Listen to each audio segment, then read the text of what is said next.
deal. All right, remember the story we did a couple of months ago about a DNA tech who was faking the results to get people convicted? An internal investigation found Yvonne Missy Woods manipulated data and posted incomplete test results in criminal cases. Forensic scientist who worked on multiple high-profile cases, like Kobe Bryant's sexual assault investigation, could be forcing thousands of retrials. Then she was arrested and was facing something like 100 felony counts? A former state forensic scientist is now facing dozens of criminal charges after she was accused of manipulating data in more than 1,000 cases. Yvonne Missy Woods is in Jefferson County Jail tonight facing 102 felonies. So we have a major update on the story. Let's talk about it.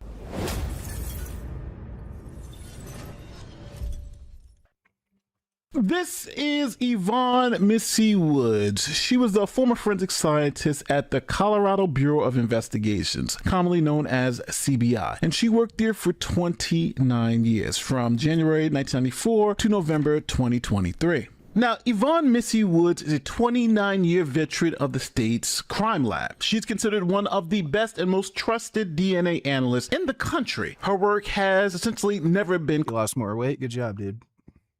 Question. Now, the state of Colorado started random audits of the crime lab's work. After a routine audit, the crime lab found some anomalies in some of the DNA evidence. Sure, we were first notified, we being the elected district attorneys here in Colorado, that they had the Colorado Bureau of Investigation had identified these anomalies in I'm eating curry peas and soy chunks. This forensic scientist work. We were first notified on November 6th of 2023. And of course, our first thought was she has worked on thousands upon thousands of cases in Colorado. What's the scope of this? What's the impact going to be on our pending cases and past cases that we've obtained convictions in? I mean, have you ever seen something like this before? How shocking and wide-reaching is this? This is beyond any... Chances are this idiot was falsifying evidence because she thought she was going to be putting like horrible criminals away, and she was doing this for righteous reasons. I can guarantee you this happens a lot throughout the police, throughout like these forensic agencies. This is why we need AI for some of this stuff where it can be impartial.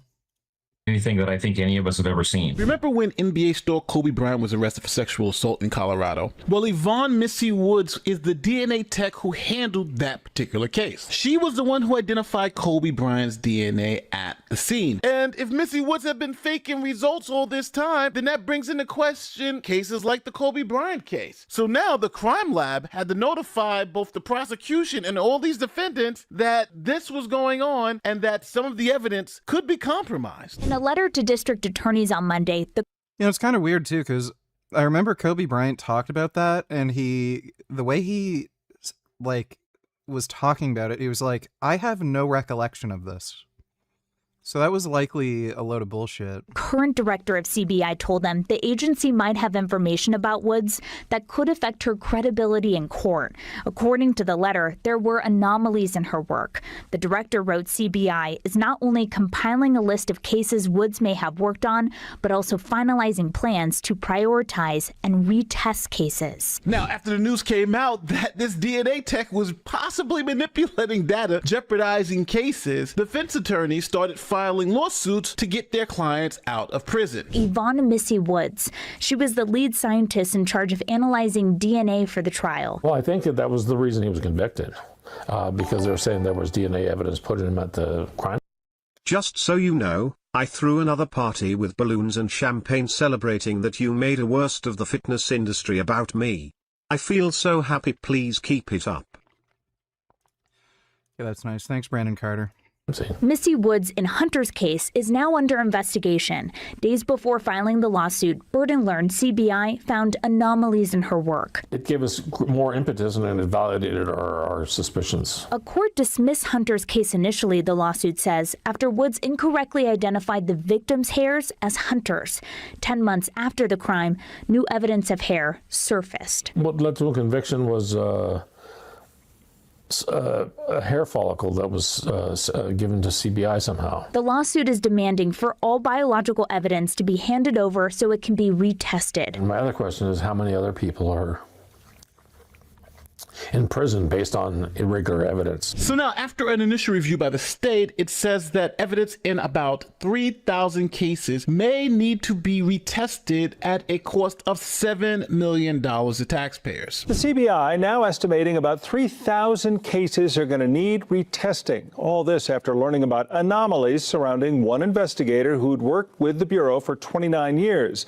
The retesting could end up costing the state millions of dollars. It's Missy Woods that is under criminal investigation after someone found these so-called anomalies in her work. She is no longer an employee of the Bureau.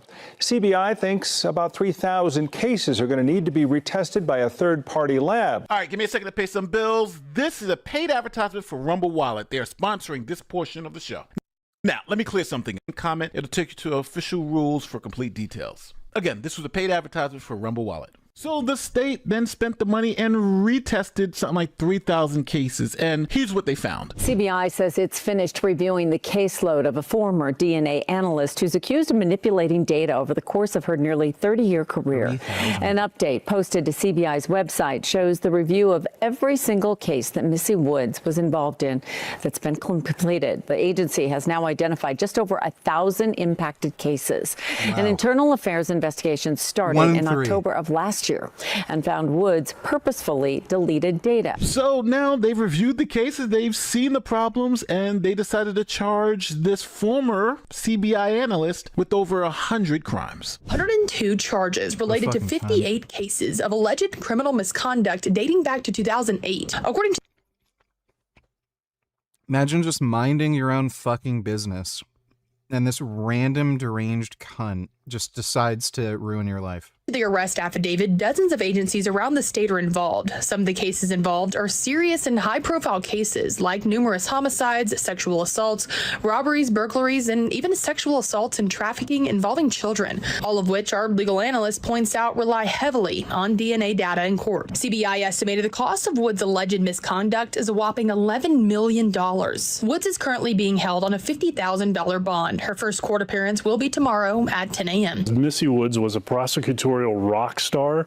She strode into court with an air of confidence about it. She was qualified as an expert witness more than 500 times in criminal cases. And on the other hand, we know some things about this investigation that's going on, including her admission in November of 2023 that she deleted some DNA data in her testing process because she wanted to shortcut additional steps that would have been required.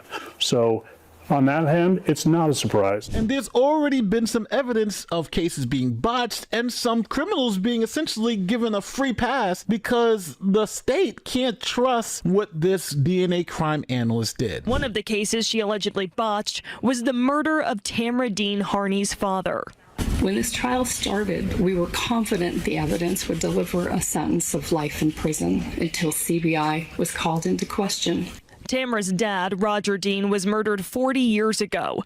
Just last week, the man accused of killing him got a much lighter sentence than usual because of Woods' alleged involvement in handling the case's DNA. So with all this evidence against the DNA analyst, it seems like an open and shut case. But Missy Woods says no, she is not guilty. A big step today in the case against a former DNA scientist accused of intentionally manipulating lab results in more than 1,000 criminal cases across Colorado. And Ms. Woods would be entering pleas of not guilty as to all of the counts. Yvonne Missy Woods, the former forensic scientist with the Colorado Bureau of Investigation, is denying all wrongdoing. She's facing more than 100.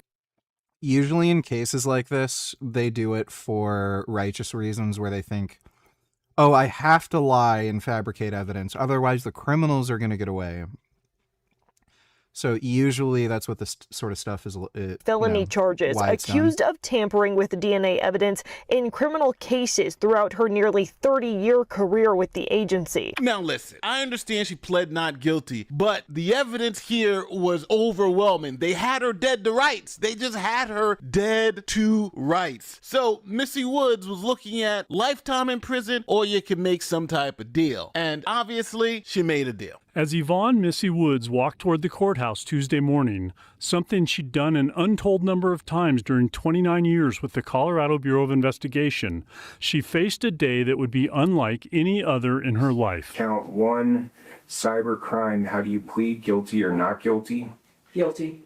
She uttered that word 3 more times, to perjury. You're not guilty. Guilty. Attempting to influence a public official. Guilty. And forgery. Guilty. In providing the factual basis for the charges, prosecutor Darren Kafka laid out examples, including Woods having committed perjury in the 2014 murder trial of Ryan Hicks. Ms. Woods was asked by counsel for Mr. Hicks whether her testimony had fully disclosed all of the DNA work she had completed in this case.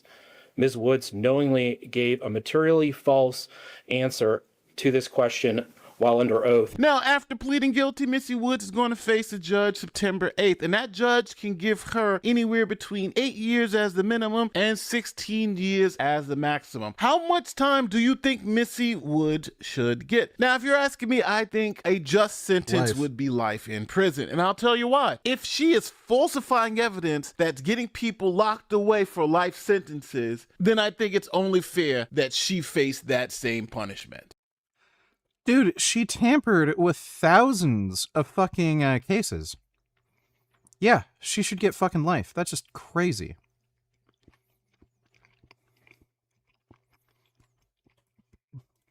Brothers are being embarrassed all over social media with yet another total defense fail. We're getting that today on The Legal Mindset. We teach you to be your own.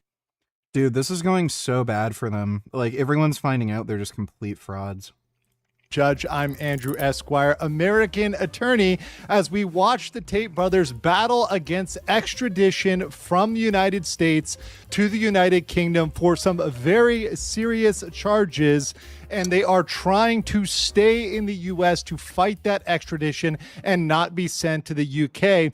But what they've sent is, well, not their best. And, you know, here's a picture of Andrew and Tristan, in case you're not familiar with them, laughing. But the only thing laughable in my totally neutral legal assessment here is their defense, is McBride, and what he presented to the court as evidence that they should be let out on bail, because it met none of the actual legal requirements. It was a whole lot of stuff that meant absolutely nothing. And we're going to get right into that after a word from today's sponsor. So if you guys are able to travel, unlike the Tate brothers, I've got something to tell you about, because who has allegedly millions of fans all across the world, this petition to stop the extradition of the Tate brothers after 90 days only has 1,492 signatures. So that makes me wonder, especially with a lot of people out there on social media and a lot of social media in general. I'm looking at you, Twitch, Kick, YouTube. I mean, there's bots out there. These numbers are heavily inflated. A lot of times, you know, it makes me almost want to believe in the dead internet theory. There's times in which these people claim to have millions and millions of followers around the world, but if you actually look at the numbers, you actually look at the people coming through, it just doesn't line up there. So that's one thing that was very interesting to me. But we're going to get into what was actually said, and this is a document which I broke down in an entire live stream. So if you want to see me going over the entire document, almost 30 pages of it, you can check out my live stream and see all of that there. But we're going to focus on the conclusion, because the conclusion really distills all of the main points they spent 30 pages making, and we're going to debunk that piece by piece here. Not because, once again, I'm coming at this from a neutral position, but from the fact that it doesn't agree with the law. Let's look at what they say here. So this is by McBride and their fellow counsel. This is in defense of Tate. They say the government does not dispute the facts that matter most. The Tates have complied with the Romanian court orders for years. They have appeared whenever required. Romanian courts have repeatedly declined to detain them. Romania has a standing surrender order for the UK, and the Tates were arrested openly in Miami after publicly announcing where they would be. So let's stop there in the first paragraph. The thing you hear over and over and over again is Romania, Romania, Romania, which makes me ask some questions, because really we don't know a lot about what's going on in Romania. A lot of those documents have not been translated into English. It's not very transparent. And honestly, looking at that, we have Thoughts on lab-grown meat? If animals aren't exploited, would you still condemn people for eating that? Well, depends on how it's made. There's vegan lab-grown meat. There's non-vegan lab-grown meat. It entirely depends on how it's made.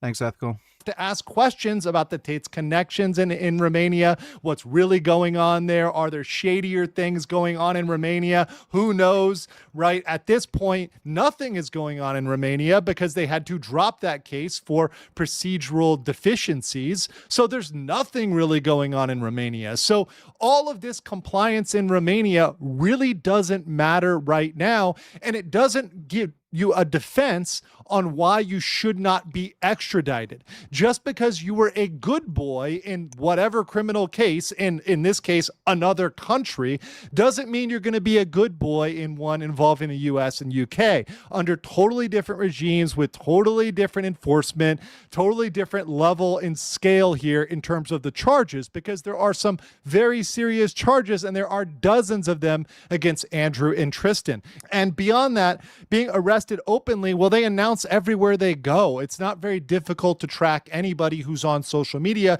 So that's not really a point of for or against them, right? It's not something saying they wouldn't or couldn't flee. In fact, the whole thing with the Tates is they have a network. They could flee. They could find access. They could have somebody help them that would help them get out of the country, go somewhere, perhaps a country without an extradition treaty with the United States, one that might, we talked about Hong Kong, where they might have to negotiate individually to try to get them back. It would be a much more difficult and diplomatic endeavor. So with all of that, do they have the ability? Yes. None of that debunks the fact that they have the ability to flee. They have the financial resources to flee. None of that is proven that the Tates are broke as a joke. They don't have a dime in the bank account. They have no ability to flee. They've not proven that at all or shown that at all. And they've not shown that they have any connection to the United States that would make them stay there. Now, they have mentioned they have another court case in the United States. That's very interesting, and they can be allowed out to attend that court case. That might be a limited exception. But when you look at this here, there's nothing that would give them free bail just to run around and do whatever they want. The last thing, which is really funny here, is what remains is speculation driven by years-old social media bravado that was not even posted by Andrew and Tristan. The government's case for detention is not based on what the Tates have done, but based on what the government speculates they might do, which is very interesting because yeah, they paid for like the most cheap bottom of the barrel dumbass lawyer they could find. The case is indeed based on criminal charges last time I checked, and those are things that definitely need to be addressed, and whatever they said on social media is not going to... Yeah, I heard about the new Looney Tunes movie. I don't know if it's any good. Change that. But one big thing here is the straight up lying about control of the Of Wudan account, which has been exposed. Shout out to Cram over here, who pointed out Andrew Tate's lawyers just told a U.S. federal court that the Of Wudan account does not belong to Andrew Tate and that he did not generate these posts. However, Andrew Tate is on video saying the account is his and literally spelling out Of Wudan. So I'm on Twitter at the moment at Of Wudan, OFWUDAN. Try and follow me on Twitter if you can. So there you have it. Andrew Tate said this is his account. Now, could that be perjury? I know what the defense is here. The defense is, well, I'm just playing the Andrew Tate character, and this is my character account, which is run by other characters. And I think this is main character syndrome. I saw this with Johnny Somali, where they get so deep in this character, they believe that they can use the character as an absolute defense to criminality, to saying, hey, it was just the character that did it. It was Jump change. Restricted photo. Can't see that. Thanks, dude. Wasn't actually me. And you can't do that. You can't make that character be able to deflect all the blame and everything else because you've created this character and this character is blameless and innocent and does nothing wrong. That's not okay. At some point, you need to come to term with your crimes. I almost said sins there, but in this case, crimes, criminality. And you need to face the facts of, did you do this what you are accused of doing or not, which brings me to my judgment. In my judgment, the real defense is to defeat the substantive claims, is to defeat the underlying claims and what is being brought against him. What is not going to get him out is lying, is misleading the court, is trying to use Romania, a separate country that's really not even involved in here. You're trying to drag Romania in when really Romania doesn't need to be involved. And everything the Romanians have said is leave us out of this fight. From what I can see of their public statements, the Romanians are like, this is between the US and UK. We don't want anything to do with this. So they're trying to drag Romania into this when Romania doesn't want anything to do with it. And I don't think Romania and the government of Romania is going to come out and defend the Tates, no matter how much money they spent there locally on God knows what. But let's continue here. I want to say I'm analyzing this trial from a purely legal and I try to be neutral perspective. Now, some people have said it sounds like I want the Tates thrown away. Not at all. If the evidence came out that the Tates are innocent, and that's the objective evidence, that's indeed what I want. In fact, if this prosecution is shown at any point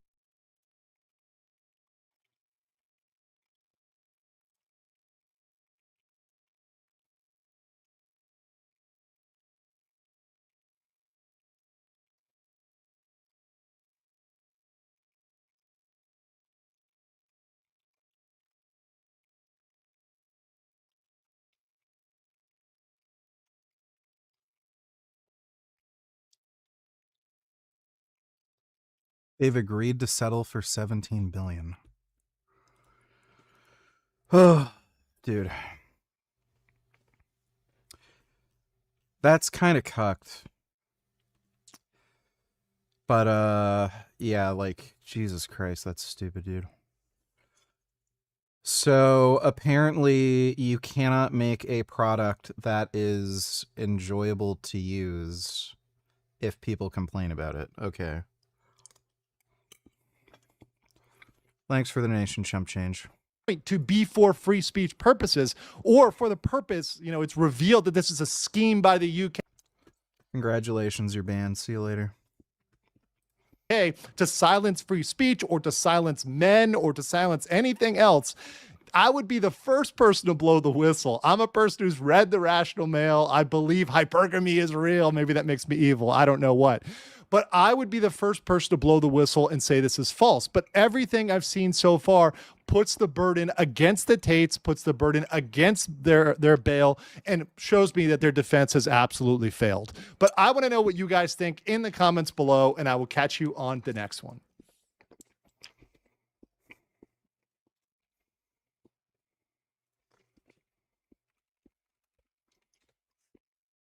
I think Willie Mack might have made a dumbass video.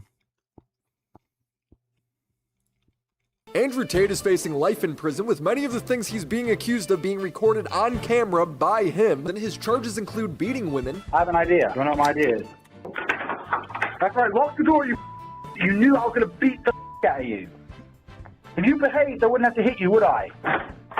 You can't stay in there forever. One of which was a 15-year-old that he had sex with and sold CP of. This is all confirmed with video and using identifying information. Did I say the word That listen? one's real. Did I say the word listen?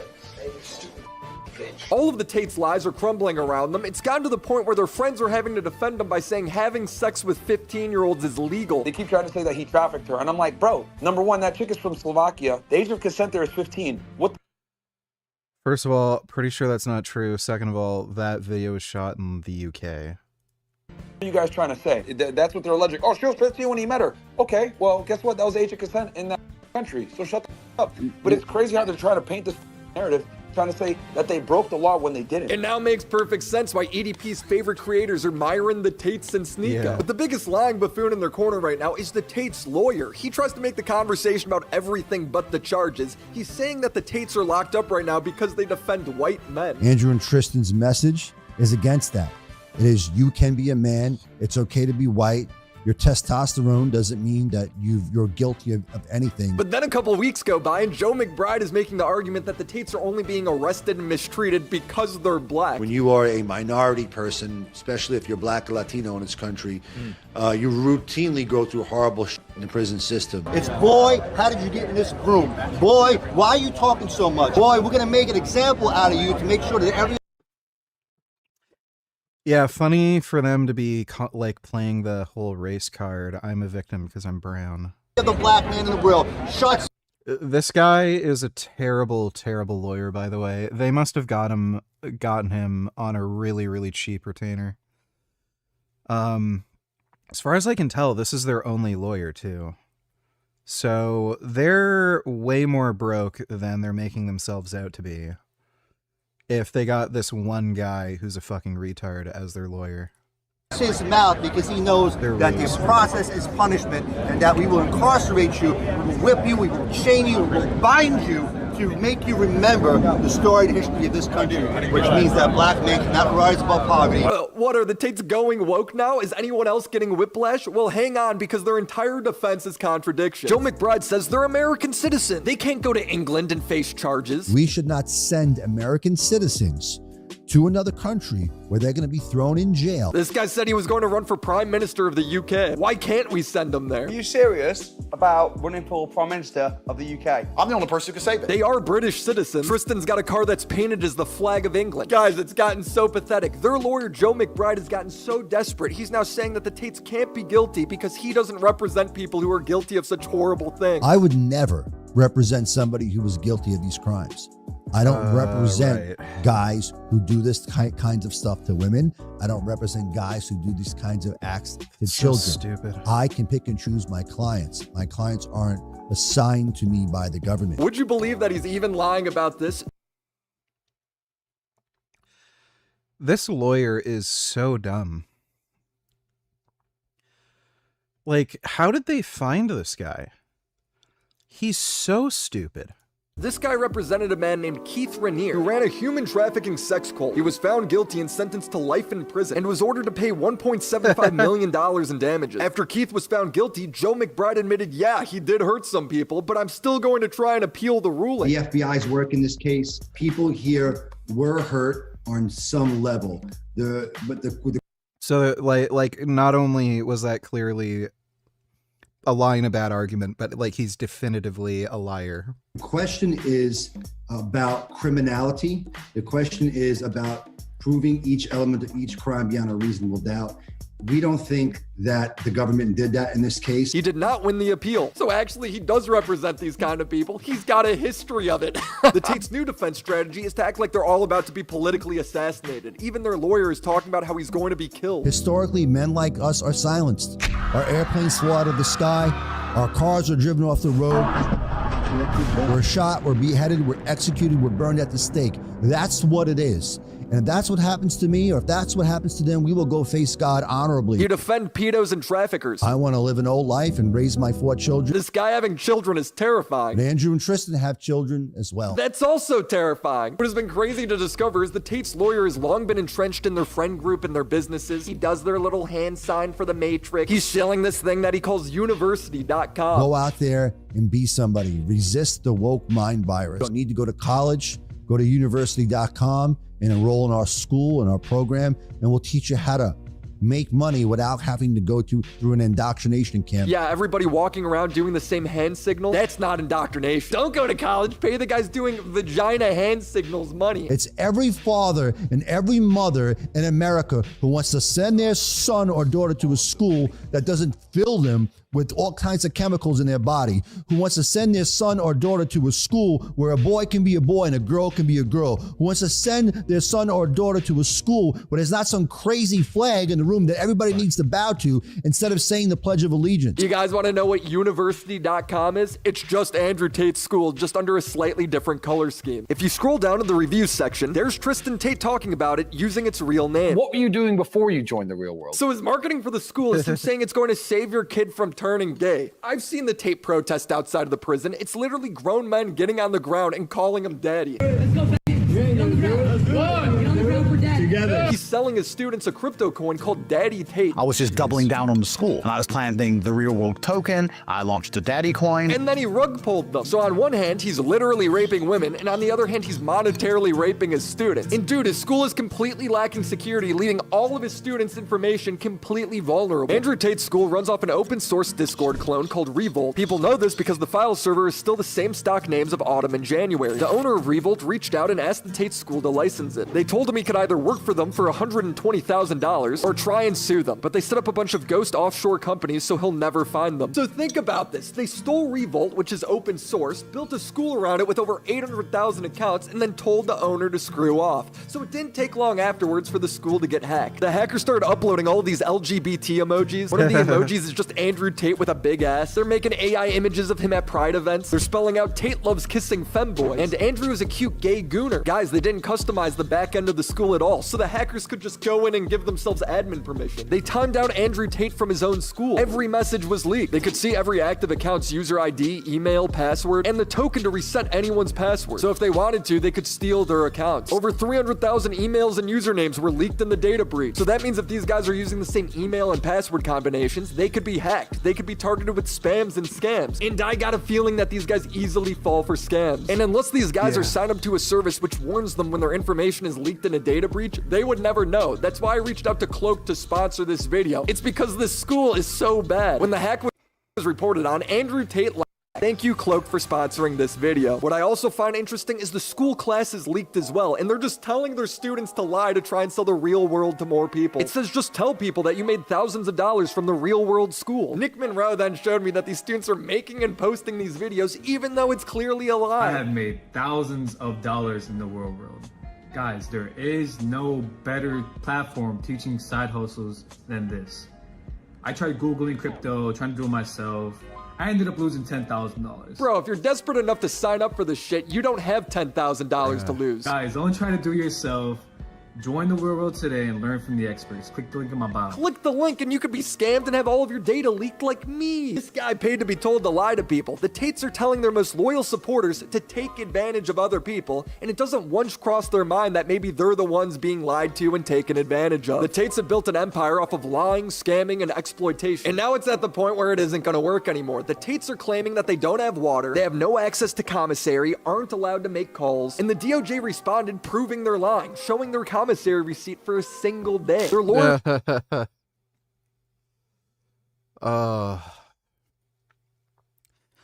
they're genuinely pathetic. is tweeting about how they're starving and hungry. They're down 13 pounds. Imagine a single Snickers bar lasting 3 days between two men. They're eating multiple candy bars a day. They're lying. Imagine being exposed by Doritos. The DOJ says they're lying about every claim they make when it comes to the conditions of their housing. These guys are tweeting from jail. Think about it. How are they doing that? Well, it's because they're calling people who have access to their accounts and are telling them what to tweet. They are flat out lying. One of the funniest things to happen during this extradition process is the Tates arguing that they should be let go because they're not a flight risk. They say that they've complied to everything with the Romanian case. Well, in response, Romania sent an English translated document to the DOJ arguing the exact opposite. It says that Andrew and Tristan have continuously tampered with the witnesses and victims, trying to bribe or intimidate them when they shouldn't be contacting them at all. They say that they're hiding property from seizure, laundering money. They point out that the Tates have fake passports, access to private jets and yachts. They show tweets of Andrew saying, "You need money in another country. You need a bug out spot and a second passport in a bank nobody knows about. Can you run or not? Get foreign incomes and property and passports and driver's licenses. You can't ban me from drawing. I have 9 licenses. You can't freeze my passports. I have 4. You can't take my money. It's everywhere. I talk about it here." If I fuck up big time and England wants me in jail, I can fly on a Nigerian passport, or an American, or an English, or a Polish, or an Estonian. I have so many fucking passports. What, are you gonna block them all? I've got 4 more I haven't even named on YouTube. They can't stop me traveling. There's always a passport I can pull out. There's always a driver's license I can pull out. If you ban one, I've got another one. I've got bank accounts in 19 countries. This idiot is literally linking what's going to keep him in jail. He's tweeting that he's above the law. I've got 10 passports and 55 bank accounts, and that's what you need to have you money. You can't just sit in America with one passport. That sounds bad. That sounds like you're like on the run. Yes, he's doing this because he's always known what he's doing was illegal. The easiest way to become above the law is to be under lots of different jurisdictions. If you have 10 different passports, it's much harder to constrain you. Lock him up. The DOJ found that Tristan Tate had fake passports under the name Vladimir Scorpius. The Tate's lawyer argues that it was just for a Halloween costume. Vladimir Scorpius passport from Mexico. He was using this to set up fake bank accounts. Printed on cardboard was a prop from a Halloween costume. And by the way, Vladimir Scorpius is a Bond villain. These morons, these jerk-offs put that in motion. Like, look, this is an indicia of flight. It's a fake passport. from a freaking James Bond costume from a party. These people are so retarded. But then the UK revealed that he was creating shell companies under this name. CoffeeZilla showed that he was using this passport when signing up for alternative payment processors. They come from TransferWise. This is a payment processor. Now it's just known as Wise. This account was flagged for AML KYC reasons, anti-money laundering reasons. That's what AML means. Andrew Tate once tweeted, "It would take international cooperation to slow me down, and that's rare." Well, that's what's happening right now. Romania, the UK, and the United States government are all sharing information to try and bring these guys to justice. And you know what? They asked for it. You know I'm here, so come get me. Come extradite me. If you have such a strong case, extradite. They talk tough. I am going to go back. I've heard that England have some criminal case on me. I'm going to fly my ass in there and knock on the door to Bedfordshire Police, say, what do you idiots want? The Tates are fighting the extradition because they're facing life in prison. In my opinion, these guys are choosing to lie because they know they can't win. So their only hope is to delay the process for as long as possible and pray that Trump intervenes. They're desperately trying to appeal to him. Pray for our president that he's the right guy in there because God appointed him to be the head of this country to take on this battle of good versus evil at this time. And Yeah, you like don't he's gonna do anything.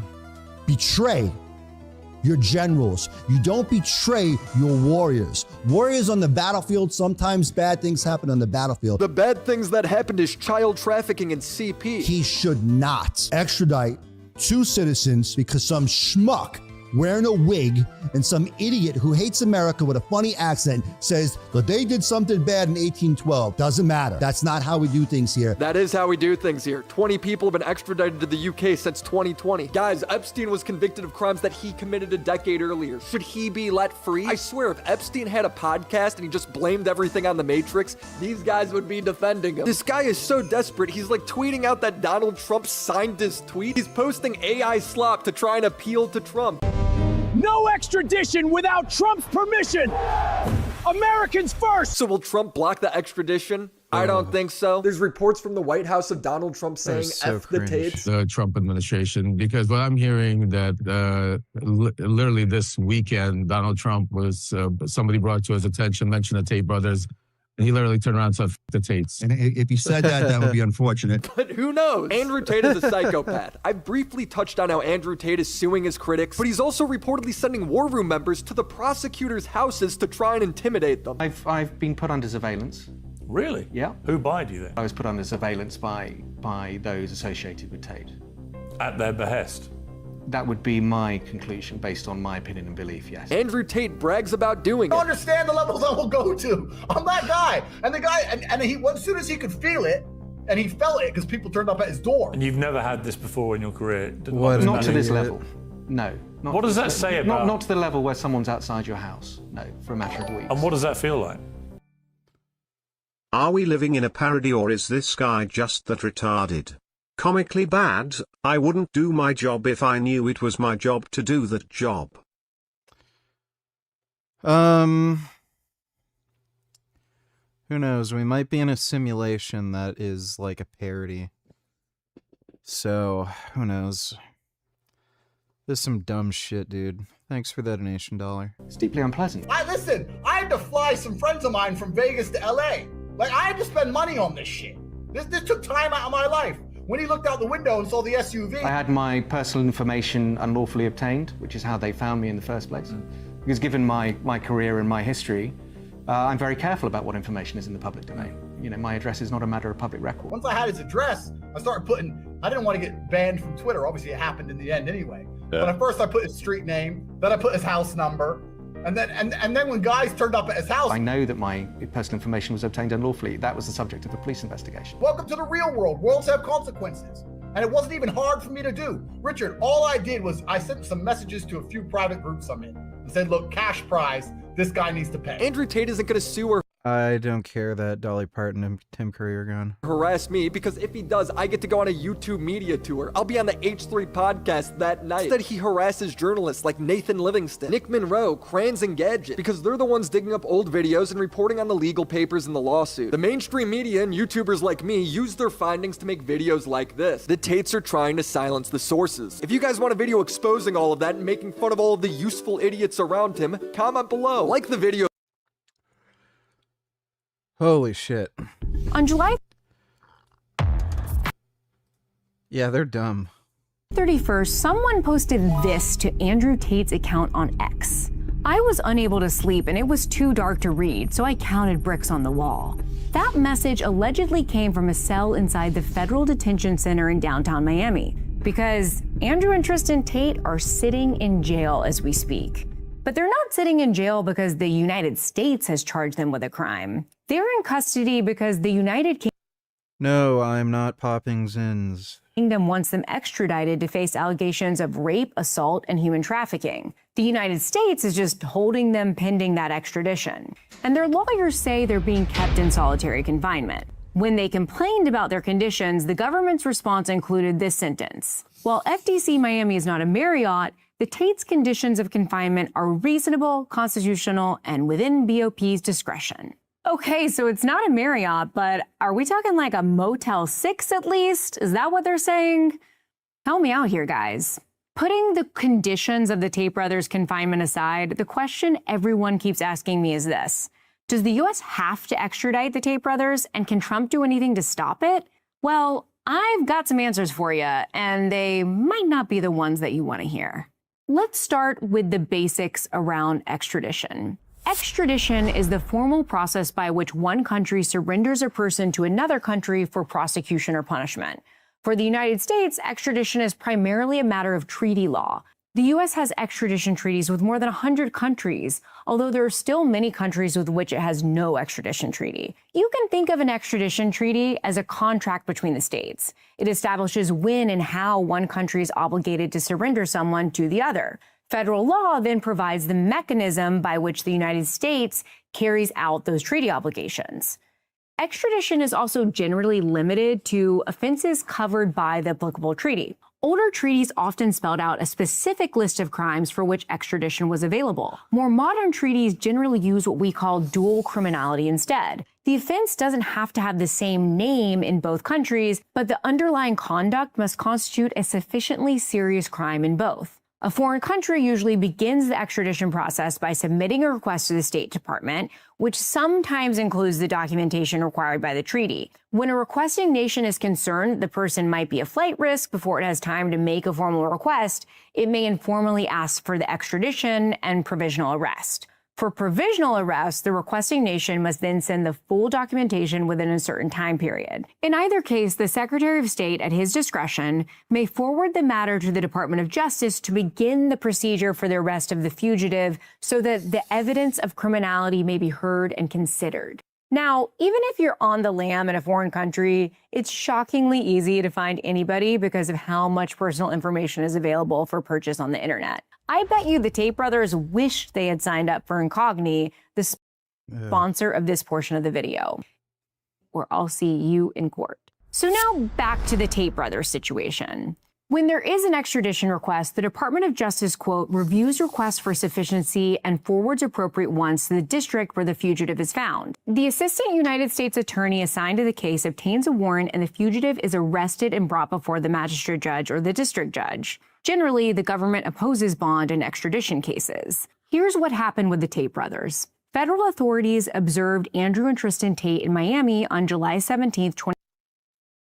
That is an editing mistake. Whatever image was supposed to be here, it wouldn't properly load into Premiere. How did they not catch that? 2026, where Andrew was scheduled to co-host a boxing event. On July 18th, the United States filed separate complaints in the Southern District of Florida seeking each That's funny.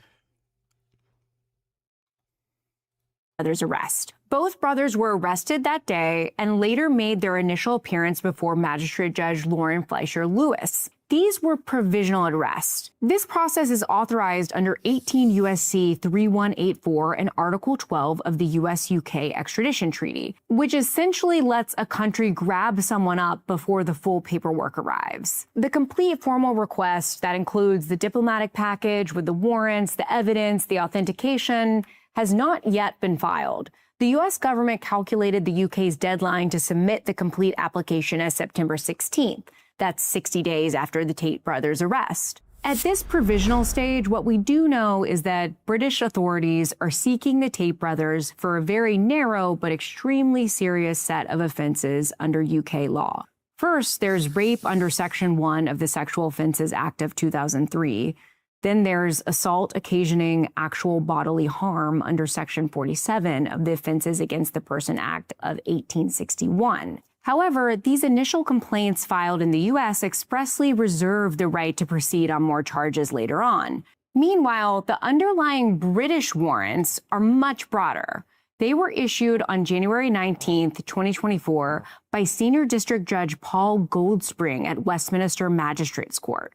The warrant for Andrew Tate specifies 3 rape offenses, 4 assault offenses, 2 human trafficking offenses, and 1 count of controlling prostitution for gain, allegedly committed between 2014 and 2016. Tristan Tate specifies 3 rapes, 6 assaults, and 2 human trafficking offenses, allegedly between 2012 and 2016. And that's not even the end of it. The UK has since announced additional charges, 7 more rape counts for Andrew. What are you doing in this situation? Don't fucking call me a fucking. Are you fucking serious? Yes, what the fuck is wrong with you? What's wrong with you? I literally don't fucking care, dude. Drew 3 more assaults and 19 charges involving indecent images of a child and extreme pornography. Tristan is facing 2 more rape counts, a sexual assault count, and 3 counts of facilitating travel for exploitation. Ugh. It's bad allegations, guys. So among this potpourri of god-awful allegations, we have 3 different sets of charges floating around. There's the ones supporting the provisional arrest in the US, there's the ones on the British warrants, and then there's the ones announced later on by Britain. Which of those actually make it into the formal extradition request is unknown because the formal request doesn't yet exist. These charges appear to cover conduct that goes back as far as 2012. Andrew's complaint describes an alleged incident in Manchester as occurring between August 31st and December 31st, 2025. Every other allegation in these filings dates from 2012 to 2016. It's unclear if that 2025 date might be a typo or if there was another incident last year, but regardless, the latest incident in these documents goes up to 2025. So what does the DOJ have to do now? The United States Attorney's Manual explains exactly what happens next. Quote, a hearing under 18 U.S.C. 3184 is scheduled to determine whether the fugitive is extraditable. Let's be clear about this. An extradition hearing is not a trial. Under the statute, the extradition judge hears the evidence and determines whether it is sufficient to support the charge under the terms of the applicable treaty. Consistent with the U.S.-UK treaty in Section 3184, the judge will decide 6 things and only 6 things. 1, is the judicial officer authorized to act? 2, does the court have jurisdiction over the person? 3, is there a valid treaty in force? 4, is the person in the courtroom the person named in the request?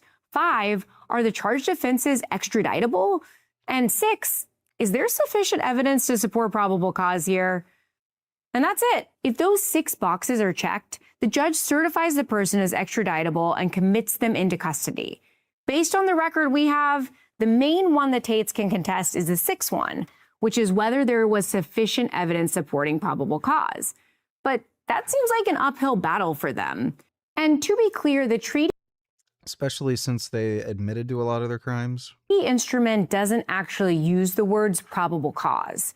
Instead, Article 8 says that a British extradition request must contain information providing a reasonable basis to believe that the person committed the offense. Fuck, marry, kill, Guardian Beyond Impossible. I guess kill Beyond, fuck Impossible, marry Guardian. Thanks, dude. But the Senate report accompanying that treaty says that this is basically the probable cause standard under U.S. law. In fact, back in 2003, when the treaty was ratified, the U.S. had just convinced the UK to lower its standard for extraditing. Why is coffee so good? It tastes amazing, but it makes my piss stink for some reason. Never had my piss stink from drinking coffee. But yeah, coffee's good. I've actually gotten into matcha now. Matcha's really good. Thanks, Ben Boy. Its citizens to the U.S. The old standard was that the U.S. had to make a prima facie case, but the new standard is that the U.S. just has to produce evidence sufficient for issuance of a warrant, aka probable cause. So now that standard works both ways. And the purpose of the extradition hearing is, in part, to determine whether there is probable cause to believe the person committed an offense covered by the extradition treaty. But this isn't a criminal trial. The federal rules of evidence and the federal rules of criminal procedure just don't apply. As the 11th Circuit has explained, foreign investigative materials, including unsworn statements, can be admissible evidence. The alleged victims don't have to show up in court and be cross-examined. In fact, hearsay can be enough to establish probable cause here. That said, the person facing extradition isn't completely powerless. They can introduce evidence that explains or even completely negates probable cause. But as the 11th Circuit explained in re extradition of Martinelli Baroccal, they generally can't turn the hearing into a trial by presenting competing versions of the facts, attacking witnesses' credibility, or raising affirmative defenses that would be available at trial. So, for the Tate brothers, the distinction— Order some steroids yesterday, it was missing, my mom stashed, dumb bitch, don't touch my shit, she thinks they're multivitamins, why are women so fucking nosy, what I order VG worrying about what I buy, it's weird. You know, it's what women do. I think women don't have any actual hobbies of their own, so their hobby ends up being their relationships, so they end up being super fucking nosy and talking a lot. Thanks, though, vegan. The distinction here is important. They can challenge things like whether the treaty requirements have been satisfied, whether the person before the court is actually the person named in the request, whether the offenses are extraditable, or whether Britain has failed to establish probable cause altogether. What they generally can't do is turn this into a mini trial of the alleged victim's credibility or ask the judge to decide that the brothers are ultimately innocent because of some affirmative defense. And there's another major limitation. American courts generally don't examine whether the requesting country's criminal justice system is fair or whether the person might be mistreated after extradition. I haven't seen the new gameplay Fable. Apparently they, like, Microsoft has been going through their game catalog and making all the female characters not ugly anymore.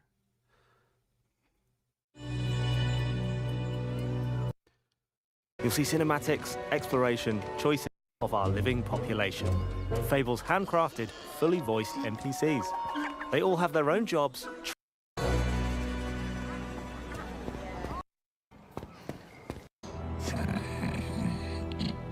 Oh look, she's not ugly anymore. Right. As the saying goes, never meet your heroes. So when do you, like, kill people? Oh my god. One of our there we go, finally. That's the intern, you twat!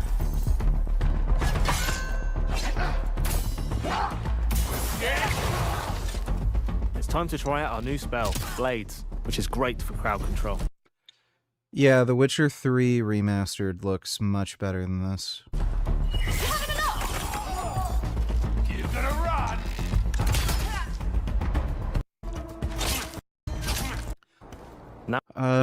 Yeah, that does not look that good. That's known as the non-inquiry rule. So the extradition judge generally isn't going to conduct an inquiry about Phantom whether Blade Britain Zero can be looks good. trusted to prosecute the Tates fairly. In other words, the extradition hearing is deliberately narrow. The judge isn't deciding, did they do it? She's deciding, has Britain met the legal requirements to make them answer for it there? And if the judge finds a legal obstacle to extradition, the case stops there. The person is not certified for extradition. But here's the thing. While the requesting country generally can't appeal that decision, it can file a new extradition complaint before a different judge, potentially starting the process all over again. And if the judge goes the other way and certifies the person as extraditable, the situation flips. The person being extradited has no ordinary right of appeal. There is, however, limited review through habeas corpus. And that review is, again, extremely narrow. The appeals court won't be asking whether the magistrate got every factual question right. It's essentially asking whether the magistrate had jurisdiction, whether the offense falls within the treaty, and whether there was any evidence supporting the finding of probable cause. So if Judge Lewis certifies the Tate brothers for extradition, they don't. Rich, be honest. When did gaming die for you? You barely play anything before giving up or saying it's too slow. Are you chasing childhood nostalgia? Give it up. I've played good games lately. Space Marine 2 was really good. Resident Evil 9 was really good. I played through those, but most games are just trash. Like Dying Light the Beast, that was just fucking garbage. I never liked any of the Dying Light games. I think, like, the first game was massively, massively overhyped. The second game was just pure dog shit, and they knew it was dog shit. They came out with a huge update that added guns in the game and shit. But it didn't fix it. It was still fucking trash. And, yeah, Dying Like the Beast. It's essentially the same game. It's just trash. The Dying Light series just sucks. I'm really looking forward to Gears of War. Hopefully the Wolverine game is good. And hopefully there's an unofficial PC release. Where it just gets recompiled or something.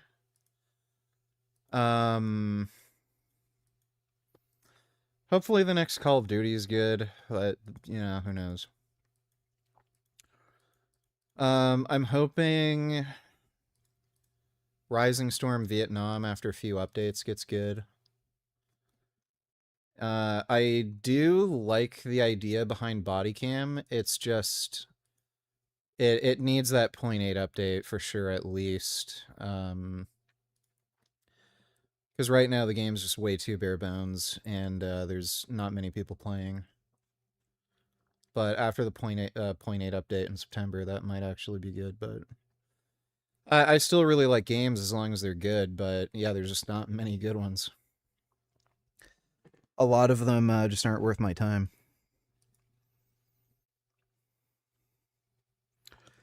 Ready or Not looks kind of cool, but I don't think I'm going to play that now. BeamNG is always good. I really like BeamNG. It's just fun fucking around in that game. Ooh, I'm getting, Does anybody get this where you get cramps in your feet when you have to take a shit? I always get cramps in my feet when I have to take a shit. Yeah. There is a poop on the horizon. Like right now, actually. It's crossed the horizon. I have to poop. I just ate, so... I had soy chunks and I had a cream of wheat with protein powder in it. And that has moved through me pretty quickly. That was a really, really nice dinner. I eat clean, but I very much enjoy the food I eat. Clean eating is OP for just staying healthy, looking good, feeling good, man. Yeah, I get goosebumps too when I have to shit, but I definitely get the foot cramps. Alright, I'm gonna take a shit. I'll be right back.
Oh man.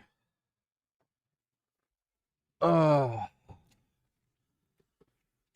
That was a good shit. Oh. Don't get to appeal that decision like a criminal conviction. They can seek habeas review, but the reviewing court is not going to retry the extradition case. If there is evidence supporting the probable cause finding, that's generally enough. And this is also where the non-inquiry rule becomes important. American courts ordinarily don't second-guess the criminal justice system of the country requesting extradition or decide whether the person will be treated fairly once they get there. Those concerns are generally left to the executive branch. There are exceptions and complications, including protections against sending someone to a country where they might face torture. But even those protections don't necessarily give the extradition judge authority to decide the issue. Depending on the treaty and statute involved, the question may instead belong mostly to the Secretary of State, with judicial review remaining extremely limited. Which brings us back to the Tate brothers. Even if the judge certifies their extradition, that still doesn't mean the judge has ordered them sent off to Britain.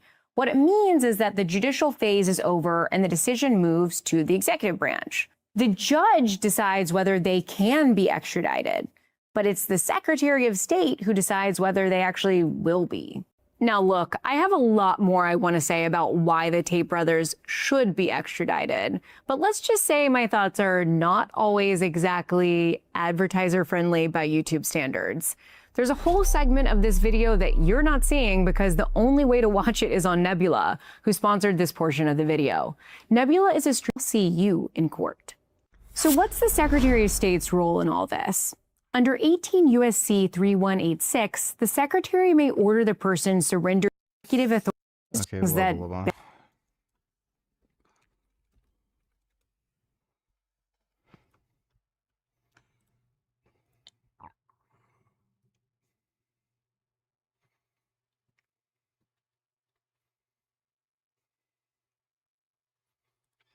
So a few months ago, I'm sure most of you remember that Vital Farms was canceled. And this was actually done by Angel Acres, aka the Strong Sisters. That's something a lot of you might not know. And what you also might not know is they never published the lab results.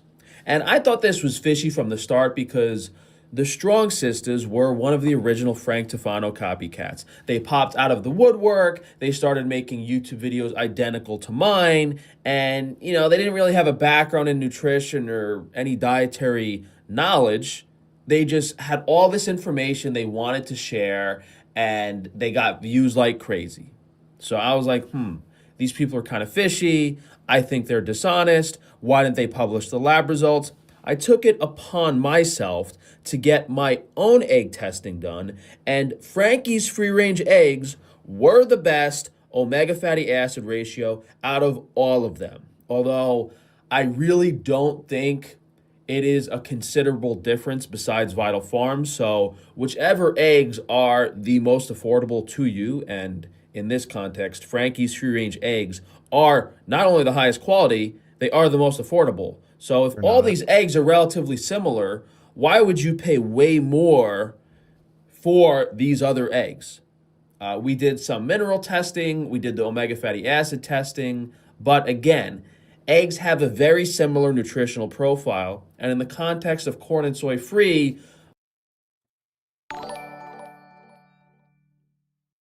Thoughts on fasting for healing? My kidneys have been feeling sore and seeing extra foam in the urine. eGFR is 127, creatinine 0.75. Confused.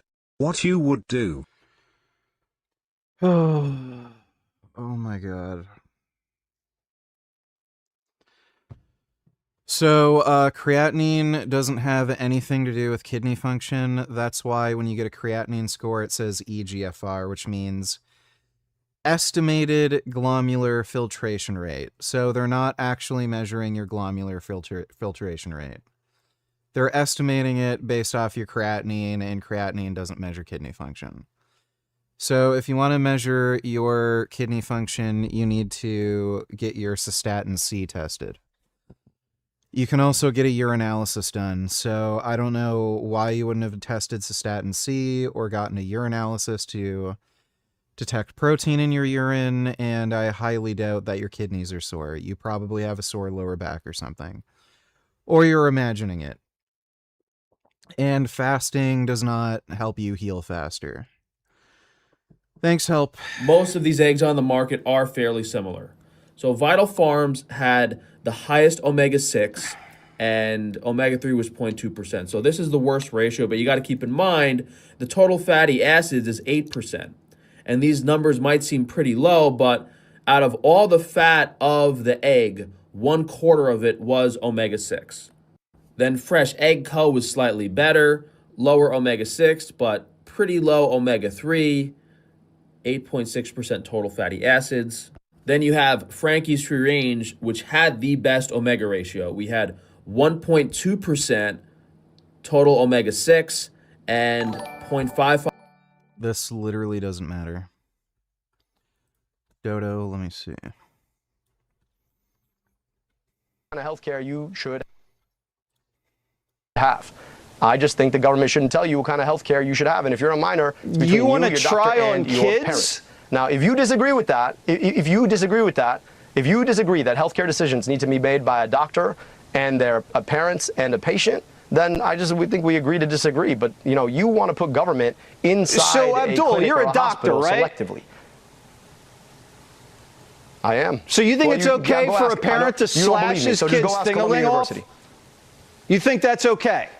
I mean, do you really want to have this conversation? Are you circumcised? Yeah, but I mean, that's a Jesse, personal question. Okay, doctor. So you probably should want to move on. Is circumcision's different than castration? I think it's a problem. It's a problem that you think that you get to decide. There are like 0 minors getting bottom surgery. It literally does not happen. I think there's been 2 cases in the entire United States where a minor has gotten bottom surgery. What happens between a parent, a doctor, and a patient? And I'm just saying that, yes, circumcision is surgery on a kid's dingling. So if you really want to bring that up, you can. The fact that this needs to be said and pointed out is unbelievable. Can rent control fix the housing crisis? No! It's time for some Econ 101. Rent control sounds like a simple enough idea. Housing is too expensive, so why don't we stop landlords from charging so much money? Yay! Wrong. The main reason why rents rise is that there aren't enough housing units for the number of people who want to live in a given city. With many people competing for the same apartments, landlords rationally set rents at the highest amount they think someone is willing to pay. Rent control sets a ceiling on how much landlords can charge, but it doesn't solve the underlying housing shortage. It actually makes things worse, because developers don't want to build new units if they think they can be legally prohibited from charging enough to earn back their investment. Almost half of the rental apartments in New York are rent regulated. About 50,000 of them stand empty, many of them because their landlords can't charge enough to make up for the cost of necessary repairs. So how do you lower rents? Build more housing. Cities like Austin, Denver, and Phoenix have recently seen a huge increase in building and a decrease in rents. Lots of people want to move to these cities, but the housing supply can keep up, so landlords have to compete with each. Liberal fucking brain rot, dude. 49ers owner Jed York allegedly arranged to pay $140 for sex at a trailer park in East Palestine, Ohio. That's pretty cheap for a billionaire. That's really weird. Thanks, Dodo. 5% omega-3. And if you guys are unfamiliar with egg nutrition in general, I guess this is kind of like a little in-depth for the average person. Omega-6 is kind of bad. Omega-3 is good. Calico, which also had a pretty good omega-3 ratio, was slightly higher on the omega-6 and slightly lower on the omega-3 than us. Third of all these. Omega-6 is an essential fat. So You're merging onto your own thing. Yeah. Right? Could you give us the name of your business? SoCal Mafia. SoCal Mafia. Yeah. All right. So that's the influence, huh? Yeah. Yeah. So what made you kind of want to go do your own thing and bring SoCal Mafia to life? Well, Big Boy kind of ended the strength cartel thing, so Okay. I just wanted to stay in the industry. Yeah. And a lot of people follow me, like they like me and stuff. They like my style, so I thought, shit, why not? Sent you my testosterone results on Instagram. Can you tell me what you think of those numbers? Thank giving me testosterone prescription of those numbers.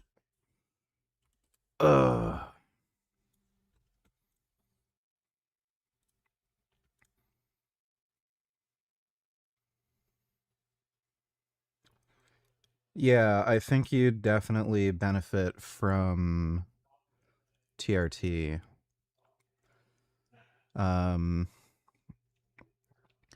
Your total's on the lower end of the range, and your free testosterone's on the lower end of the range, so...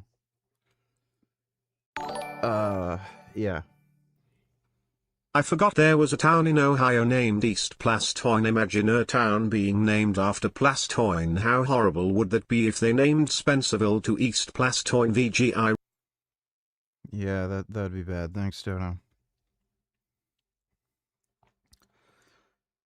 Yeah, so I would say you'd probably benefit from TRT. Especially when your free testosterone's at the lower end of the range. You know, fucking dumb doctors. I'd go to a TRT clinic. Try to find one that doesn't fucking charge you up the ass for bullshit services. I know there's a few online TRT clinics where they'll basically just give you TRT. I think even without getting a blood test, just do some Googling around. You should be able to just get a prescription from some shady TRT clinic. Thanks, though, Animal Liberation. You know? Well, one thing that, I mean, I've known about you, I've seen you in videos for quite some time, and one thing I will respect about you, I do respect about you, is that what you see is what you get. There's no fake, there's no fluff, like, you know what I mean? Like, you're down for whatever cause or down for whatever you... Keep it real. Yeah. So much respect to that, bro. Appreciate it. What's cracking? What's cracking? It's the people's champ. So look, check this out. I know it's been a little minute, but you know, I'm focusing on different things and got different stuff going on in my life that pertains a lot of more attention besides me just trying to put content out like that. But something came across my table. And y'all just heard out of Big Joe's mouth that Strength Cartel is no longer Big Boy Scrapped it or whatnot. So Big Joe, congratulations to him starting his own brand. SoCal Mafia, you know, I wish him nothing but the best. However, what I can't wrap my mind around is how could someone that made it seem like the company was making millions and millions of dollars? Dodo.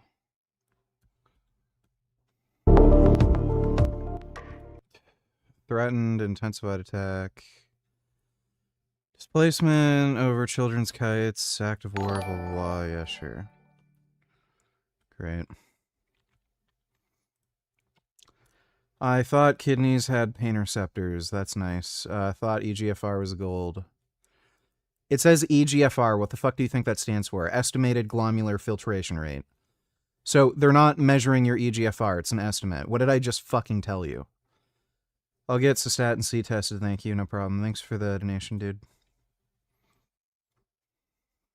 95% of Jews, 95% of Jews are Zionists. You think that there can be one Jewish state? Yeah. Well, that makes you a Zionist. You got a t-shirt. They're throwing it in the garbage. Did you just throw that in the trash? Yes, I'm recycling. Think that makes you look good? Yeah. I dislike Zionists.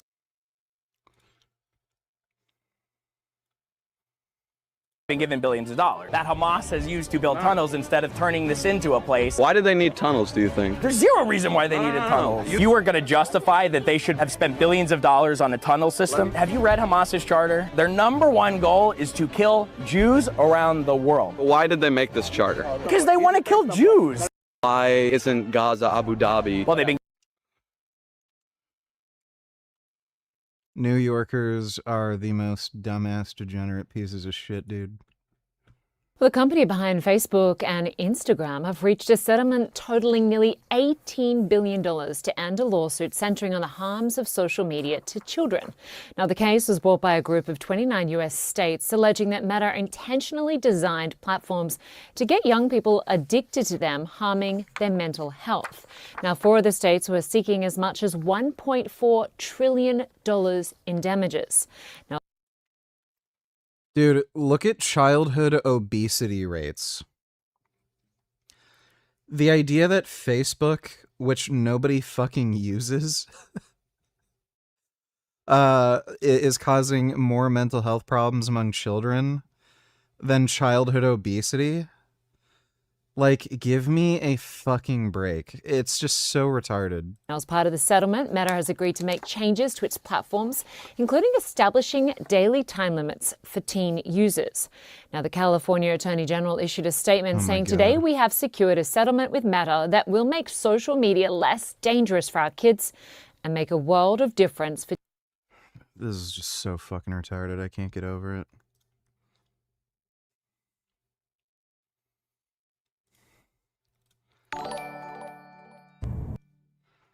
Joey. Oh my goodness. He's so sentient.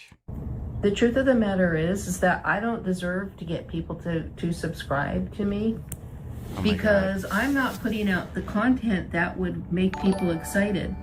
Because as if children are getting addicted to Facebook and it's ruining their life. How ridiculous. They can just stop using it.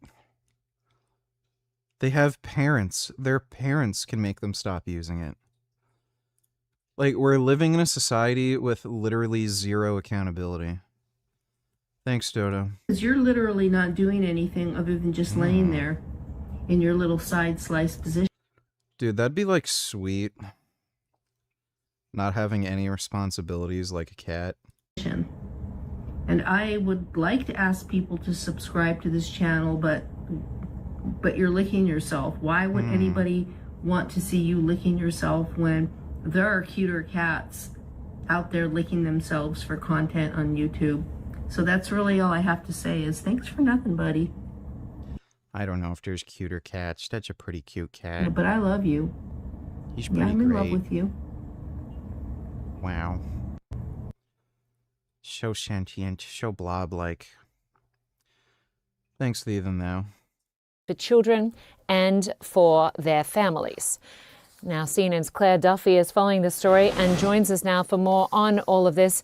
Claire, this is an enormous settlement that paid out by Meta in the middle of this trial. Just take us through the details. Yeah, Linda, I mean, this is $18 billion settlement. Many of the state attorneys general have called this the largest settlement ever in history with a big tech company. And that money will help go towards states' programs to fund mental health initiatives, youth online safety initiatives. But even more important than the money here is the changes that Meta has agreed to make to its platforms. And I'll just walk you through some of those changes. Meta has agreed to set a default 2-hour daily time limit for users aged 13 to 17 across both Facebook and Instagram.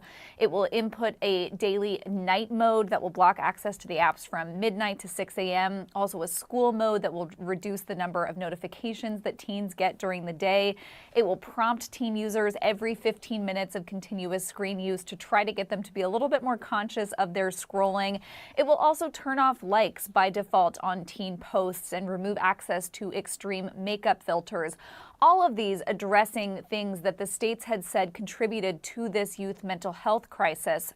Now, we should say that Meta has not admitted to wrongdoing as part of this settlement, but these are really significant changes to how its platforms operate. And Meta is also calling on TikTok and YouTube to take similar steps here. In fact, Linda, as part of this settlement, Meta will be paying out 70% of that $18 billion settlement to the states to begin with, and the 30% will only...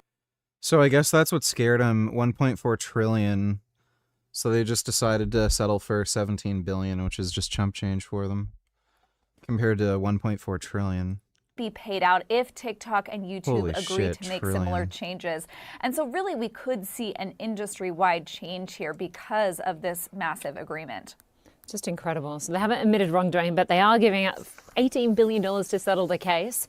But I'm certain that parents will be happy. 23, accusing it of deliberately addicting young users for profit. There's nothing addictive about Facebook. They're just dumb. Holy fuck, if these kids had hobbies, they wouldn't be on fucking Facebook. So stupid. Like, Jesus Christ. Which I know supplement lines don't really make that type of money because it's oversaturated unless you're a huge name such as Cutler Nutrition. You know, Greg. Ambrosia Collective. You know, around that areas. Other than that, it's extremely hard to be making that type of money to where you can go out there, flow showing like you live in such a lavish lifestyle. But this is the part that I don't understand is how could you have a company that nearly hit 10 years, was on its way, I think it was like out for about 10 years. Not Indian, but a few days ago, I bought some Indian food and spices. A store was cooking it, and my neighbor at my apartment knocked on my door, said the smell was too strong and overwhelming, couldn't even tell, not even in enclosed hallway.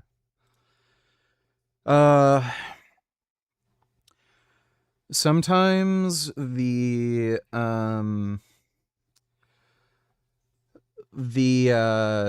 filtration systems for the kitchen are interlinked. So if you turn on your kitchen fan, it'll basically blow into the other apartment's kitchen. That was happening at my old apartment, and sometimes if my neighbor was cooking fish, I could smell it. So, could be something like that. They might just be a pansy also, where it really wasn't that bad, but it's just a smell they're not used to. Thanks for the donation, though, Agent Cody. Are on his way to 10-year mark or whatnot, close to it, 9 years and some change. And the one person that stuck with you from thick and thin, through thick and thin, which was Big Joe, why you just couldn't sign everything over and let.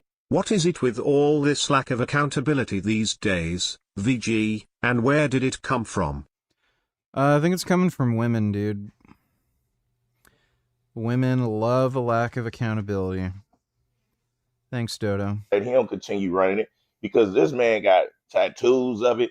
They went and got Strength Cartel tattooed on them and everything. You know, the one thing about me when it comes to branding your body with a brand name and you represent it like it's a gang in the hood is you got to make sure you stand on it. You got to make sure that that shit is going to be here to the test of time, through the test of times and everything, you know? So Big Joe not the only one that did that. It's quite a few people that tattooed this SC and Strength Cartel on them, which SC, that stands for South Central, where we come from, you know? However, it's like,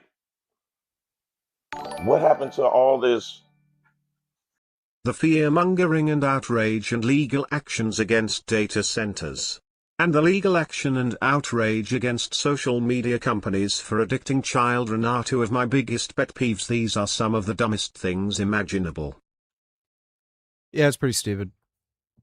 The data center bullshit is clearly CCP propaganda.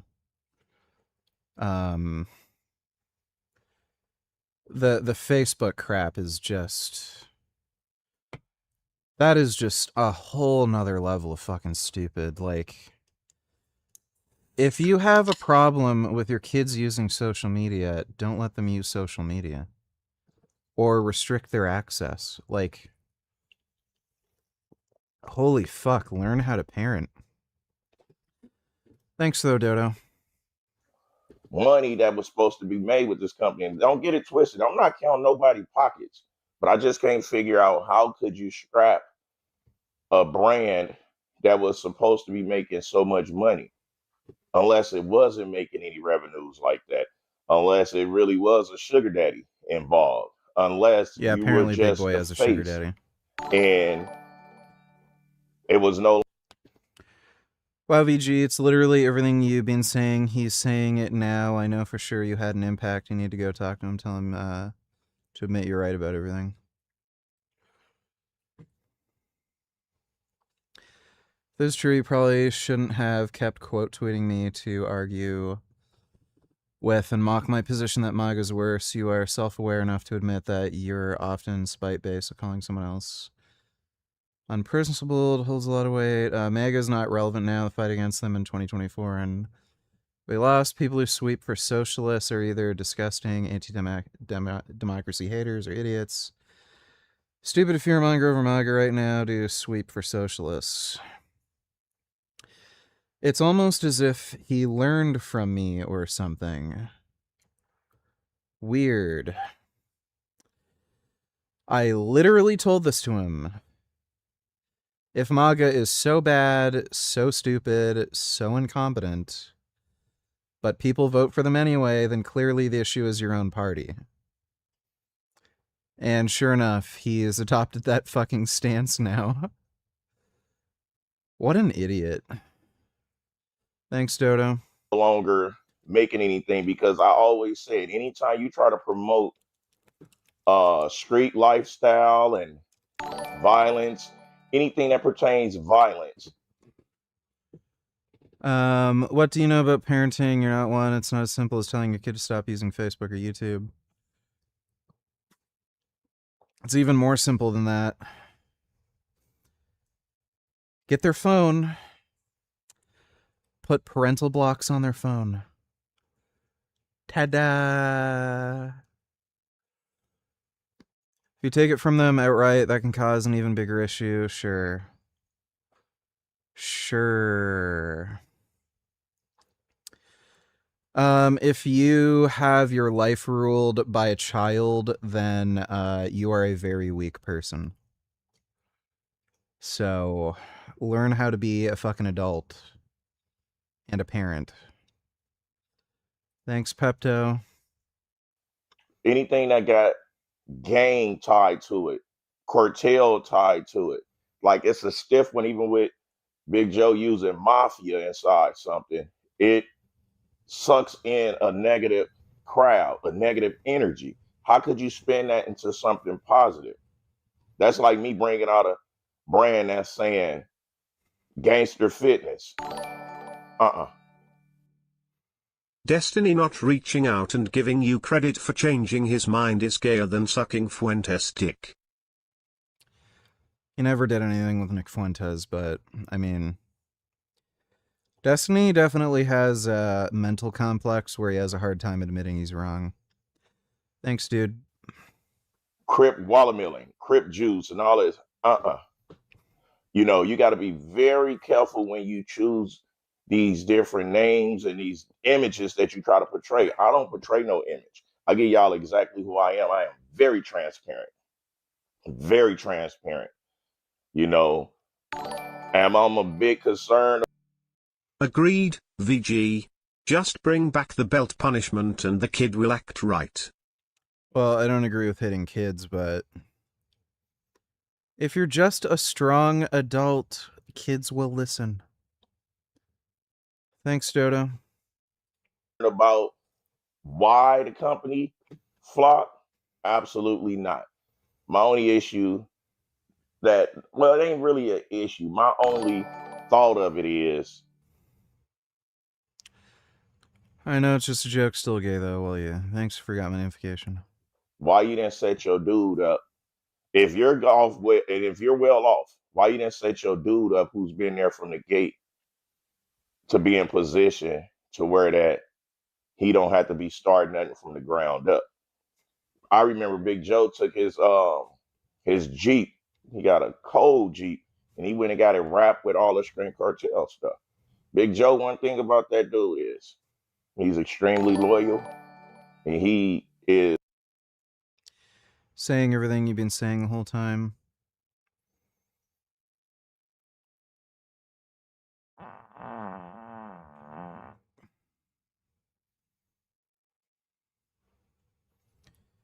Yeah.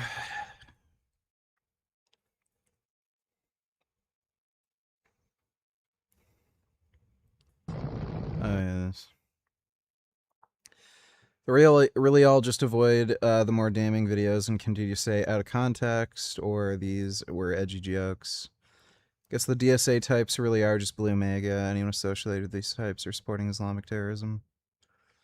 Oh, so now he takes Islamic terrorism seriously.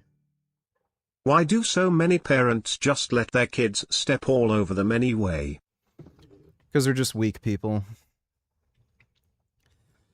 Weak people let, people step over them.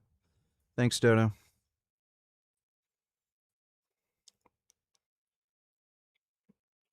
Communists and Nazis teamed up both in Germany to fight against the SPD. Then during World War II, the Molotov-Ribbentrop, illiberal authoritarian types always tend to run together with each other and fight against the establishment, whatever that means at the time. Yep. It's funny how he's taking this seriously now. Thanks, Dodo. Is a diehard member, supporter to whatever it is he seek his teeth into. I just hope that he get the same support from Big Boy that he gave to Big Boy. I hope he ain't. Big Boy could support him the same. Yeah, Big Boy ain't doing that. Same exact way. But we all know that ain't gonna happen, How can there be respect without fear? If hitting your kid once or twice sets the tone, you're against that?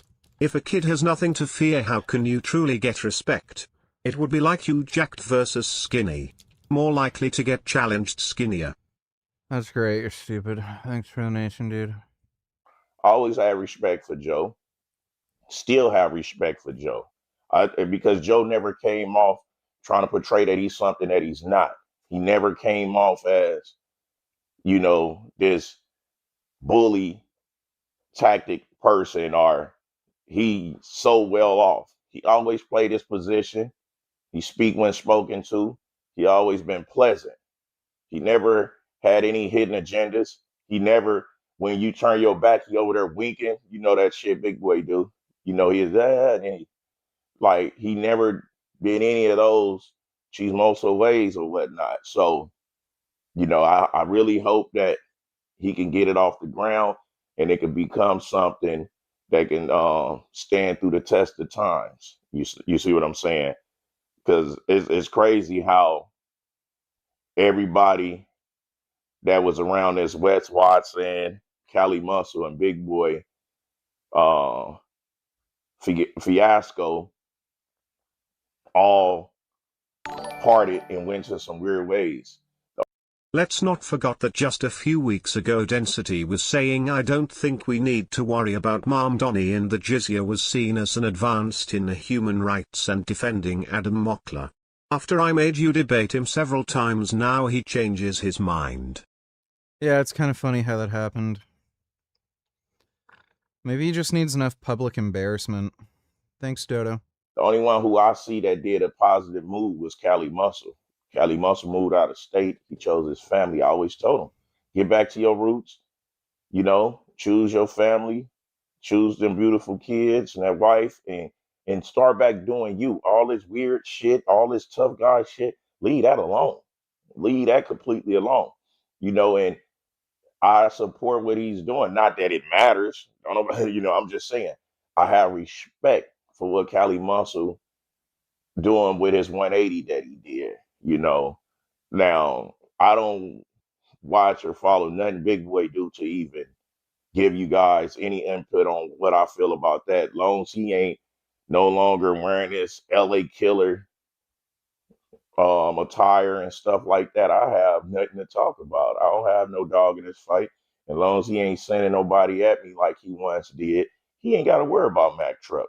I just know in this industry, it's best to start off as who you are and to be as transparent as possible, because when you start coming with these gimmicks and these personas, you're going to have to keep it up.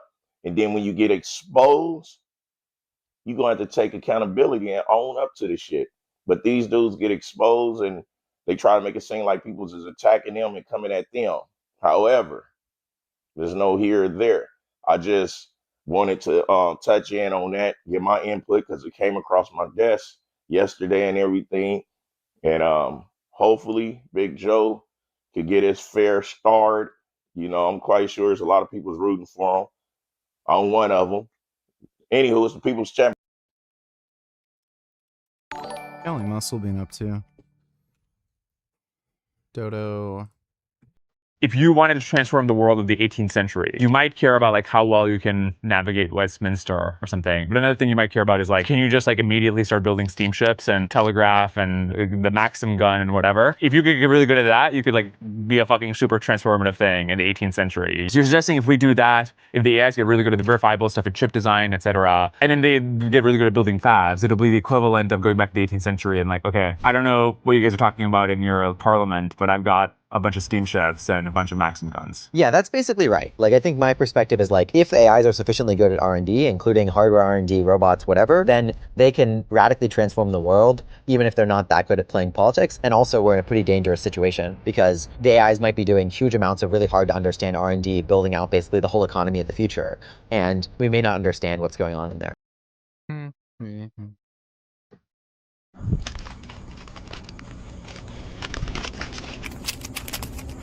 Oh no, cicada. Poor cicada.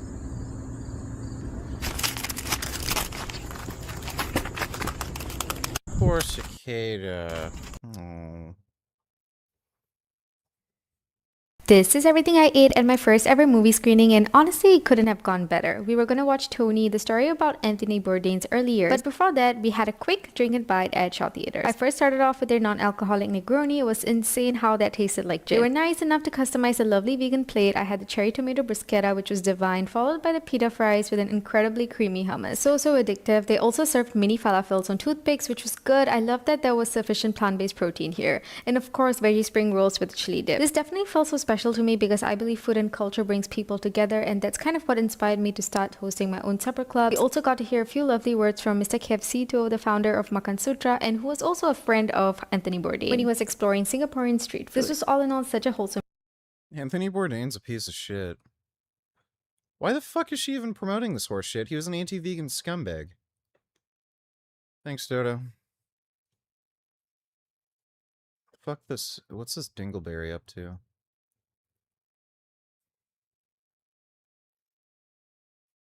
Here we have it like this. Now it's like this.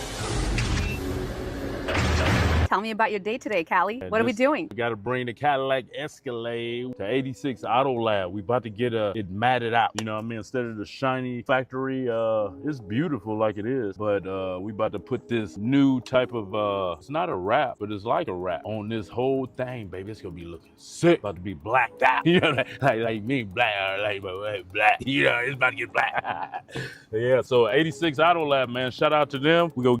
These Cadillacs are pieces of shit. Get the process. We go show the process of how they doing it. We go get. We go get the tent on the front. We got the blacked out decals. Those gloss so that it gives it some accent and gives it some attitude. Right. Yeah. C-pillar. It has it's weird. I think it's preference. Yeah. Do you guys have a preference on like just this piece here? I prefer that this piece stays that.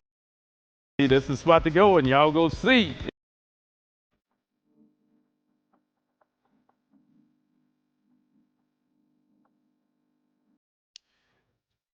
Okay, so it's did they put a matte metallic wrap on it? I'm sure Russia will take any warnings from Trump seriously after he warned Iran and China about 30 times and did nothing.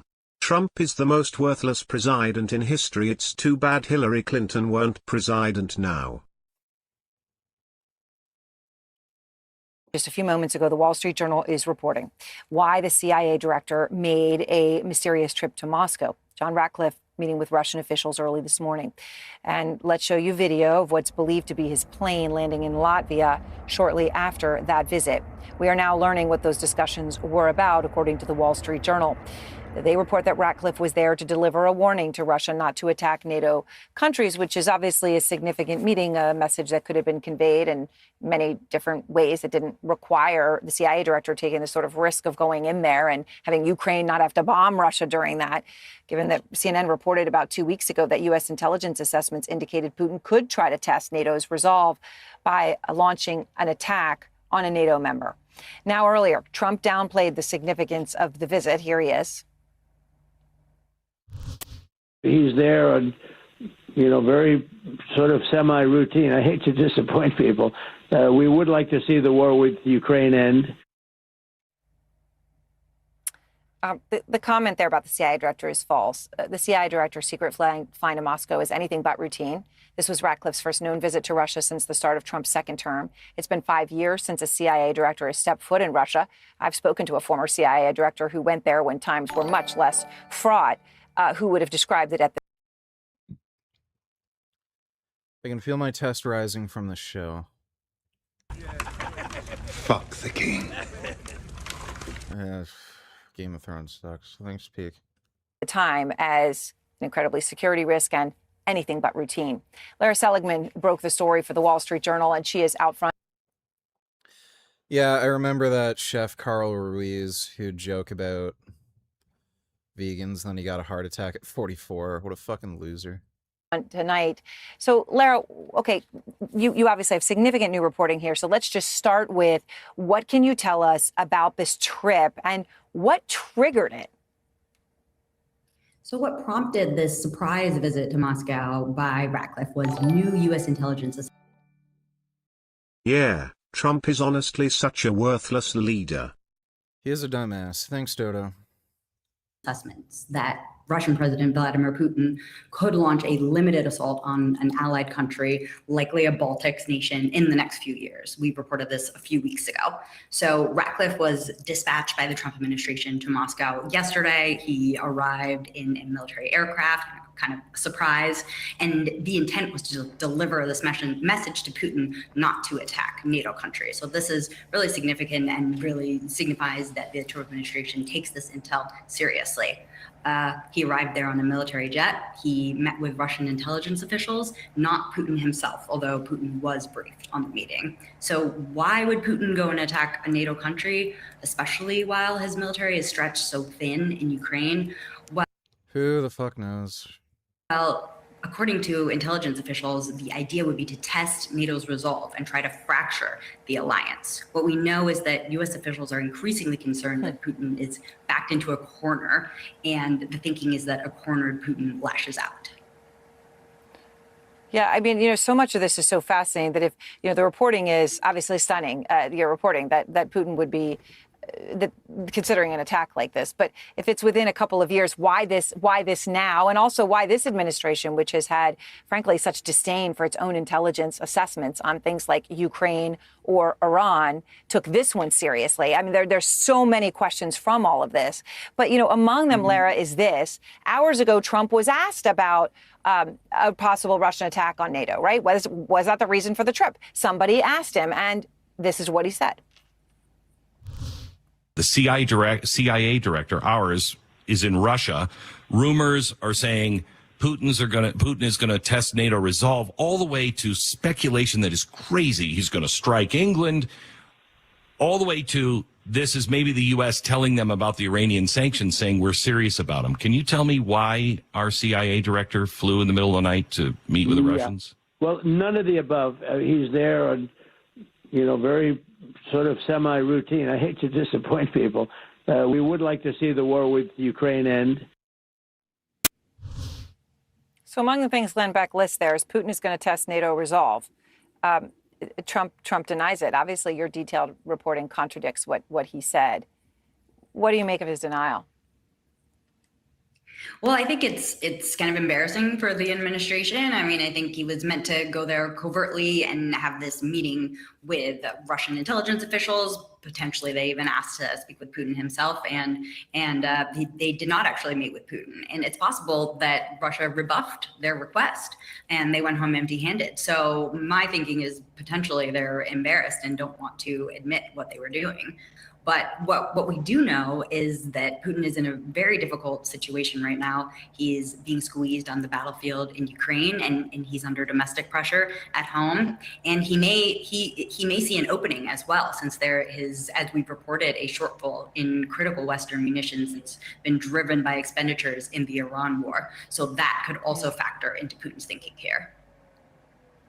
Yeah, absolutely amazing. And amazing they would have thought no one would have noticed. I mean, John Ratcliffe, the CIA director, goes to Moscow, and what does it say to you that he would go, if it's for this reason, to warn Putin about a NATO attack, that Ratcliffe chose to do that now, that this rose to that level, and that Putin didn't actually meet with him? What does all this mean to you? Well, Aaron, as you pointed out, this is nothing routine at all. What will happen if Putin launches a special military operation to take a small part of Latvia or something? He doesn't have the resources to do it, so he'd be even more fucked. Can they at least take Sverige, send him to a gulag or something? I don't think Sverige is in Latvia right now. Pretty sure he's in Kazakhstan. At least we can get something good out of it then. Yeah, I think Sverige is in Kazakhstan. Thanks, though, Dodo. And so it suggests to me that this is a serious emergency. And it's yet another example of how the Trump administration fundamentally puts our national security at risk every single day. You know, the conservative guy, Glenn Beck, says Putin might want to test NATO's resolve. But fundamentally, what Putin might want to do is test Trump's resolve. Because a lot of people question Trump's resolve when it comes to standing up to our NATO allies. He's repeatedly undermined our NATO allies. A lot of people question Trump's resolve when it comes to standing up to Putin himself, because he's always praising Putin, blaming Zelensky for war criminal Putin's criminal war in Ukraine. So there are really legitimate concerns about the resolve of the President of the United States, and that's dangerous for us and for our allies.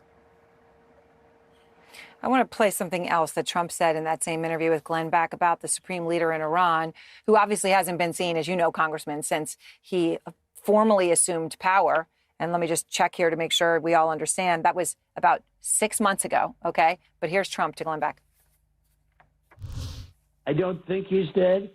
He was very seriously wounded at the left side of his body, the arm.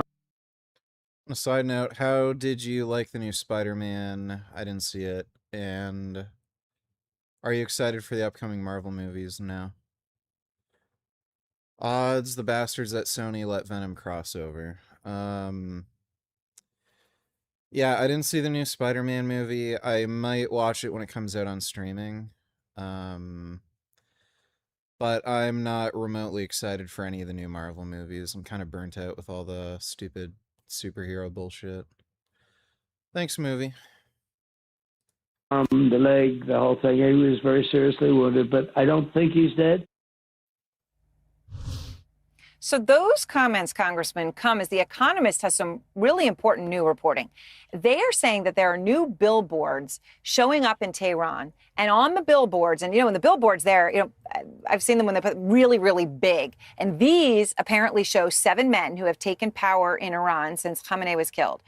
And 7 people, okay? The billboard calls the men. So on the billboard, it says top of the country's security and defense. So you'd say, okay, these massive billboards are going up, 7 guys, top of the country, and it says so on there. But the supreme leader is not on there. He is actually not one of the 7, according to The Economist reporting, which is incredible. He's probably like brain dead in a coma. Incredible. What does this tell you? It tells me that Iran has a more military-controlled regime, and that probably makes them more effective at standing up to Trump's war. And so, frankly, it's not a surprise that Iran would have a more military-focused leadership when they've been so effective at controlling the entire world economy here through this war that Trump started and has totally backfired. I mean, to connect these two things, let's not forget that Trump promised he would end the Ukraine war on day one. He's now promised about 40 different times. Yeah, it's fucking stupid. Seriously stupid. Yeah, the problem is Trump's dumb as shit.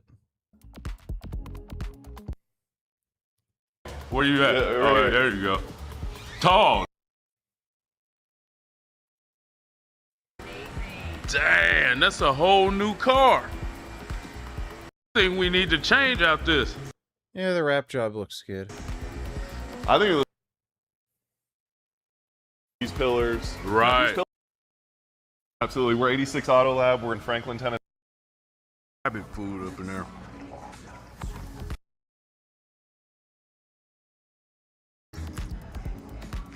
Looks like he's eating healthier.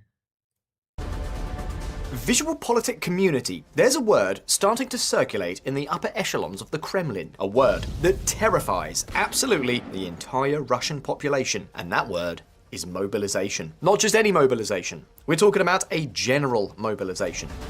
Putin may gamble on mobilization to rescue Russia's Ukraine invasion. And heads up, because this headline isn't an exaggeration. Russian outlet Vetska claims, citing sources inside the presidential administration itself, that factions within the security apparatus are already pushing for the order to be given. And you don't even need to rely on leaks. Just look at what the Kremlin has been doing for months now. A constant juggling act of measures to scrape up recruits from wherever it can. And the problem is, it's not working. Russia has a very serious recruitment problem. A problem that's showing up exactly where it hurts most, on the battlefield. Because so far this year, the front has been completely paralyzed. So it seems obvious, right? We're about to see a general mobilization. Well, hold on, because it's not that clear cut. A general mobilization is no small thing. It's exactly what Putin has been avoiding since day one.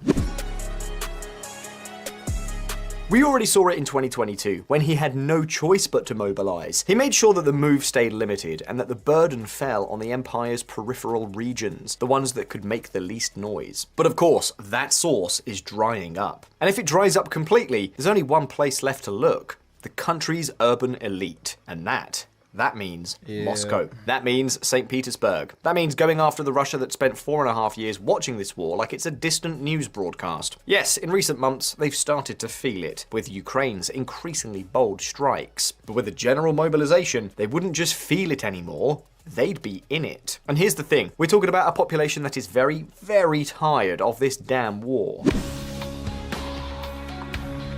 In the most reliable polls, 62% favour ending the war as soon as possible, versus 28% who want to continue it. And obviously, faced with a hornet's nest like that, here at Visual Politic we just couldn't stay quiet. So we've decided to make this video to answer 3 key questions. First, are we on the verge of a general mobilisation in Russia? And if so, when is it expected? And how might it be? If you could choose only one martial art to be efficient at, which would you pick? I guess combat sambo. It's the closest thing to MMA that you can really get. Thanks for the donation, Sengoku. Carried out. Second, what implications would it have on the front? And third, how are those more than 70 million Russians who just want this to end once and for all going to take it? Could this even be the beginning of the end for Putin? Well, let's find out. Alright, to answer the questions on the table, the first thing we need to do is understand exactly how paralysed the front really is. Because yes, that earlier chart already makes it pretty clear, but honestly, it doesn't fully capture just how badly things are going for the Russians. Check this out. Last July, Russia captured 455 square kilometers of Ukrainian territory, and this July, 37. Barely 37 square kilometers. That's 12 times less. Just over. And if Trump weren't stupid enough. Let's see. So at year 1, you should have 5 separate visits for vaccines rather than giving them all in the same day. Very Great news, VG Sean Grayson, the former deputy who shot that innocent black lady, has died in prison from colon cancer. Sean Grayson died Sunday. He was the former Illinois sheriff's deputy serving a 20-year prison sentence for killing Sonia Massey in her home. Grayson's attorney confirmed his death but did not provide further details. The 32-year-old was convicted of second-degree murder last year for the fatal shooting of Massey, who called authorities over a possible prowler outside her home in July of 2024. Grayson shot her. This guy is so stupid. In the face in her kitchen. Her killing sparked protests across the country. In response, Illinois passed the Sonia Massey Act, requiring law enforcement agencies to more closely review applicants' past. Grayson was diagnosed with colon cancer before Massey's killing. In May, he did seek medical release under an Illinois law for terminally ill prisoners, but he was denied that request. Well, good riddance. That guy's a dumbass. Thanks, Dodo. Importantly, vaccinations for hepatitis B, COVID-19, and influenza, among others, are no longer recommended for all children. In addition, this executive order directs Now, this is retarded. the Attorney General to advance legal challenges against states that violate children's rights to religious or medical vaccination exemptions. Yeah, less vaccinations for children. What could go wrong?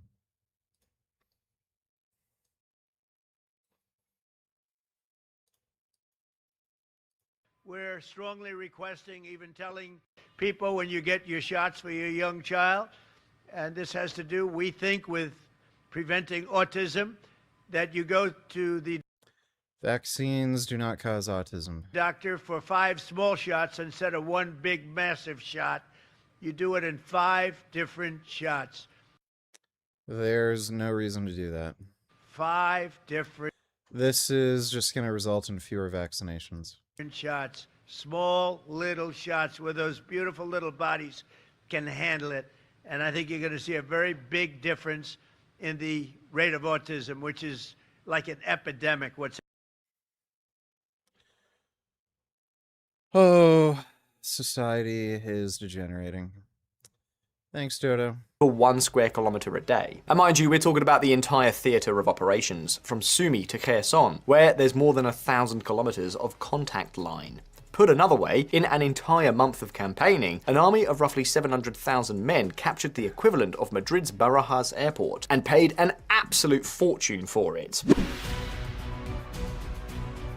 Look at the estimates from Ukraine's general staff. In July, Russia lost 42,860 men. It was the bloodiest month of all of 2026. And even if that number might be somewhat inflated, these are Ukrainian estimates. After all, the fact is that almost no source disputes the underlying reality. Russia is suffering like never before. It's losing troops at a breakneck pace. And the attrition isn't limited to personnel. 2,016 artillery systems destroyed. Almost 14,000 vehicles, an absolute record since the invasion began. And brace yourself, we're also talking about more than 54,000 drones shot down in a single month. Last July, for comparison, it was 6,000.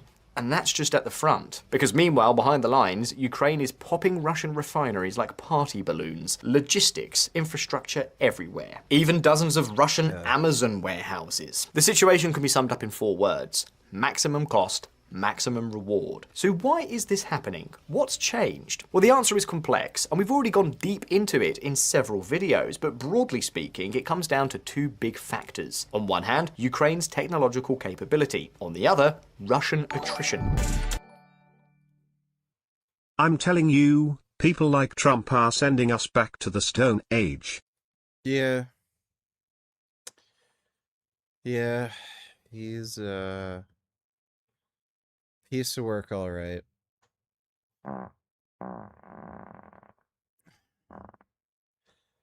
I think I might stop the GLP-1 agonists or like massively reduce the dose. Food's just staying in my stomach for too long. The first big reason is a fundamental shift this war is going through. And yes, we're talking about drones. Devices that, according to various estimates, are now responsible for between 70 and 80% of all casualties at the front. But careful, we're not just talking about the drones you're picturing. We're also talking about fiber optic FPVs. Take, for example, Ukraine's Patashka drone. What makes it so special? See, a normal FPV is controlled by radio, and wherever there's a signal, electronic warfare steps in. Jammers cut the drone's communication link and bring it down before it reaches its target. Well, the fix turned out to be almost absurdly simple. Strip out the radio and attach a cable instead. These drones trail a spool with kilometers of fiber optic cable, which unspools mid-flight and keeps them tethered to the pilot. And what does that mean? That electronic warfare does absolutely nothing to them. There's no signal to jam. The first spools offered a range of 10 kilometers. Today's most advanced Ukrainian models claim 50. And of course, a weapon that's cheap, invisible, and impossible to jam multiplies on its own, to the point that today both sides are launching tens of thousands of them a month. And you know what proves it? The cables themselves. Look at what's on the screen. A frontline town literally blanketed in fiber optic cable, hanging from trees, from poles, from rooftops. Every one of those strands was once a drone hunting a target, and those webs keep getting denser because the use of these drones has intensified massively in recent months. In fact, some sources suggest it's doubled so far this year, which of course is creating a genuine death strip. This death strip isn't a trench or a line on a map. It's a band of terrain on both sides of the front where anything that moves and gets spotted is living on borrowed time. There are drones watching around the clock. If they see you, you die. It's that simple. And the alarming part is how much it's grown. At the start of the war, that zone was about 5 kilometers. Today, it's between 20 and 25 kilometers on each side, and it's expected to reach 30 before the year is out. Because of this, Russia's way of advancing has had to change completely. They can no longer mass men, armor, or ammunition, because the moment they do, they become far too vulnerable a target. So instead, they use infiltration groups of 1 to 3 soldiers who move through the ruins at night in hiding, trying to take positions little by little. But of course, that strip keeps getting harder to penetrate. It's bigger, and there are more drones operating inside it. And that explains a good part of why advances have slowed down so much. Now there's another variable weighing on this too, Russian army personnel. Though careful, because on this topic the sources are very muddled. Some very credible ones, like the Institute for the Study of War, say Russia is suffering more casualties than it's able— You know, VG, if there really is a hell, hopefully it just gained a new prisoner with Sean Grayson. Hopefully, you know. Guy is a dumbass. Thanks, Dodo. To recruit, and that this is heavily grinding down personnel on the ground. But others claim the exact opposite, that they're recruiting more and more people. Why are you so gassy? Did you eat food from a gas station in Jazz? Who's right?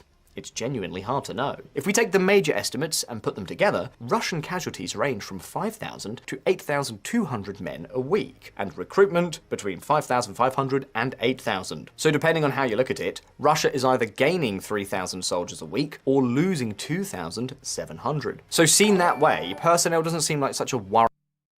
Another reason why we need eugenics is because of the job market. All those ambitious go-getters and dream career people need to get weeded out of the gene pool so they stop taking all the jobs of us regular people who just want a paycheck apply to.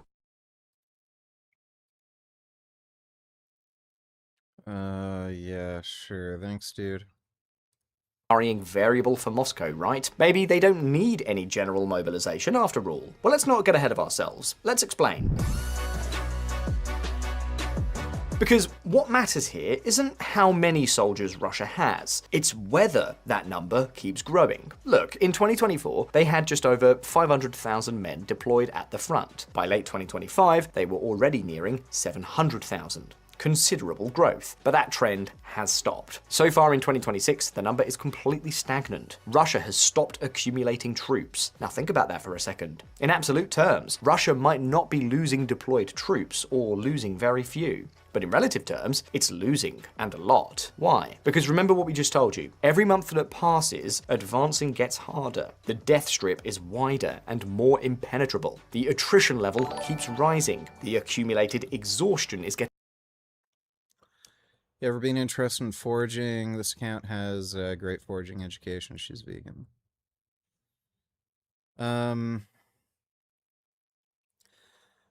Not really. Like, a lot of wild edible plants are, like, not they don't taste good. But it's really good for you.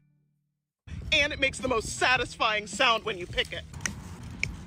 Meet Itadori, or Japanese knotweed. Rhoenatica japonica? Nope, sorry. Yeah, I've seen her channel before. Some of these your ears. Using chopsticks because, I don't know, tender.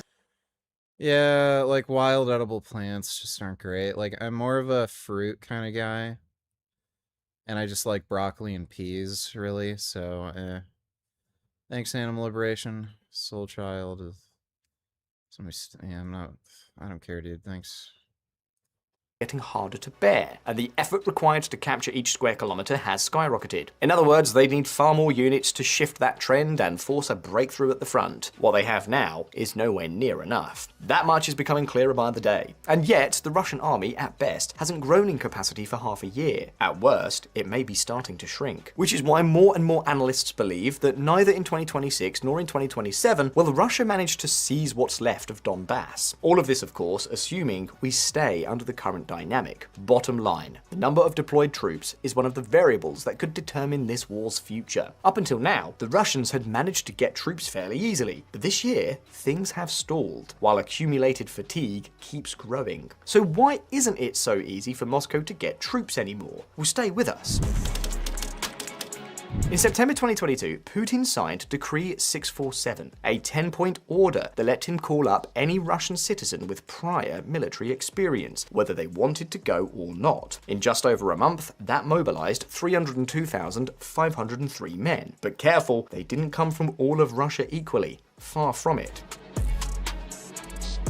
If we look at recruitment per capita across the different regions of the Federation, we'll see it could hardly be more unequal. A perfect example is Buryatia, a poor republic in Russia's far east. There, they called up about 3 men out of every 100 of military age. Very similar to other regions like Ryazan or even Kaliningrad. By contrast, if we look at more urban regions like Moscow itself, What was that link Soulchild sent? It was probably something anti-Semitic. Yeah, it's just stupid. Thanks, Dodo. the story changes completely. There, they called up 1 in 200. In other words, a man from Buryatia had 6 times the odds of ending up at the front compared to someone from Moscow. So why did they pick people from such far-flung places? Basically for 2 good reasons. First, because they were far less likely to complain. They weren't part of the country's urban elite, had no platform and no ability to organize, which made them an easy target. And second, because they're much poorer, something the Kremlin has exploited with its checkbook. And in fact, after that September 2022, Putin never mobilized again. He switched methods. Instead of forcing people, he started buying them. He started buying ordinary citizens with money, or Krona hot.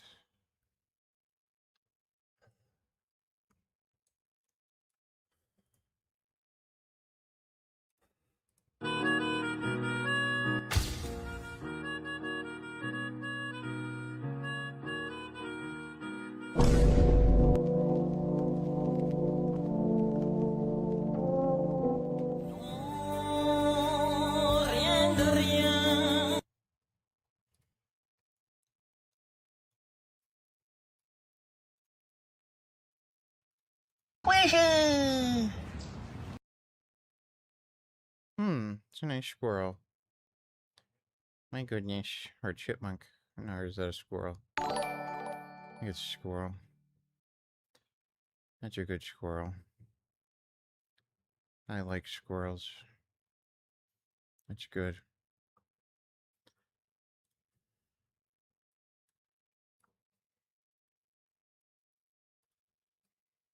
The Prince of Wales has grown up in such a privileged lifestyle that he doesn't have mechanics to choose for himself anymore.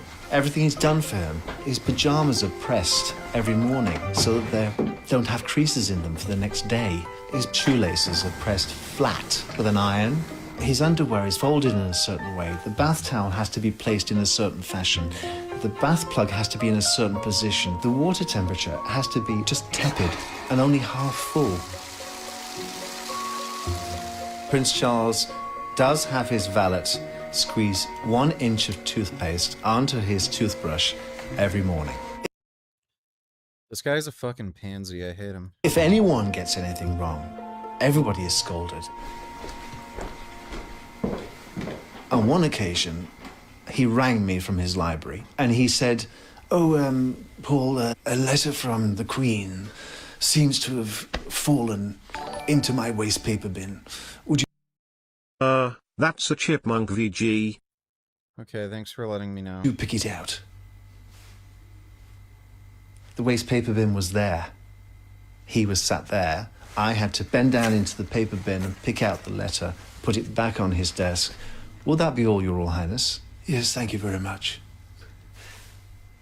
It was beneath him to stoop and forage through his own waste paper bin. What a fucking piece of shit. Fucking asshole.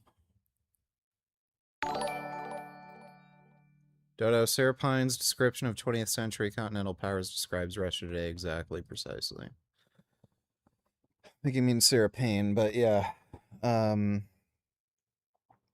Oh wait, I read that wrong. You said Payne.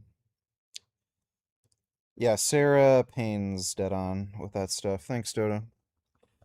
Ben Boy, and the fact that people are defending that woman for strangling her kids because she had a mental illness. Just more proof that the human race is a joke. Well, we're living in a retarded society with absolutely no personal responsibility. So yeah. It's just fucked. Thanks, Ben Boy. Prisoners with the promise of getting out of jail. And this isn't a minor detail. Of all the Russian dead who could be identified by name, almost 4 out of 10 were volunteers who signed a contract. Another 10% were recruited prisoners. Those mobilized in 2022 don't even reach 8%. In other words, this war is being fought mostly by people who signed a piece of paper in exchange for a bonus that, in Russia's heartland, sounds like winning the lottery. It worked wonderfully. You already saw it earlier. Russia went from just over 500,000 men at the front to nearly 700,000. And why did people sign up? Just do the maths. In Buryatia, where the average salary is around $600 a month, the bonus was equivalent to almost 3 years' salary paid up front.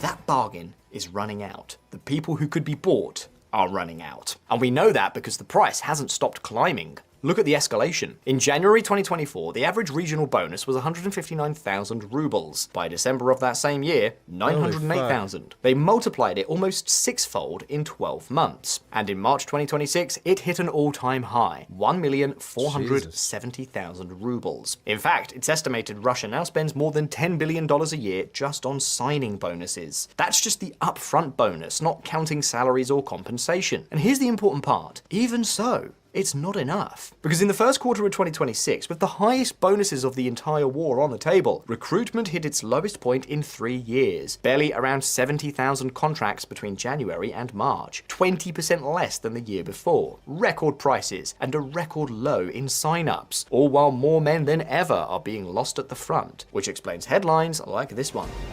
Putin's war machine scours the home front for recruits. Moscow turns to raids, pressure, and deception to enlist soldiers to fight against Ukraine. Raids, pressure, and deception. Something was certainly happening before and has now intensified for a very simple reason. They can't keep up.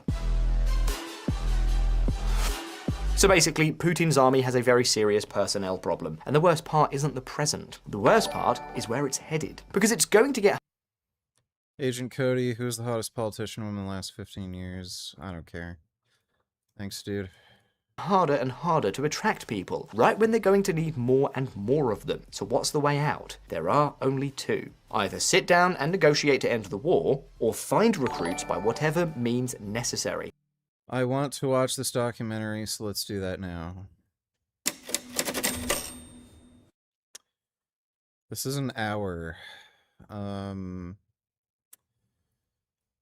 I'll think about it. Thanks, Dodo. And so far, Putin hasn't shown a single sign of wanting to sit down. So only the second option remains. And that pressure is already trickling down the entire chain of command. From the Kremlin to the governors, from the governors to the military commissariats, and from there onto the streets. Notice what a Novosibirsk regional government official told Vetska. We have one of the lowest contract signing numbers in the whole country. They've made it clear that if we don't hit the required figures by August, something harsh is coming. What? I don't know. And as you're all probably thinking, something harsh sounds a lot like general mobilization. But careful, because this is a card Putin doesn't want to play, and one he'll try everything to avoid playing. But there is... You can put it on 2x speed, no problem. Okay, hold on. Watch that next, okay, Dodo? Thanks. Reality is he's almost run out of places to squeeze, and whatever he manages to scrape together at this point is going to be more of a patch than a real solution. So it all points to the same conclusion. If Putin wants to take what's left of Donbass, he's going to have to announce a general mobilization, or, well, some kind of broad, generalized mobilization. Which brings us straight to the first question we posed at the start. Can he actually do it? Well, the short answer is yes. He can. And not only can he, the decision rests entirely and exclusively with him, because it's worth remembering how Russia actually works. Putin doesn't have to convince a parliament, negotiate with a coalition, or go through any court. He's the sole ruler of the country. If he wants to do something, there's absolutely no one who can stop him. In fact, that's exactly how it played out in 2022. The partial mobilization was prepared in the strictest secrecy, and the decision was made personally. Hopefully, much like Sean Grayson, she dies in prison too. And if there is a hell goes there with him, there they can both enjoy their honeymoon there. Yeah, that'd be nice. Thanks, Dodo. I've donated enough. I think it's time we take it to the next stage. Kiss me, you fool. How about I just make you some cream of wheat with protein in it? Thanks, Dodo. By Putin, together with the top brass of the Ministry of Defense and the General Staff. But beyond that, the legal groundwork is already in place. And there are two things here that don't always get talked about. First, under Russian law, there's no difference at all between partial and general mobilization. None. This law doesn't define either one. And the second is even bigger. Remember Decree 647, the one Putin signed in September 2022? Well, that decree has never been repealed. It's still in force. Yes, Putin declared the mobilization complete on October 28th of that year, but that was a verbal statement in front of the cameras. It wasn't a legal act. There's no decree formally ending it. And in case there was any doubt, in May 2023, Russia's own Supreme Court confirmed that Decree 647 remains formally in effect. And do you know what that means? That to mobilize again, Putin doesn't need to sign anything at all. All he has to do is stop saying it's over. So the question is when he'll stop saying that. And there's fairly broad consensus among analysts after the Duma elections. This September on the 18th, 19th and 20th, Russia holds legislative elections. Voters will elect the 450 seats of the State Duma, plus the parliaments of 39 regions and about a dozen governors. All of it, of course, in a context of thoroughly rigged elections. But even though the outcome is a foregone conclusion, these elections set the calendar, because Putin has a very consistent habit. Decisions that cause pain are always made after people vote. Never before. And you already know the best example because we just told you about it. On September 11th, 2022, Russians voted in more than 20 regions and united Russia won everywhere. 10 days later, on September 21st, Putin signed the partial mobilization decree. And there are several more examples just like it. So everything suggests that if it happens, that mobilization would come after the elections. Now then, could it actually change the dynamics of the war? Well, let's assume Putin announces general recruitment. The first question is what troop target he'd put on the table. In 2022, it was 300,000. And note that of those 300,000, only about 150,000 actually became organized, usable units. The rest was lost along the way. For this autumn, rumors put the number at 500,000, though that figure came from a Ukrainian body and hasn't been independently confirmed. But the number isn't even the main problem. The problem is the timing, because mobilizing isn't like turning on a tap. You have to locate people. summon them, equip them, and train them, and that takes months. And here's the important part, because even so, analysts don't believe Russia would achieve the breakthrough at the front that it needs. And the reason is exactly what we told you earlier. No matter how many men you throw in, the death strip is still there, and it's still impossible to mass enough forces to pull off a large-scale offensive. Add to that the genuine web of Ukrainian fortifications, and there's your answer. More men would mean more progress, but not fast progress. Progress like what we've seen over the last 2 years, drip by drip. And that's assuming the Ukrainians don't keep improving their technological and military production capabilities, which, lately, they've gotten us pretty used to.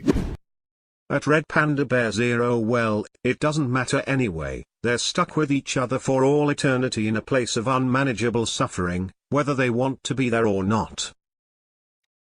Alright, thank you, Dodo. On top of that, mobilization would carry an enormous economic cost, because Russia is already dragging around a very serious labor shortage. So serious that Elvira Nabiulina, governor of the central bank, and the woman... Hey, drinking my berry smoothie and just wanted to say hi.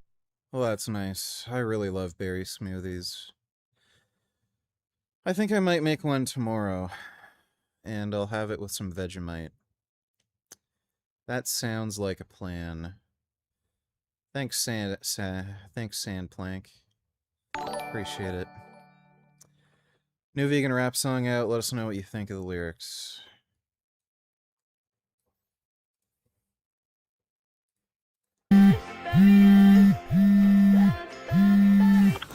Hello? Yo, our song just came out. I need to do some videos. Send me one. It's 2 a.m. I'm sleeping. Alright, cool. That means you're up. Yo, just do it in your room. Just send it in like 15 minutes? Maybe 10? Alright, boy. Hello?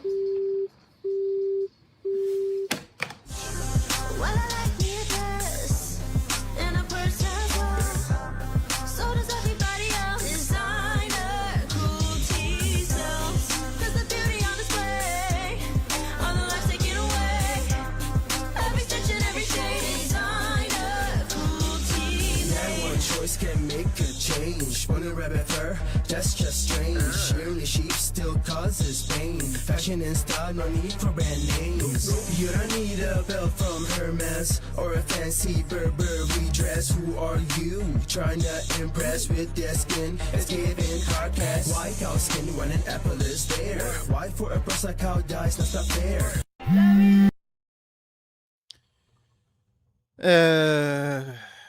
You know.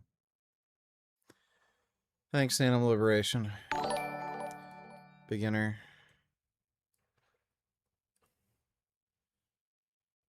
This is gonna be stupid.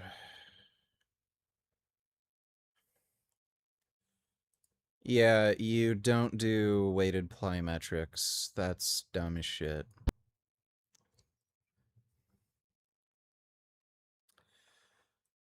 That is dumb as shit.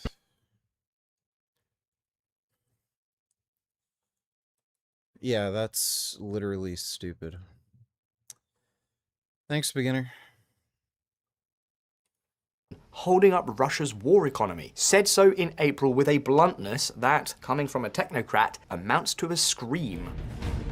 We have never until now in the history of modern Russia lived with such a deficit of labor force. Never had this. And it affects the entire economic situation. And there's the key point. Mobilization doesn't create men. It just moves them around. It pulls them out of factories and puts them in trenches. But careful, because the economy wouldn't only weaken from that, also from what would follow, a genuine brain drain. Because when Putin signed that decree in 2022...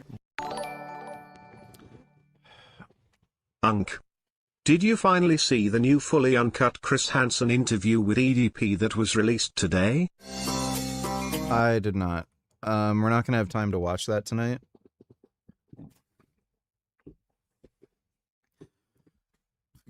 We'll watch that tomorrow. Thanks, dude. Russia emptied out at least 650... I'm having bad anger bouts on tea. Have you experienced this? It's all in your head. Testosterone does not cause anger. Totally unrelated to testosterone, dude. The only explanation for that would be you have a contaminated gear source and they gave you Tren or something. But you don't get anger issues on testosterone. I gotta go to the bathroom again. I have to pee and or poop. But I'll be right back. Oh. Oh, crap. I'm sorry.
Oh, that was good shit.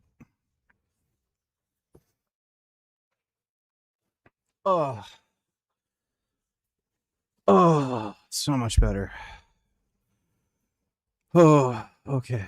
1,000 Russians who left back then are still outside the country today, and with a devastating profile. Around 80% with university degrees, between 20 and 40 years old, from the tech and science sectors. If there's a second mobilization, that would happen again, no doubt about it. The Kremlin knows it, and that's why it spent months closing the door. An automatic travel ban the moment your summons arrives, and not a single multiple entry Schengen visa issued since November 2025. Sure, they can make it extremely difficult, but people are going to want to leave anyway, and one way or another, they will manage it. And this is exactly where you can see the underlying problem with mobilization, because it would break the social status quo this war rests on, an unwritten pact that says the war is fought by other people. It's fought by prisoners, by the poor from remote republics, and by immigrants. And you living in Moscow won't be touched, and breaking that could stir up serious trouble. Any attempt to conscript large numbers of Russians would shatter this unspoken social contract and could potentially destabilize the home front. And it just so happens that the people who'd be swept up in this mobilization are the very ones most supportive of the war. Something that would change the moment the weight landed on them. Remember that support chart from earlier? Well, zoom in and things get interesting. Across Russia as a whole, only 28% want the war to continue. But in Moscow, it's nearly 49%, almost half. In other words, the Russians most enthusiastic about this war are exactly the ones living in the city that sends the fewest sons to the front. And you don't have to speculate about what would happen if that changed, because it already happened once. In August 2022, before the partial mobilization, 48% of Russians wanted the war to continue. A month after the decree, that had dropped to 36%. And that was a mobilization that carefully avoided the big cities. Now be careful, because there's a huge difference between 2022 and today. Putin's repressive apparatus has grown enormously. Russia's National Guard, the Rosgvardia, now has around 400,000 troops, and for the first time has been equipped with tanks, self-propelled artillery, and multiple rocket launchers. This past February, Putin even created his own general staff for it, and its budget keeps climbing. Bottom line, Putin's beloved special operation is getting more and more complicated. The front is essentially frozen, and the recruitment tap is closing on him. So if he really wants to keep going, he's going to have to make a risky move. And yes, he's spent time preparing to tie up loose ends so things don't spiral out of control. But no matter how well prepared he is, it's still a risk the Tsar will have to take. And that's exactly why his decision will be so revealing. Because it won't just tell us how many soldiers he's sending to the front, it'll tell us where he really stands, and how he actually sees this war. If he mobilizes, the message is crystal clear. He's willing to go very far in Ukraine, and to pay a domestic price he spent 4.5 years avoiding. And if he doesn't mobilize, if he keeps scraping recruits together from here and there, the message is exactly the opposite. More optimistic, sure, but that's nowhere near saying this war is about to end. At most,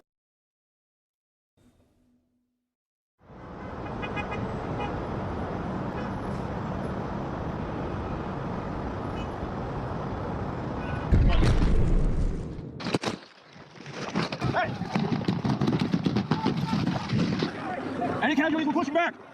Hey, yeah, come back, come back. Watch out. It's ID, bro. Mourned the 13 American service members cut down in their prime. And the death of 170 Afghan and operational partners will be out of Afghanistan before we mark the 20th anniversary of that heinous attack on September 11th. The president decided to withdraw all troops by September 11th, to go to zero. The military had advised him not to go to zero. Instead, to keep a residual force behind permanently. The president's decision was to withdraw completely. I've been pretty consistent that I felt we should not withdraw. With a force of about 2,500, we would be able to maintain support for the Afghan military. The president decided against it, against keeping any forces. His decision was based on the assumption that if he kept forces there, that the U.S. might get reentangled in conflict in Afghanistan. He wanted to say to the American public that he was the president who got us out of Afghanistan, who ended the forever war. Bush couldn't do it. Obama couldn't do it. Trump couldn't do it. Biden did it. And everybody took their cues from that. The president has decided to end America's involvement in our longest war. And we're going to do just that. Biden's decision to go to zero affected all subsequent choices, such as what to do with Bagram Air Base. Bagram had huge strategic and tactical advantages. Bagram was the closest U.S. base to China, India, Pakistan, and Iran. Originally built by the Soviet Union, Bagram was the center of U.S. combat operations since 2001. Bagram was like a small city with 2 huge runways, as well as hospitals, hangars, housing, and much else. By staying at 2,500, my recommendation, we would not have had to give Bagram up. We did not want to give Bagram up. When you go to zero, you lose the capability to hold Bagram Airfield. It's inescapable. Bagram Airfield was well suited to an orderly, safe evacuation, unlike Kabul. Now that option was gone. At the point that the decision was made to close Bagram, we had already passed the point of, without having to put more forces back into Afghanistan, that decision, I think it was much more fraught with risk. Often in this withdrawal process, it seems to me that just that kind of the press of events overtakes the decision process, so that you no longer have a good decision. Right. That's accurate, yeah. The number of people I talked to that were at Bagram were like, hey, you're leaving on a plane in the next 48 hours. And like leaving a yellow sticky note and keys to their Afghan counterparts saying, we're leaving, goodbye, good luck, and they're gone. How is that a responsible way to do business? The only sign of the Afghan army now in charge of Bagram Air Base is at the entrance. Inside, there are miles of unguarded roads and barracks. After we left, hundreds of millions of dollars of weapons and equipment remained. Eventually, the Taliban seized it. When we left Bagram, all U.S. equipment was removed. Lots of equipment remained that was being used by the Afghans. Did you believe that the Taliban was going to overrun it quickly? I thought it would certainly happen. Worried about the bad optics around the 9/11 date, President Biden moved up the final departure of the U.S. military. Our military mission in Afghanistan will conclude on August 31st. The president and his advisors expected the Afghan government and army to continue on beyond August 31st, fighting the Taliban or negotiating a peace agreement with them, aided by U.S. diplomacy. Is a Taliban takeover of Afghanistan now inevitable? No, it is not. Because you have the Afghan troops at 300,000. Yeah, well-equipped, well-equipped as any army in the world, and an air force, against something like 75,000 Taliban. It is not inevitable. Not only were these troop numbers unrealistically high, but the U.S. withdrew all its support for the Afghan military, which for years had been fighting against the Taliban alongside the U.S. military. Now, suddenly, no more embedded U.S. special forces, no more U.S. air support, no more U.S. contractors servicing equipment and training Afghans. Let me be clear what we did. We withdrew to zero in terms of support for the Afghans. We stopped support for their air force and country. We stopped supporting them logistically in terms of helping them move supplies. All of those functions went away. We even see these things back in the days that if you pull everything out of Afghanistan, if you pull the contractors out, if you pull the special forces out, if you pull your air assets out, and you don't give us anything, then we will lose. The soldiers who've relied so much on international training, air support and weaponry are now being left to tackle the Taliban insurgency on their own. When Afghan President Ashraf Ghani visited Washington, D.C., President Biden told him a different story about U.S. support. You know, our troops may be leaving, but support for Afghanistan is not ending in terms of support and maintenance of their helping maintain their military as well as economic and political support. The Taliban are on the march and gaining territory at an astonishing rate. I call it the big red blob. You'd watch the tracker. We had the map of Afghanistan up in our operations center. And the Taliban, their front line and their locations were captured in red. And from February, where they had 78 districts, once the announcement goes out, by mid-June, they have 100 districts. So moderate growth, but a month later, they had 200 districts. It was doubling at this incredible rate. You could walk in the ops center and see it. It was this big red blob that was just gobbling up terrain. There wasn't much fighting Think going about on. 6 to 8 liters of water a day. Provincial capitals were falling as a result, mostly as a result of deals and understanding arrived at between the two sides. The Taliban is now moving in on cities, capturing Kunduz Sunday, home to nearly 300,000. Local governors, recognizing the inevitability of a Taliban victory, preferred to cut a deal early. Taliban propaganda video unverified by. It was not a fight. It was not a war. It was not by force. It was a local negotiation through the tribal elders. As the Taliban approached Kabul, they liberated 2 prisons, releasing thousands of Taliban fighters, but also numerous ISIS-K terrorists, surprising some American officials. The Taliban was supposed to contain ISIS-K on our behalf, on the theory that ISIS-K were their enemies too. ISIS-K and the Taliban are first cousins, so to speak. The Taliban want their Islamic Caliphate. ISIS-K wants to export this globally and do more and more damage around the world. So now you've got 7,000 to 8,000 of the worst, either in or near Kabul or heading to Kabul. It's been said that one of the prisoners released was the suicide bomber. Is that? I think it's very possible. I think evidence tends to show that's the case. I think that's probably the case. It's a horrible thing to contemplate, I think. It certainly is. Since the military was drawing down to zero, they wanted to plan a total civilian evacuation, a NEO, or non-combatant evacuation operation. But the State Department had other ideas. Even without the military, they hoped to keep the Kabul embassy open, to work with the new coalition government they envisioned. Yes, we all wanted the embassy to remain open. It was fully our expectation that the Afghan government and the Afghan military would not collapse. It was the desire of Congress to make sure that we remained engaged in Afghanistan. Did the State Department think that they would be able to maintain that embassy to the future? I believe they had a vision where they would be able to maintain that embassy, where the Taliban would acquiesce to our presence. Circumstances didn't bear it out. Well, the circumstances did not bear that vision out.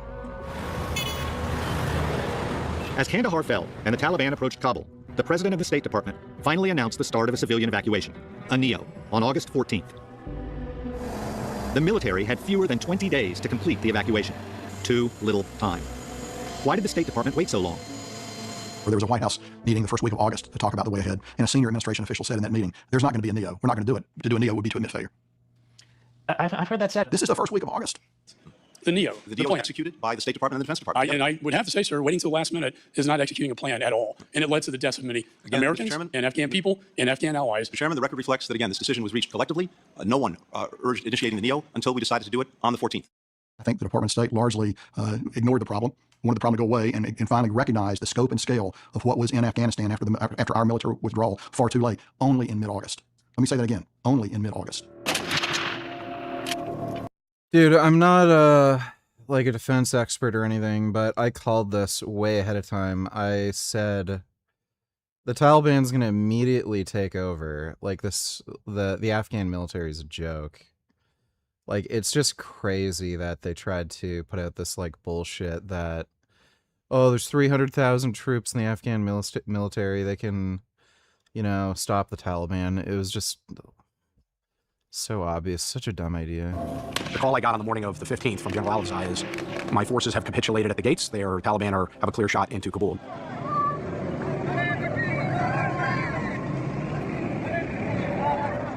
Later that day, without warning, President Ashraf Ghani fled to the United Arab Emirates. Were you surprised that President Ghani fled so quickly? Yeah, I guess I was. I mean, so completely quickly.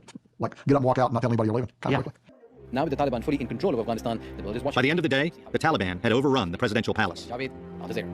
U.S. forces were confined to our embassy and the airport, H. Kaya, which would be the site for the evacuation.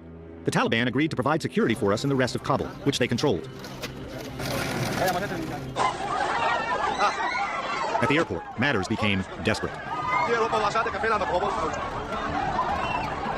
The rumor spread all around Afghanistan that anyone that can make it to the airport in Kabul would go to the United States. So there was a rush from the countryside to get to the airport. Don't blame them. Soon, frantic Afghan civilians started flooding into the airport.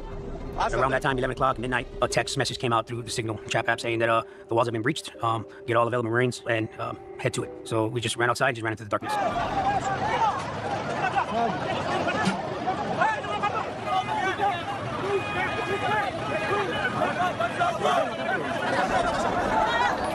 In the morning, the numbers swelled. That's absolutely crazy. Exactly, and humans say they are the most intelligent species. Might be the most intelligent, but not the most wise. That's for sure. Thanks, Dodo. Once the sun came up, it seemed like the numbers exponentially grew. The people woke up in the morning and thought, hey, we need to get out of this country.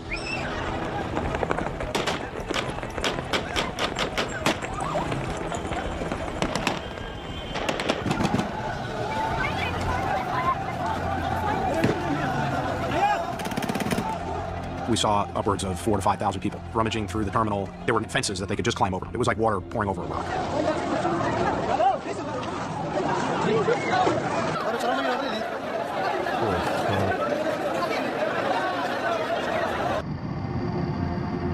Later that morning, a C-17 came in for a landing. Plane landed, going relatively slow on the airfield, and which gave the civilians opportunity to jump on the plane.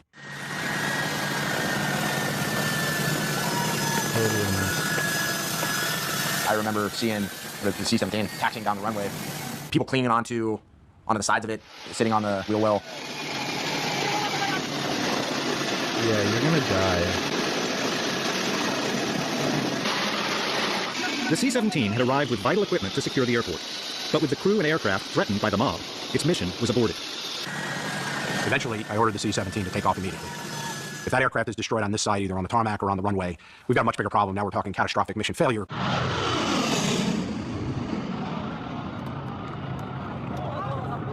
Watching it lift off of the ground, and just seeing kind of like almost stick figures just falling through the air, probably 200, 150 feet off the ground. That is stupid. I remember seeing, I want to say, 2 personnel that fell. 2 civilians fell off that plane, and they landed. Holy fuck. And when that happened, it got quiet. Nobody was pushing anymore. Nobody was shoving. Nobody was fighting. It got quiet. Because I didn't realize that it happened until we started to see the YouTube videos. And I knew right there that that was going to be the iconic symbol of our withdrawal from Afghanistan. Yeah, don't hang on to the side of a fucking plane. It's not a The airport train. remained overrun by desperate people trying to get out of Kabul, away from the Taliban. So no planes could land or take off.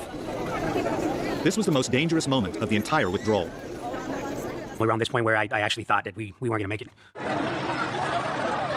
Because in the crowds, we didn't process. We didn't search these individuals coming through. We didn't know what could be a possible suicide bomber. They could have weapons shooting at us, and it was hand-to-hand fighting, using our weapons as blunt force weapons or blunt force, like hitting with the buttstocks of our weapon. We didn't know what these people were carrying. The Marines could not clear the airport. So on the second night, the CIA brought in NSU units, or Zero units. These Zero units were Afghan special forces, created, trained, and funded by the CIA, technically under the control of the Afghan intelligence agency. Called death squads by their enemies, they had been fighting the Taliban under CIA direction since 2008. They did in 1 hour we couldn't do, and at this point, a day and a half, 2 days already. But how did they do it? Violence. They straight up executed people, ran them over. Did you actually see an NSU person shoot somebody? Yes, sir. You saw that, their cars actually hit What people? else are they going to do? Some people deny that happened. No, I literally saw trucks running over people, sir. And they deny that they shot into the crowd. I'm not surprised. People say What else are they going to do? that these NSU units shot into the crowds, killed people, and ran over them with the cars. I had no reporting of that. And I don't want to say I didn't. I knew they were firing above the crowd all the time, and it was. Well, the Marines were doing that for the last day. And Right. Crowd control. I just did not get any official reporting that they were shooting into the crowd, because otherwise I would have stepped in and said, "Stop, cease and desist" to our partners that had control of them. That, like, I mean, I don't blame them. What else are they going to do? You have to clear the runway. I just did not see that or hear that. A dozen people, Marines, say they saw it. So I don't believe that they'd all make up something. No, I don't either. I'm just telling you that that reporting never came up to my headquarters. You haven't even seen reports now from people that even. I have not. Really? I have not. Yeah, it's fair. We lead our first guys out there. What are you going to do? They mentioned some of the methods that the NDS and the Zero units used to clear that airfield. They would use vehicles. Look, these idiots were hanging on to the side of a fucking plane. They're going to kill themselves, like, some way or another anyway. So, yeah. They would run people over. They would execute people. They'd shoot into the crowds, bearing witness to atrocities, to war crimes, and not being able to do anything about it. And that is just something that someone has to take home and wrestle with when they reflect on their service or their experience. I wouldn't feel bad. Like, again, you got to secure the airfield, and these idiots would kill themselves anyway. HKIA, potentially for the rest of their life. The military needed the Zero units. Only the threat of imminent death could get people to leave the airport, to go where the Taliban, too, might kill them. I firmly believe that if we didn't partner with the NSU unit, they didn't come to help us, we wouldn't be here today, sir. And it's clear that we wouldn't have cleared the airport without them. We could not have held the airport without them, too. They were vital to the success of our mission. Vital. Like, I don't know what this bullshit is, where it's like, they committed war crimes. The fuck are you gonna do? Like, if they won't leave? To get the Zero units to run over and fire upon their own countrymen, the CIA had to promise that they and their entire families would be evacuated. Ultimately, 30,000 of the 124,000 evacuated, almost 1/4, were Zero units and their families. Critics of them like to say that they negotiated to get they and all their families out. They did. And it was a huge percentage. Okay. Okay. Yes, the military needed the Zero units to clear the airfield. Still, according to many witnesses, Afghan troops, Zero units, under the control of the CIA, had randomly massacred innocent civilians on an airfield run by our military, while our soldiers and Marines watched. Yeah, how else are you going to clear the Once airfield? the airfield was cleared, the desperate crowds, now outside the airport, tried to push their way back in at various airport gates. Abbey Gate, East Gate, and North Gate. The crowds at the gates had to deal with the Taliban, whom the U.S. had agreed would provide security outside the airport. And that's why when I engaged with my Taliban counterpart, the idea was not to do crowd control, but how do you provide security? Do you think they did a good job of that? No, I do not. Now I have to look at these people who I've wanted to kill and tried to kill, and who have also wanted and tried to kill me. I have to kind of work with them in order, because we were put into a position where that was the only resort. The gates quickly became hellscapes, terrible to behold.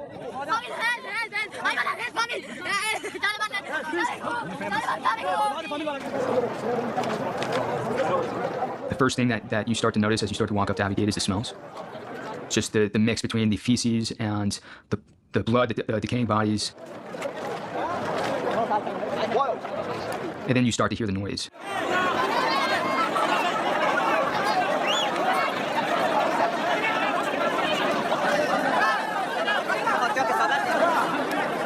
It was deafening. Just the amount of just people screaming and yelling for the opportunity to get taken by us. But once you get past the gate, there's a canal.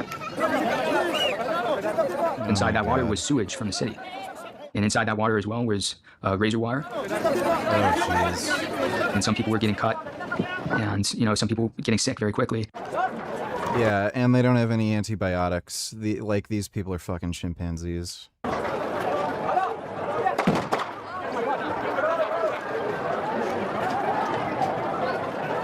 There are all these stories of babies being thrown over the wire and babies suffocating. Did you see any of that? So I've seen many times, dying babies. They would try their best to hand them over to us, and the corpsmen doing everything that they could to try to revive them. When that baby was handed over, the iconic video that's out there, we had just showed up at the East Gate. That kind of happened all the time. That was just one snippet of many occasions that happened. Some civilians just throwing babies over. We saw babies on the ground that were just thrown on the ground. Some of them orphans, some of them looked like they were sleeping, some of them dead. So we crawled over them to push people back.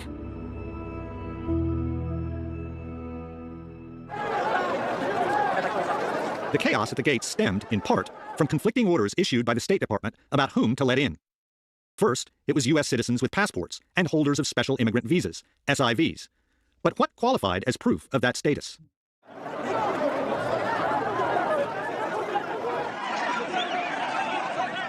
They had a bunch of paperwork that allegedly was from the State Department, but I think the State Department had just emailed it out. So the idea that they wouldn't be able to just forward an email or photocopy a piece of paper. So these what were supposed to be official documents granting people official access to the airport very quickly became meaningless. Who was allowed in also changed. I actually absolutely sympathize with that because, as I said, at my level, I was getting the same conflicting guidance, and it changed on not just daily, sometimes hourly basis. So, Abbey Gate, I was charged with processing the people that had valid documents, and then taking those who didn't have those documents back to the exits. That was essentially playing God with these people, choosing whether or not they were going to get rescued or be taken to the exits where the Taliban were. And oftentimes, the Taliban were executing people there, and people would beg you to kill them. They would beg you, they'd get down on their knees and point, hold your muzzle from your rifle to their head and beg you to shoot them. And it definitely played with my head for the time that I was doing that. Because the crowd on the other side of the canal would boo, or they would say things to me, and then just seeing the Taliban on the other side mocking us, smiling at us. There have been instances where we have received reports of people being turned away or pushed back or even beaten. We are taking that up in a channel with the Taliban to try to resolve those issues. I was at the East Gate, and while we were processing civilians through, I had this Afghani woman standing to my left side over the fence, and the wall was probably about 4 feet tall, and she stayed with me the whole night, probably 8-9 hours, and she kept begging me, please sir, let me in, I don't have a husband, I already have a target on my back, the Taliban's right there, they keep pointing at me, they keep looking at me, they're gonna kill me if you don't let me in, please sir. She kept begging all night, and I couldn't let her in. I didn't see her after that at all. Get back! Get back! Get back! Push back! Get back!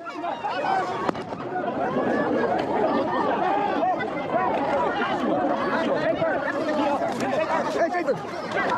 Get the guy to wire! Get him up! Start shooting them. Get him up! Get up! We're asking young Marines to make life and death decisions on these families. That will haunt them until the day they die. It's unfair. It's something well beyond what they I wouldn't give a shit. ever signed up for, and they did their best. On August 19th, President Biden widened the list of those eligible to be evacuated to all our civilian allies, broadly defined, a large group. How about our Afghan allies? Does the commitment hold for them as well?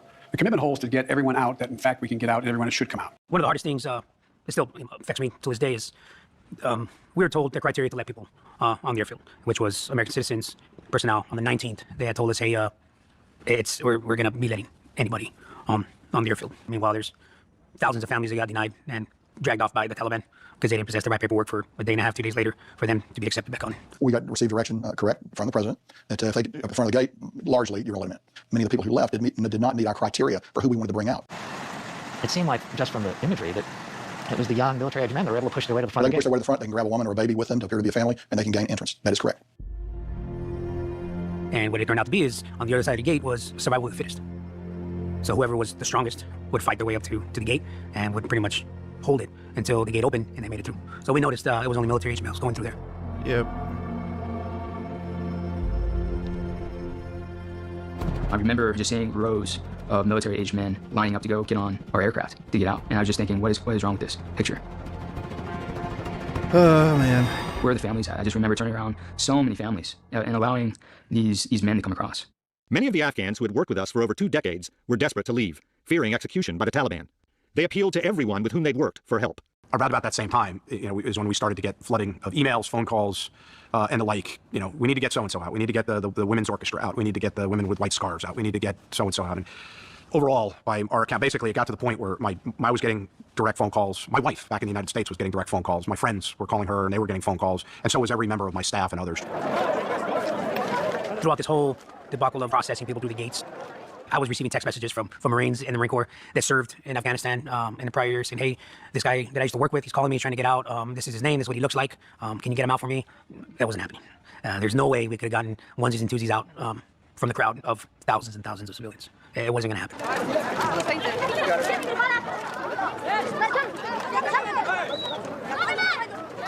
Due to the chaos at the gates, many of our loyal allies did not make it through. Many did not even live in Kabul. Thousands of these folks are now trapped in their homes. They cannot even try to get to Kabul. It's not safe. I know 2 lieutenants, veterans, who are like setting up a GoFundMe to save their translators. In the end, the U.S. government left thousands of our loyal Afghan allies behind. Fortunately, several private enterprises tried to rescue as many as they could, but not nearly enough. Currently, the security situation at the airport is stable. However, there are threats, and we're closely monitoring those. At any moment, they could happen. We knew that ISIS-K would seek to attack us. We knew that would happen, and preventing that attack was a very high priority for us.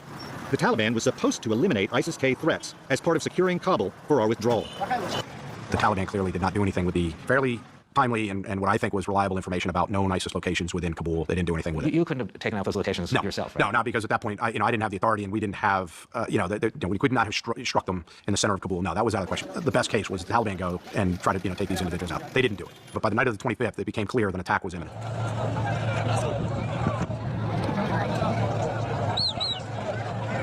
Where are you going? Where are you going? We don't know what you're saying. Why is this?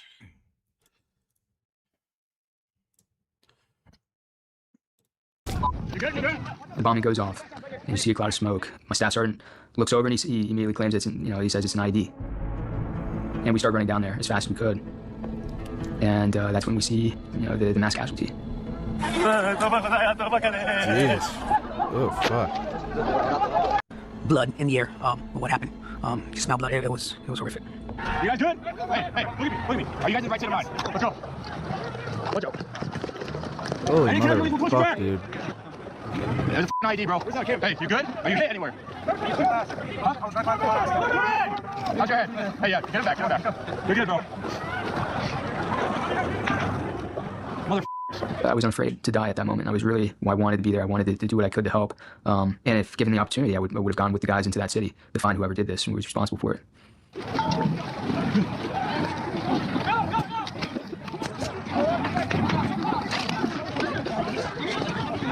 Get down. Hey, you good? Hey, come here. What's wrong? What's wrong? Get him water. It's the eyes. Hey, point in his eyes. There's like a feeling of shock and disbelief a little bit. Yeah. This isn't supposed to happen to the United States Marines and the U.S. military. So the idea that to have such a massive attack and so many people killed, it was shocking, and there's a little bit of kind of disbelief. 13 U.S. service members were killed, as well as 170 Afghan civilians. 45 U.S. service members were wounded, and more than 150 Afghan civilians.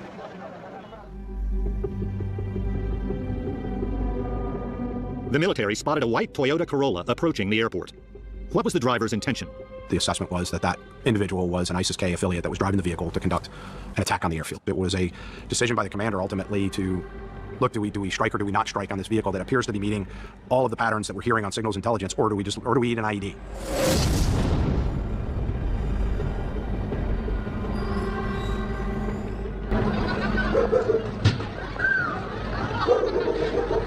Hell yeah, hellfire.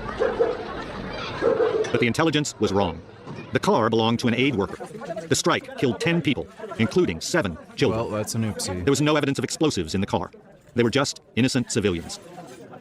Now you have to wonder, did Milley basically say, let's find a target? And his intelligence people said, okay, this is one. And they maybe didn't do the due diligence they needed to do. The tragedy of 29 August was a mistake. We were wrong. We struck it. It was a mistake. We killed innocent people. I am profoundly sorry that that happened. It was an action undertaken in the heat of battle to protect our forces. It was not in revenge for the Abbey Gate attack. During their last days at HKIA, the Marines were given one final. By the way, if Israel did that, oh, they meant to do it. They just want to kill civilians, but when the United States does it, oh, well, you know, it's an oopsie. You know, it happens. Final task. Our leadership there at HKIA told us to go clean up everything. And to us, it felt like we were cleaning up for the Taliban to come in. And I could see it on everybody's faces, including mine. Just another act of betrayal to us. What was that like when that order came through? I think, is it all right if I cuss a little bit? Yes, sure. Okay, yeah, of course. Like, they've been fucking me for the past 2 weeks. Why are they not going to continue to do that and in the most ridiculous and kind of demeaning way that they can? Finally, the last planes got ready to leave with the remaining troops. The war was over. And I had to go do a press conference and report that fact, so I was focused on the press conference. I'm the person who announced it. The last C-17 lifted off from Hamid Karzai International Airport on August 30th this afternoon at 3:29 p.m. East Coast time. The way I like to discuss it is, from a tactical perspective, is we accomplished the mission that we were given. And those young men and women executed that mission and got 124,000 people off of the runway that otherwise would not have gotten off. We did get 124,000 people out. A historic achievement. But how many of those people were the ones that we were trying to get out? It must have been a really That's the question I think I wrestle with is I do think that we've left a lot of people behind, including my brother's interpreter. They never made it out, and he should be here in the States, and we left him. It's hard to think about these people that we left behind. The worst feeling I could imagine would be one of those Afghan families when that last plane left and you realized hope was gone. There's no way to sugarcoat it or justify it. We abandoned you because of poor choices and a poor decision, a poor execution in a manner that we didn't have to do. Afghan women are slowly being rubbed out of society. Once again in power, the Taliban are implementing their Islamist agenda. Yep. The Taliban are still the old people, the same people. The situation with regard to the women's rights, it's a disaster. We don't have any doctors on the ground. The thing to understand about the Taliban, though, is they're not interested in attacking the United States. And the problem with the Taliban is they harbor al-Qaeda and ISIS in particular does have plans to attack New York and Washington, does want to carry the war to our homelands. You were very clear in your book that this was a defeat for America. I don't know what else to call it. Afghanistan was not worth it at all because it looks just like September 10th, 2001. All of the money, the blood, all of the effort we put in there was washed away by feckless, magical thinking. Some say that our failed withdrawal in Afghanistan emboldened our enemies around the world. This was a major, major mistake. And what it did was it undermined the American public's perception of Biden's competence. It also seeded, I think, the sense among adversaries that this president didn't have the will to do what was needed to stand up to America's crucial interests. I think it did lead to the perception in Moscow and in Tehran and in Gaza that they could take advantage of that. And I believe they did. For the Marines who manned the gates, those days haunt them. They suffer from moral injury, which is very different than PTSD.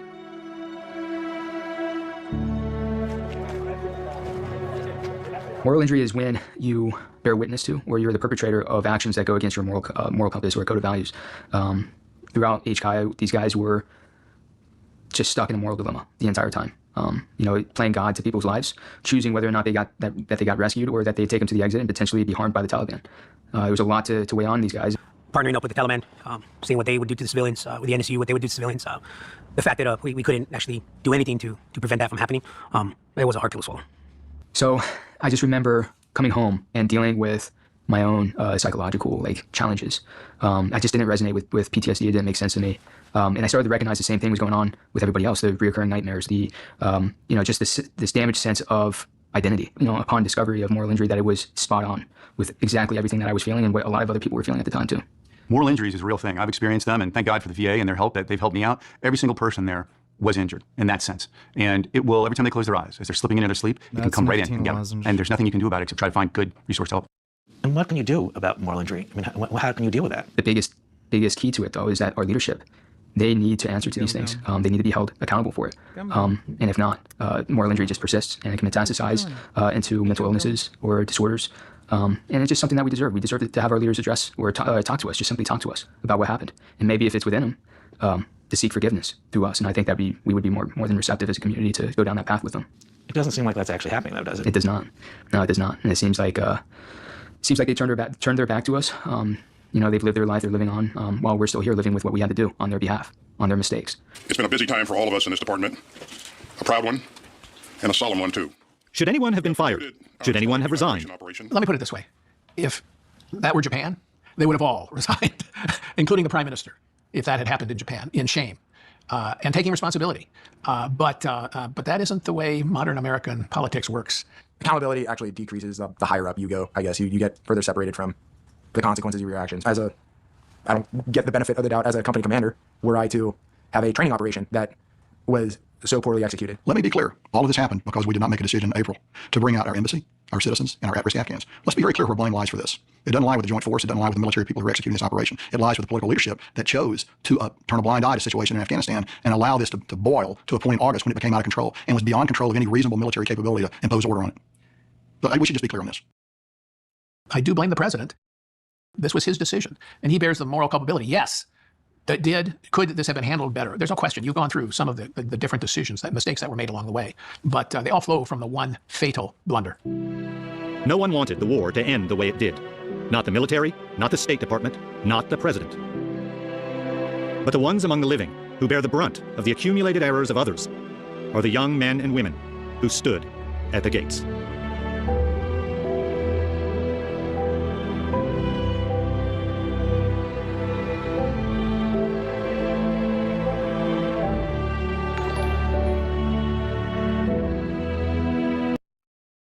Vegan deterioration meant... It was going to be about what I think was potentially balding from a vegan diet. So I was a vegan for almost 7 years. She's fat. Was not underweight. I was not, according to my blood test, I wasn't undernourished or anything like that, but meat and eggs and everything. So actually, I made a video on the Vegans of Instagram this week where I showed Chef Babette and her apparent balding, and she said that it was from like wearing tight head wraps and restrictive head wraps. And I'm not saying that can't cause hairline recession and balding, but I do think that eating a restrictive vegan diet, all vegan diets are restrictive. Don't say, oh, fruits, you're just eating nothing but raw fruits and vegetables and not beans and oats and plant proteins. I was eating all that, okay, and I still was getting bald-headed. Okay, so to me, bald-headed like that, I didn't know. All right, but then as I was going through, you can see down there, whatever. As a comparison, I'm in the middle. I don't fucking care. Thanks, dude. Metro 2039 is the fourth game in the long-running Metro series. The previous game in the franchise, Metro Exodus, was a bit of a departure for the series' norms. It got away from the traditional claustrophobic Metro Moscow setting, and instead had a road trip adventure set across multiple locations with environments that were open-world-like in structure. I really like Metro Exodus. I think it's a fantastic game, but it is undeniable that it has a very different flavor from the first two Metro games. Metro 2039 feels like a game where the developers decided to go back to the roots of the first two games, while still retaining a lot of the gameplay advancements and improvements from Metro Exodus. I got to play 3 hours of the game, and I came away very, very impressed. If the rest of the game can maintain the level of quality that I saw, Metro 2039 might just be peak Metro. But first, a bit of housekeeping. The demo I played was around 3 hours, took place halfway through the game. I was playing it on NVIDIA GeForce Now, which is their streaming service.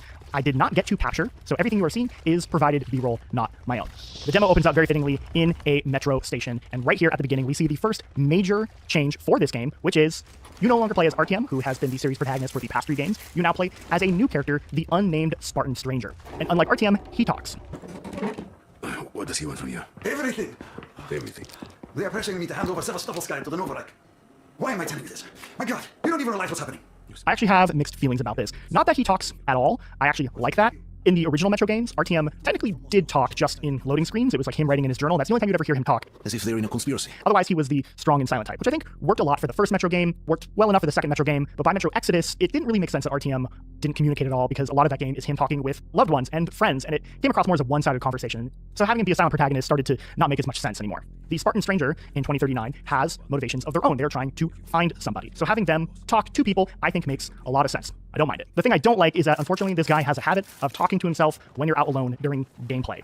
It's a real pet peeve of mine with a lot of games, so depending on how you feel about it, your tolerance might be different than mine, but it's a lot of him just mumbling to himself, kind of stating things that are clearly meant for the player to pick up on it. I found it pretty obnoxious and annoying after a while, and I kind of wish it was toned back, or there was a way I could like not have him talk during those parts and only have him talk during the cutscenes where he's interacting with other people. It was the one part of the demo that I wasn't really that into. The demo continues, and you get a classic Metro 1 and 2 moment where you get to explore a station where a bunch of people live, walk around, experience a bunch of little vignettes, talk to people. Very classic stuff for Metro 1 and 2. The plot of this game is that it takes place a number of years after Exodus, and there is a power vacuum left by RTM and the other Spartans leaving the Metro, and now a new faction has taken over, and fascism reigns supreme in the Metro. Despite its dark subject matter, I think Metro as a series has always been one of hopeful optimism, especially the third game. The third game has a very optimistic outlook. There is none of that in Metro 2039. This game is very bleak and feels very hopeless. This is the Metro at its lowest point. The people of the Metro Thanks for the support stitching, nofap. Are beaten down. This is the Metro at its most hopeless. The developers have talked pretty candidly about how this game's story was shaped by the war with Russia and Ukraine, and I think you can really feel that in the tone and in the writing. As far as where the broader strokes of the stories and characters will go, the little snippet I saw was very brief, so it's hard to say, but so far, I like what they're doing with the setting. After the brief little snippet in the Metro station, you go outside into the surface, and this is where the gameplay really opens up. So to be clear, Metro 2039 is not an open world game in the same way that Metro Exodus does. However, they have clearly taken a lot of what was really cool about Metro Exodus and recreated it on a little bit of a smaller scale. So when you go outside, you have a clear objective that you need to get to, but you also have all these little buildings that you can go explore and find. Ammo caches, there are little environmental stories to be had, there are puzzles to solve. It is nowhere near the open size that Exodus was. It's much smaller in scale, but it was just big enough to not feel like I'm on rails the way that some of the older Metro games are. This gave me a sense of freedom in how I wanted to approach things and what I wanted to spend my time doing. Things like blueprints, crafting components, weapon benches, all of that returns from Metro Exodus, so it takes a lot of that kind of like crafting, scrappy survival structure that game had, but it applies it to this more condensed, smaller scale. All of the classic Metro elements that you expect are here. Flashlights that you need to recharge, Geiger counter, the filters on your mask. A new mechanic is a UV light, which is used in puzzle solving. There are lots of number combos that you need to find, and people have written messages that you can reveal using the UV light, but also it can be used in combat because the UV light can actually detect monsters that are hiding in corners around you. And so if you pull it out, you can see them before they get the jump on you. It's pretty cool. Combat itself is that very like classic, intense Metro experience. I played the game on Ranger difficulty. Everything goes down in a few shots, but you yourself can also go down pretty quickly if you're not careful. Every encounter feels incredibly intense and chaotic.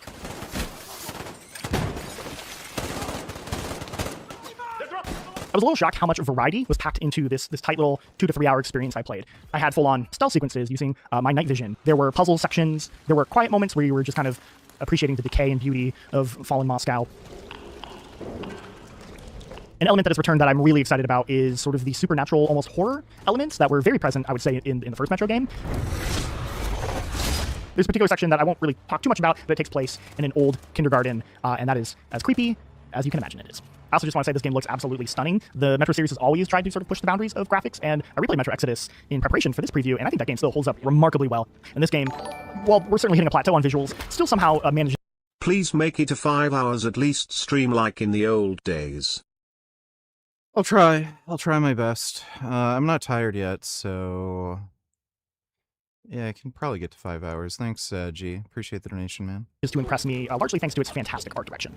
My time with this game really felt like this is Metro just firing on all cylinders. Yeah, since I've been taking the T3, I've had way more energy. I feel way fucking better. And it seems to be like my metabolism seems to be ramping up where I'm moving faster. I don't feel like as weighed down and sluggish. When I get up in the morning, it's way easier to do fucking cardio. Like before, I'd have just no fucking energy. I'd have to force myself to do it. Now I can just like get up and go. And after eating, I don't get tired anymore, which is great. So yeah, I can probably keep up, like, you know, stream longer and shit now. You know, VG, with summer coming to an end, what are your thoughts on all these Halloween merches in August? I haven't seen any. Yeah, I haven't seen any. I mean, it's kind of been a trend for a while where they sort of try to sell, you know, the next holiday thing earlier and earlier, but haven't seen any Halloween merch yet. Thanks though, Dodo. Visually, I think it's absolutely breathtaking. There's so much detail in the animations, in the movement, that it really just sucks you into the world in a way that I think no other series like is the Metro quite capable series. of. These days, we don't really get that many narrative single-player shooters anymore. So to have Metro come out and still be unapologetically what it is to be Metro, I find fantastic. This game feels like a game made by a dev team who has made these games for a really long time and know how to make these games extremely well. And as I said up top, if the level of quality that I experienced in this demo is maintained throughout the entire experience, I think this has the potential to be the best game in the Metro series. But we won't know that for sure until the game comes out next year. I'm John Luke. Thank you so much for watching, and have a great day. It looks good. I'm a massive fan of Gears of War, as I have been since the very beginning. But I have to be honest, something about Gears of War E-Day's campaign reveal at the Xbox Showcase a couple months ago just didn't quite land right with me. It wasn't bad by any stretch of the imagination, but it just wasn't as fired up as I thought I'd be after seeing the first new Gears of War campaign footage in 7 years. Okay, 6 if we're counting Hivebusters. When I finally sat down to play E-Day's campaign, though, it took all of about 30 seconds to turn my tepid feelings into joyful smiles. My 1-hour preview, which covered the early parts of Act 2, featured plenty of everything that I want from and love about Gears of War. Marcus Phoenix, Dominic Santiago, lots of story cutscenes, a sweet mix of old weapons and new ones, including the origin story for a signature Gears firearm known for its sharp teeth. Nice. Some evolved gameplay mechanics, killer set pieces, new Marcus Phoenix one-liners, Grab some ammo and take down anything with too many teeth. subtle references to characters we know and love, and did I mention Marcus Phoenix saying and doing cool Under fire! I was so fired up by what I played that when I got hit with the demo complete screen, it actually hurt. I suppose the Coalition got the reaction it wanted from me because all I wanted to do was keep going. Too easy.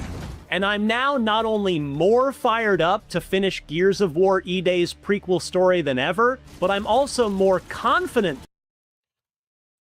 This is at normal speed. Now it sounds like he's talking in slow motion. Than ever that, at least based on the small slice I've played so far, E-Day has struck the exact right balance of tried and true old stuff and compelling new stuff.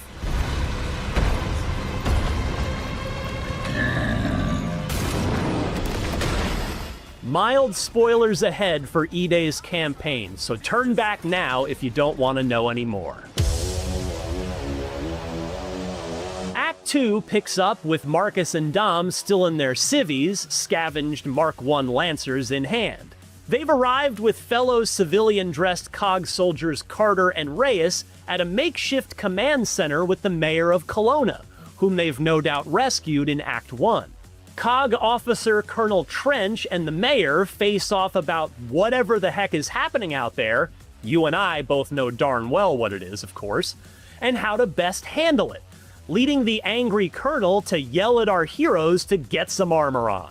And then awesome moment number 1 happens. Marcus and Dom suit up in their familiar COG garb, flanked by Carter and Reyes in the Metro rules. Playing Exodus in Iron mode is absolutely brutal but great. I'm glad the Dark Ones have returned. Yeah, I thought they were wiped out. It's kind of neat.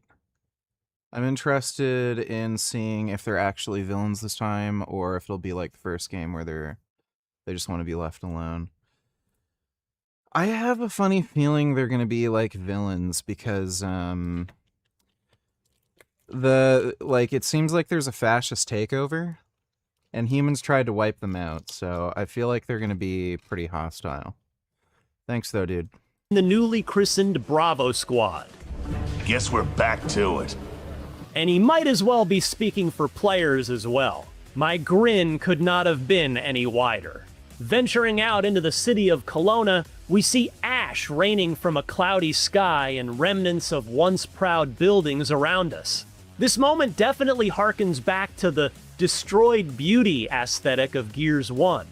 We soon find our way to the heart of this chapter of gameplay, a massive suspension bridge that raises and lowers in multiple sections in order to let large ships pass underneath it.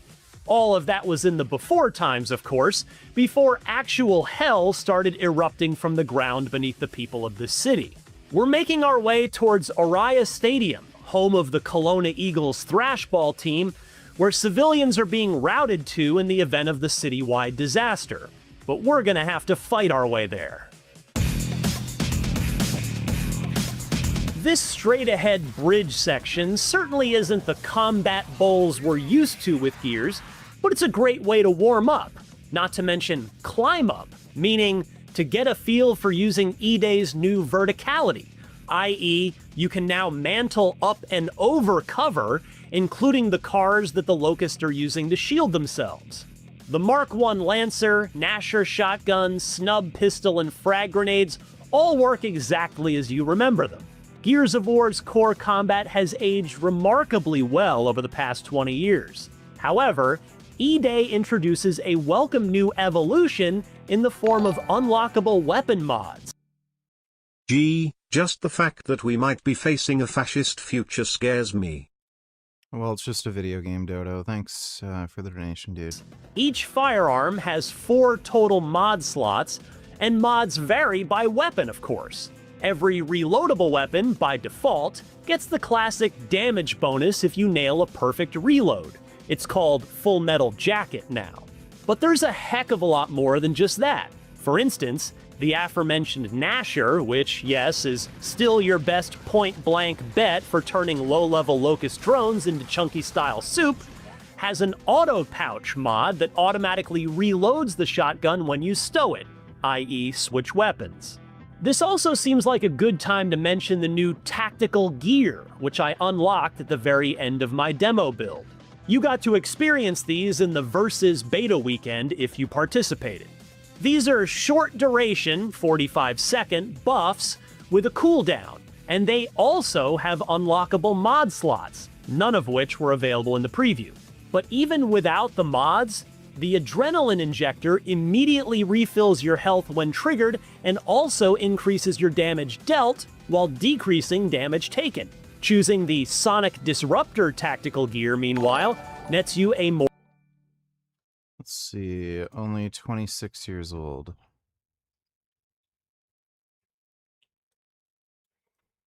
Oh, yeah. Yeah, Smayev. You know, I don't even think it's the steroids that aged him.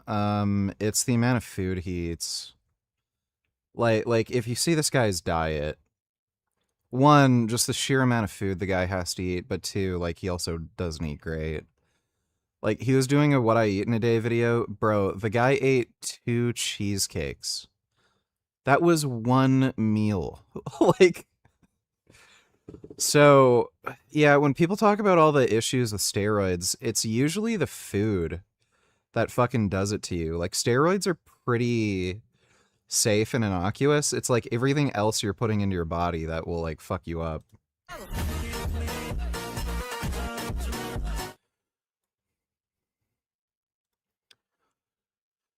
But yeah, Smayev is pretty fucking gigantic. Thanks for the donation, young man. Thanks for the membership, Chris.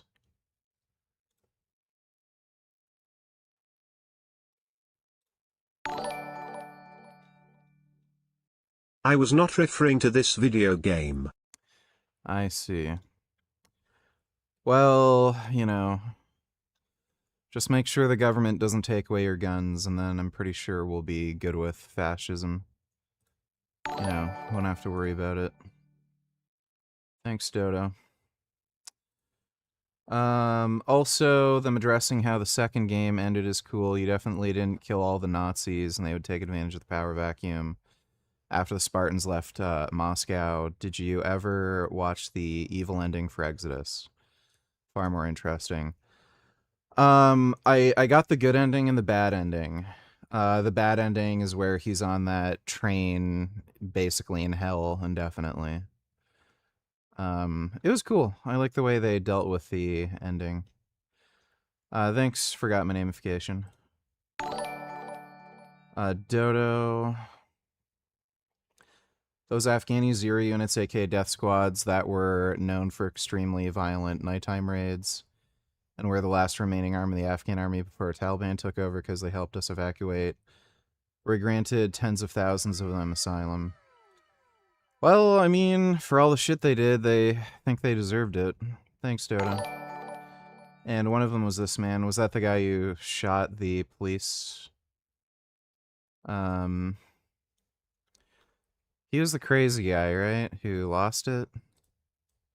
Details emerging in last week's deadly ambush of National Guardsmen in Washington, D.C. We're now learning the suspect is a former member of an elite unit of Afghans trained by the CIA during the war in Afghanistan. Hospital, but is with this. Yeah, there were a couple of them that went fucking crazy. They are extremely violent people not used to engaging in normal society. Well, yeah, what do you expect? I think there was only 2 or 3 of them that went nuts. Thanks, though, Dodo.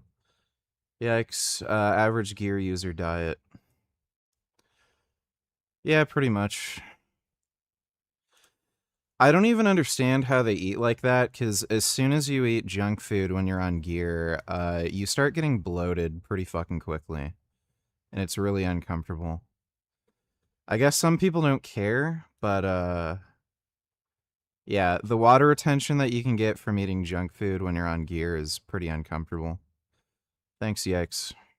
Or defensive bonus, stunning low-level enemies in a cone in front of you, interrupting their attacks. With tons more of all of these left to unlock over the course of the campaign, they should add a welcome bit of personalization and gameplay customization to your playthroughs.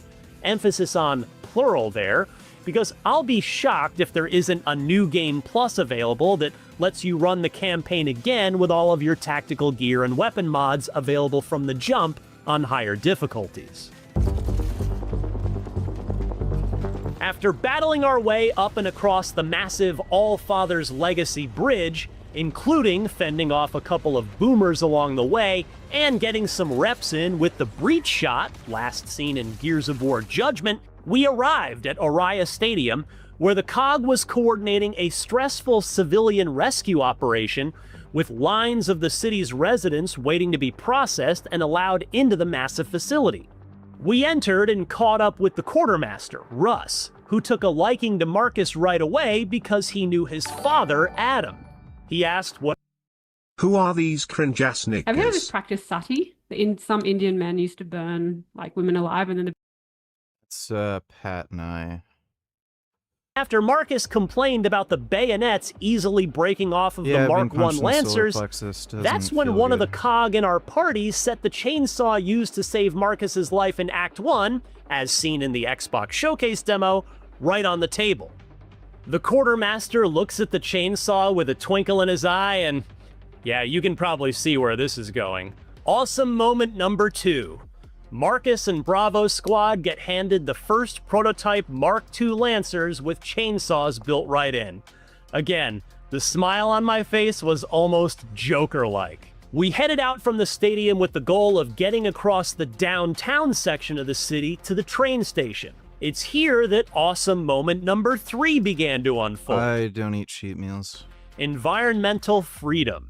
The linear path of the bridge we'd fought across had finally given way to a larger combat space. This seems to deliberately rein in Gears 5's huge open-world areas by instead giving you room to clear Kelowna streets block by block in whatever order and fashion you choose. It's a smaller-scale version of what we got in the last game, but based on my initial impression, it's a more effective one. In fact, I ran through the preview build again to take a different route through downtown Kelowna, and I'm glad I did. This approach also allows for higher hidden collectible potential because, yes, of course, there are collectibles in a Gears campaign. I also enjoyed the optional secondary objectives in this section that you can opt into. In one, a family was trapped inside a convenience store, and I had to fight off a wave of wretches before finding a way inside to free them and radio in to get them an escort to the stadium. This was also when E-Day introduced supply caches, which will be scattered throughout the city and allow you to change out your weapons and mods. It's an organic and straightforward way of letting you change up weapons on the fly without having to kill an enemy to get what you're after. The all-too-soon end of my demo came in the Octus Way train station. This was a pretty sizable combat bowl with 3 levels of verticality to contend with, plus a left... Don't you find it weird Frank literally doxes everyone in anything, but when it comes to the roofing contractor, he just calls them contractors, doesn't expose them? He's definitely doing fraud. Oh yeah. Oh yeah. He'll dox everyone else. So yeah, he's committing fraud. He's just full of shit. It wouldn't surprise me that he did if he tried to do some of that crap himself and then he blamed contractors for it. He's just full of shit. Thanks, dude.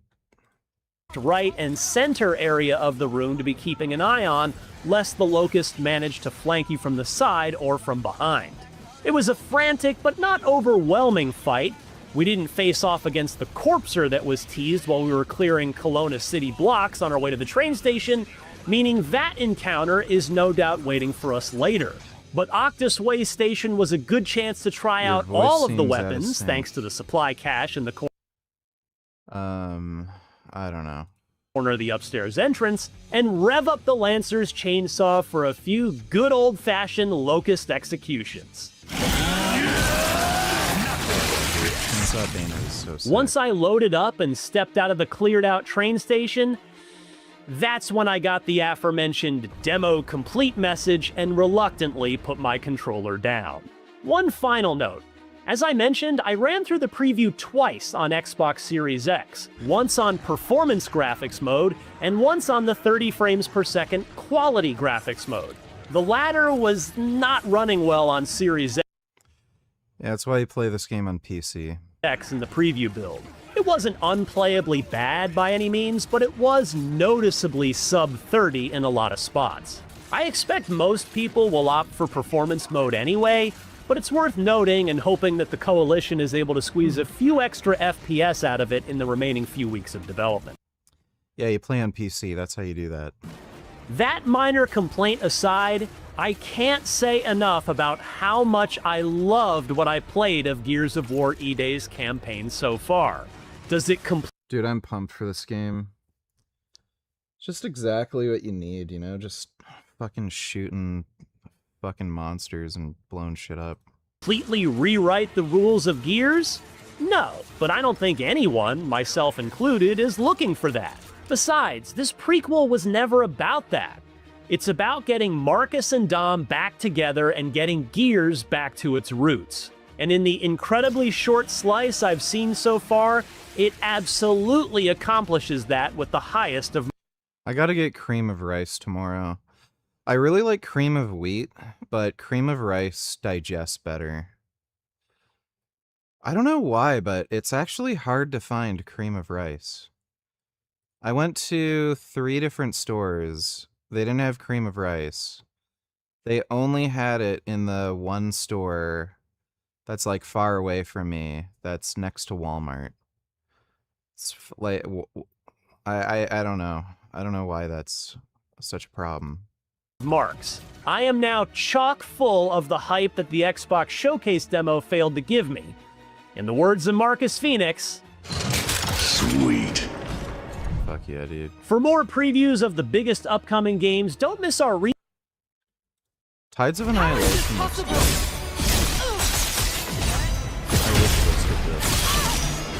In Tides of Annihilation, it isn't just London Bridge that's falling down. I'm on 4 milligrams of Retta right now. I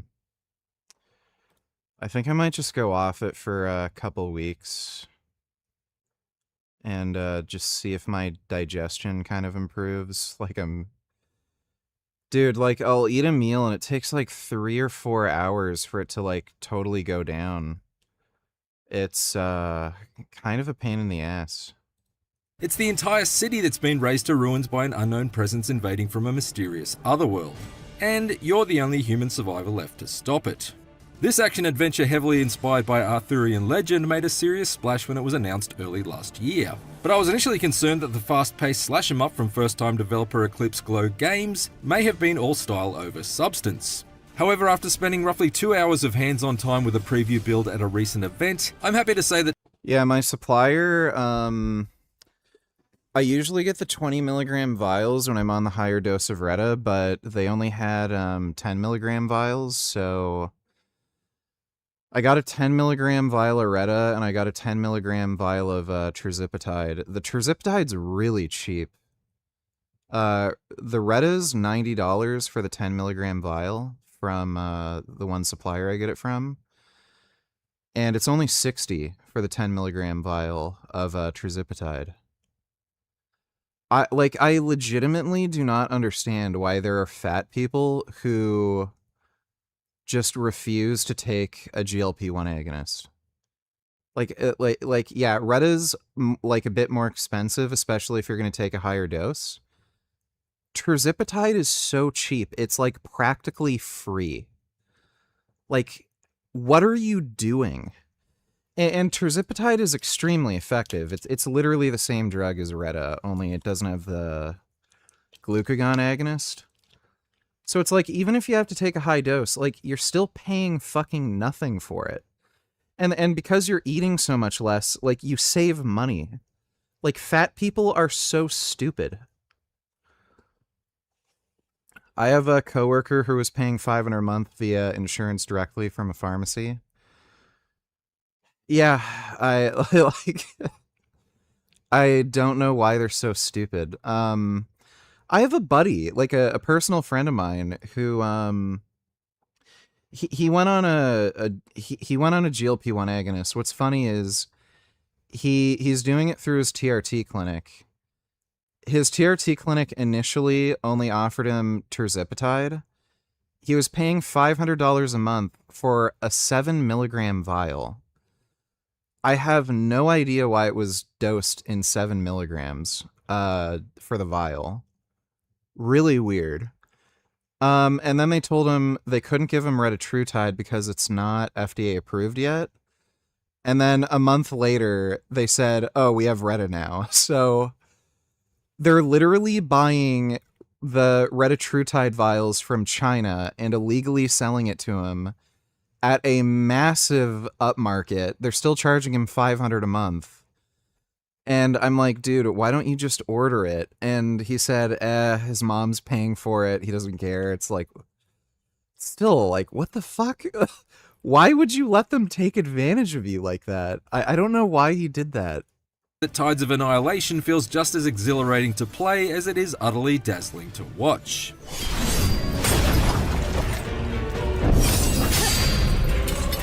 You are nothing but a worm, while I am destined for glory. While previous inspiration, let me see. Oh man, I gotta pee. Oh yeah, this guy, he's weird. I think he lives close to me. Pretty sure he's around Ottawa.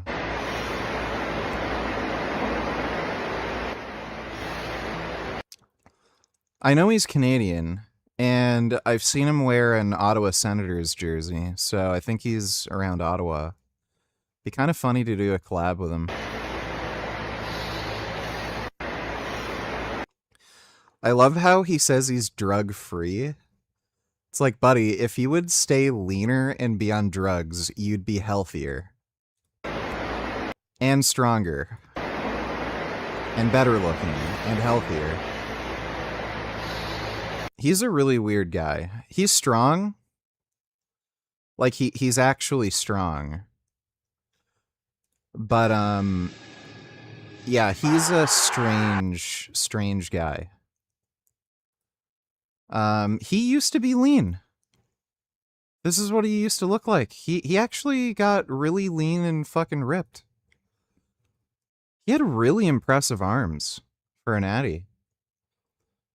Yeah, his arms were like fucking freaky. Yeah, and then he just did the sumo bulk.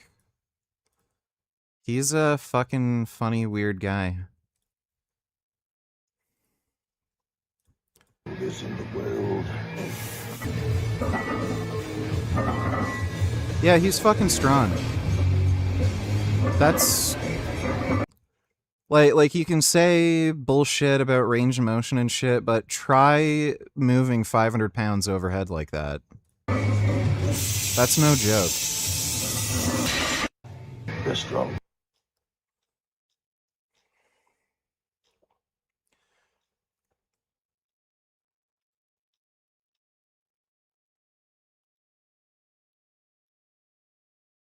But yeah, there was some video he made where he was wearing a Senators jersey. I think he might be around Ottawa. Not entirely sure though. I know Buck Tow Truck. He lives around. I think he's close to the London Kitchener area, somewhere around there. I can't remember exactly where, but yeah, he's in the West End of Ontario. I might reach out to him at some point and maybe I don't know, do a workout with him or something. If I have the time and crap. Oh yeah, I really got to go to the bathroom. I gotta piss. I don't have to poop this time, but I do have to pee. I'll be right back. Oh.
Yeah, I sure shit wouldn't take a bulk to that extreme either.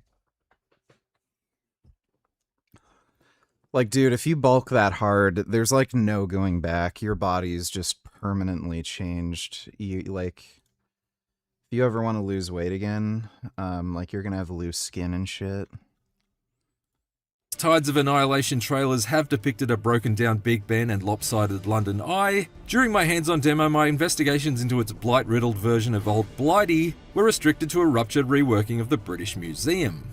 Referred to here as the Great Russell Museum, presumably for boring legal reasons, this iconic piece of architecture has been torn asunder, buckled and blown apart by twisting branches and rivers of red running through it. It's a unique and captivating experience to wander around a modern structure that's been so significantly warped by otherworldly forces. It feels a bit like you hopped on the tube at Waterloo Station but accidentally got off somewhere in Elden Ring's Lands Between. This section is apparently several hours into the adventure, so the only context I had for why protagonist Gwendolyn had arrived inside the museum's artifact-lined walls was that she was in search of a shard of the Holy Grail. The Grail shard is in there. Assisting in her hunt was Ninian, a young fairy with the ability to transform into a bird. She basically served as a shape-shifting signpost pointing to the next main objective, gliding away to perch on a piece of scenery in order to subtly indicate the McGordon made music for the new 40K game. You mean the new one coming out, the Dawn of War? Or Space Marine 2?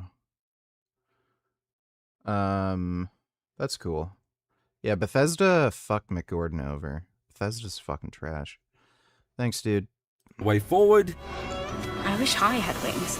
But I'm told by the development team that she's an extremely important character to Tides of Annihilation's story. You're right. Thank goodness. I also met this bizarre pair of snake-like creatures with hands for heads that seemed like they'd slithered straight out of Jim Henson's Labyrinth. We're helping hands.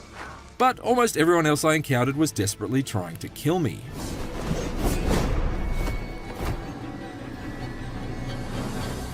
Thankfully, Gwendolyn is supremely well equipped to conquer any contenders that stand in her way. In addition to a fairly standard suite of sword slashes, dodges, and parries, Gwendolyn has a pair of spectral knights that can be triggered with a well-timed button press to beam in out of the ether with a series of strikes that powerfully punctuate each of her attack. The guard break. Yeah, the game looks good.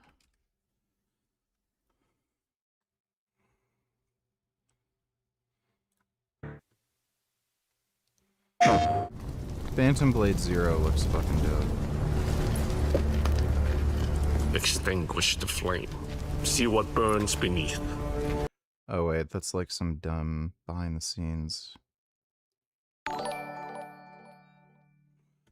Ben Boy, this is the most retarded video I've seen in my life. Not sure if you've watched it already. Please move your car, please, sir. You need to get out of the vehicle and do what's right. I already ran.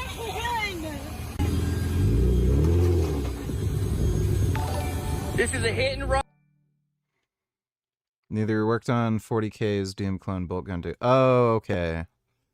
I'm actually excited for Bolt Gun 2. I played the demo. It plays better than the first Bolt Gun game. Bolt Gun's dope. Thanks for got my namification. Run. Hit and run. Hit my car. Double felony. Get out of the vehicle. This is the last chance. Dude, I'd take out my gun and, like, shoot her. I already ran. Dude, what a dumb bitch. You guys don't understand. I'm meeting my grandma. You really don't understand. You don't fucking understand. I thought it was you and I pulled over.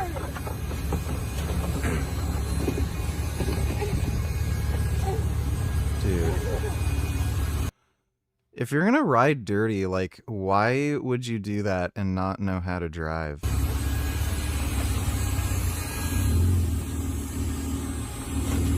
You don't understand.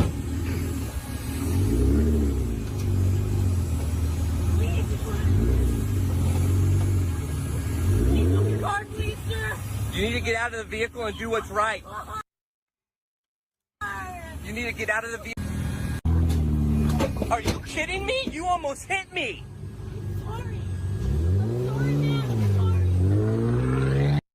And there's the license plate.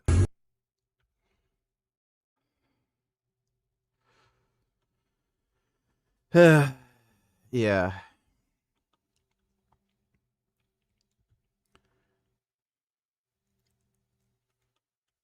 Fucking stupid people.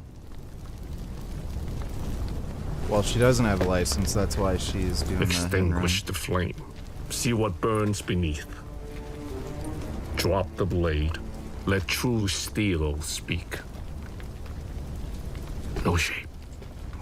No shadow. Yet it moves through all.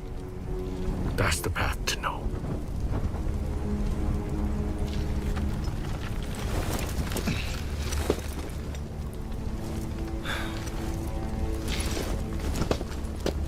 Who are you?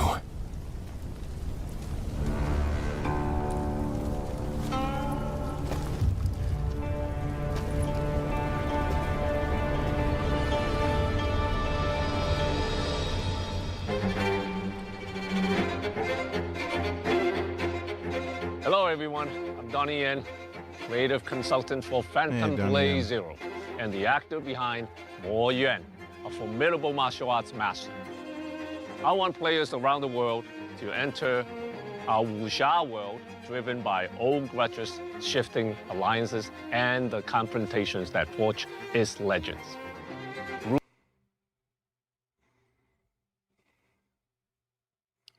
Oh my god, why is this shit load so slow?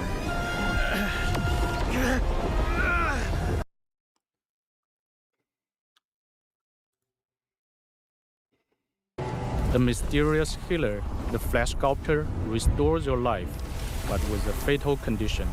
You have exactly 66 days to live.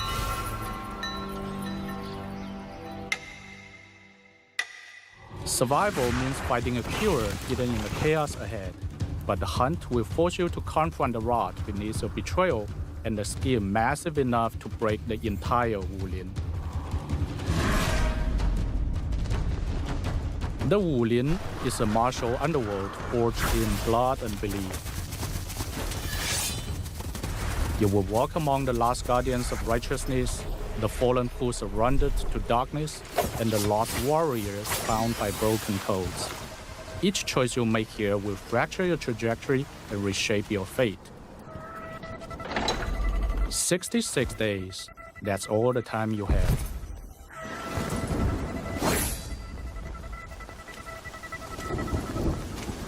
But you won't be alone. Martial artists from across the Wulin have gathered in Pangzhen, turning the town into a deadly trap of rival factions, hidden malice, and deadly schemes.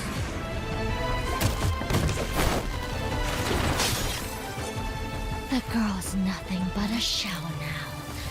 She'll never be the same.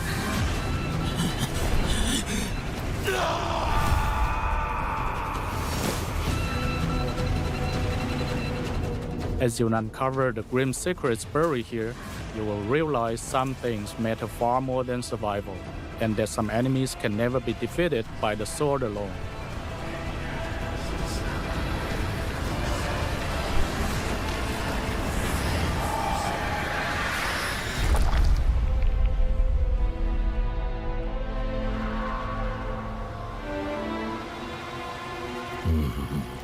Master Soul has entered Pangzhen.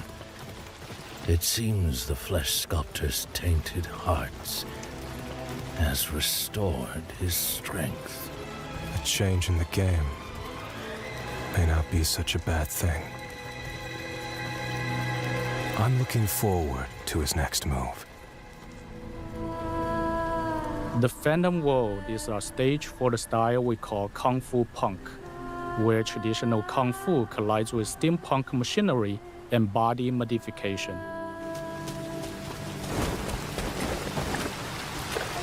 Your journey takes you through intricate but surreal landscapes, leading you deep into the heart of Pangzhen and its surrounding villages, valleys, lakes, and shadowed territories, including a valley overrun by ruthless bandits, an abandoned warehouse filled with hanging puppets, where a dark ritual seems to be taking place.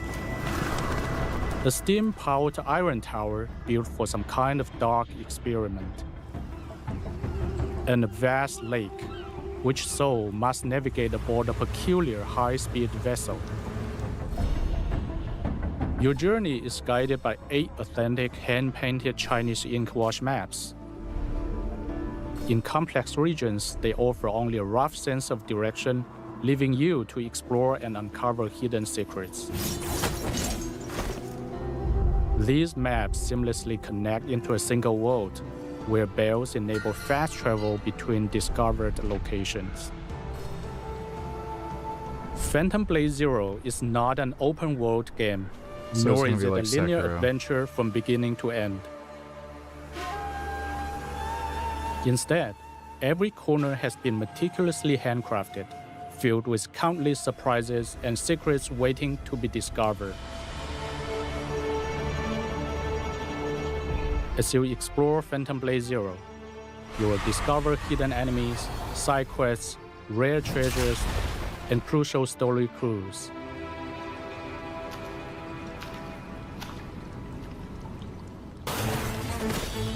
In Phantom Blade Zero, combat is the driving force.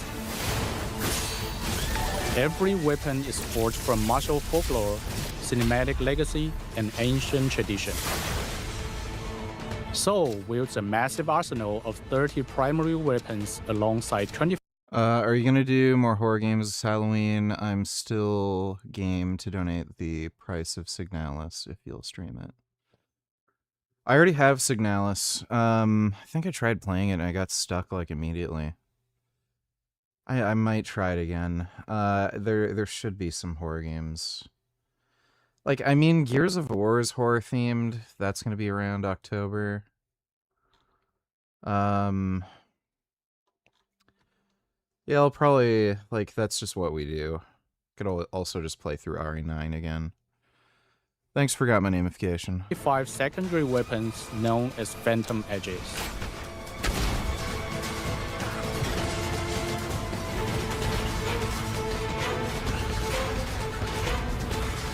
For example, the Drunken Sword style builds drunken energy, enhancing Soul's evasiveness while swaying and staggering with every strike.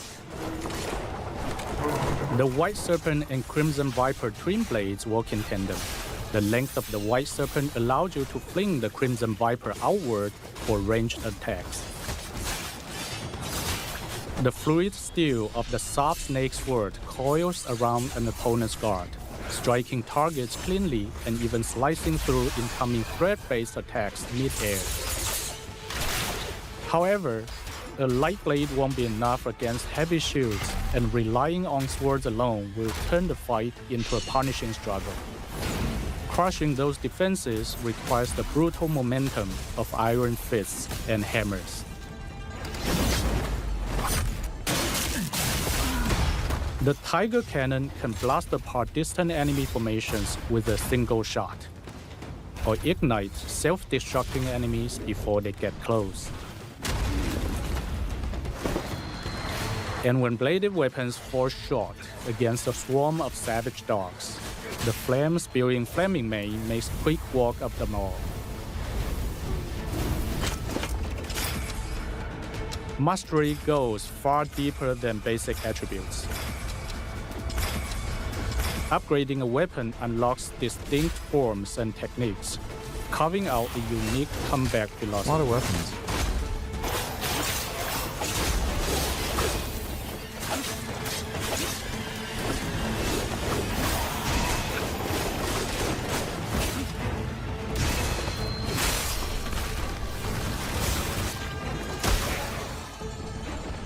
You will never worry about a newly acquired weapon being too weak.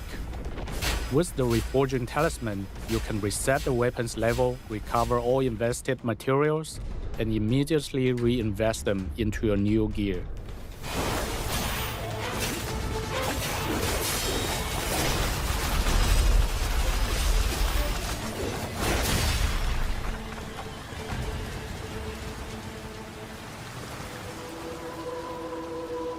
We've crafted difficulty options as distinct ways to experience the story. Wayfarer mode is intuitive and cinematic, letting anyone feel like a kung fu master.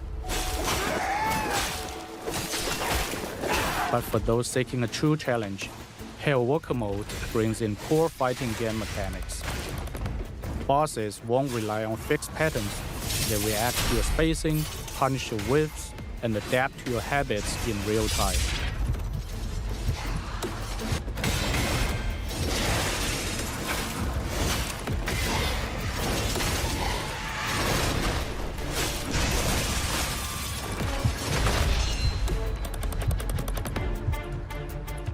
For the ultimate test, unlock 66 days mode.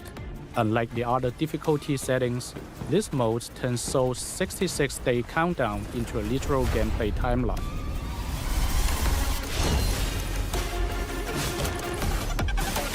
I probably won't play 66-day mode. It features the intensity of Hellwalker, but every defeat costs you precious time. Yeah, I'll probably just play the If the second clock hardest. is 0, it is permanent death.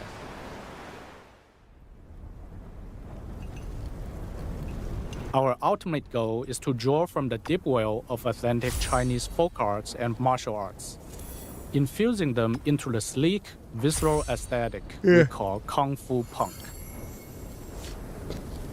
To show you what that looks like in motion, please take a look at this boss encounter.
fucking cool.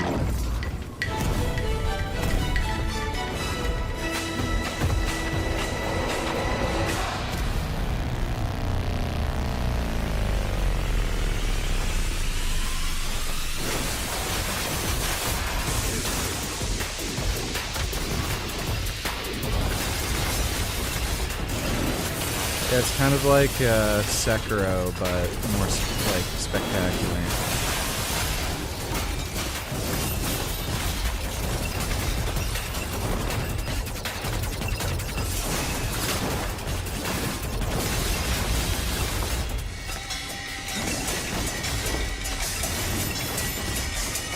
Thanks for the gifted membership, Chris.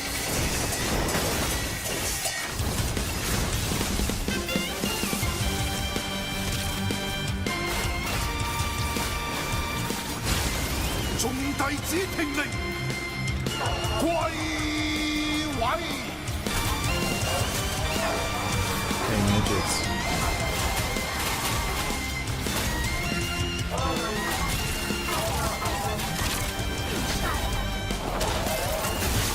Killed all the midgets.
Bringing Phantom Blade Zero to life has been a massive endeavor, and the support from our community has allowed us to build the exact game we envisioned.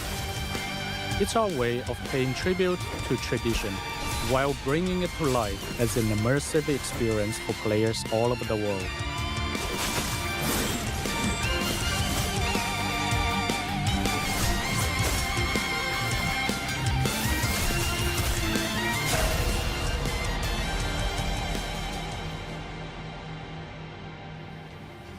Now this is just a quick glimpse of Phantom Blade Zero. There's much more for you to explore, and you may even cross paths with the character I play along the way. That's cool. Donnie Yen's in the game. Yeah, I'm pretty pumped for that game now.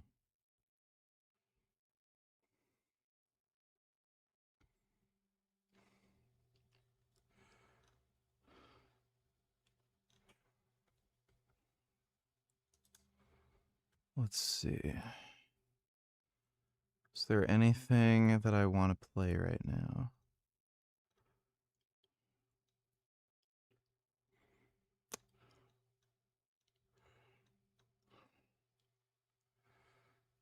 Not really. Kind of too fucking tired. Oh, there's an update for Evo. A few new cars. Whoa, they're at 0.9.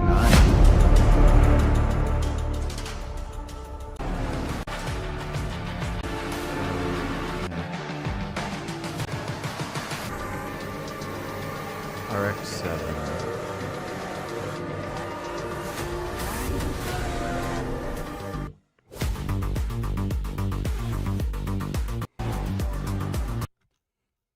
I gotta get back into that game.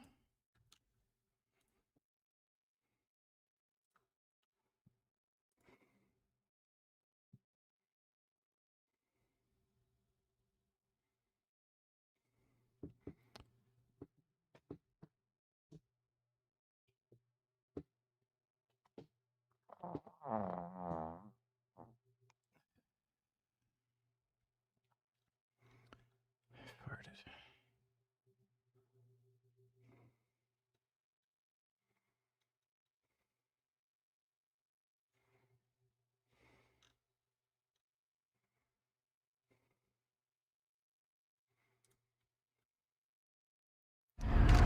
Oh, they got campaign gameplay.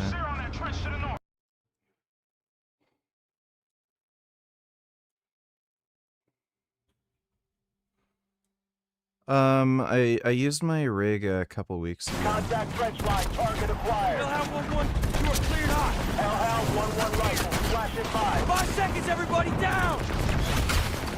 See the kid who kicked the seal? Mayhem 1, push to the trench. Keep ACB sectors of fire clear. Okay, force up, move! Let's fucking go! Hellhound 1-1, good effect on target. Thanks for the assist. All weapons away. Hellhound 1 is moving off the target. Get it done down there, boys. Enemy trenches are just up this hill. Keep moving. Moving left. Moving edge of out. Push down inside. Try them out.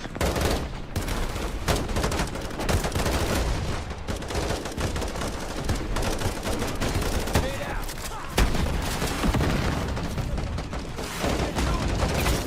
What's up, patrol? I'm with you. Man down! Enemy LMG in that bunker! Let's go! Sierra 1, be advised. Enemy BMP is advancing on your position. Shit! Mayhem 1's rolling up, 2 mics out. Mayhem 1 and 2 I like shotguns. Trench is clear. Keep pushing! These trenches cracked the ATV! Oh shit!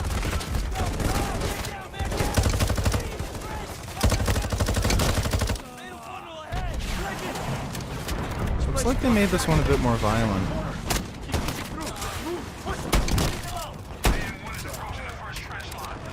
We're pushing through. Copy that. Copy. Pushing down. One's on me. Thanks. You good? Let's go.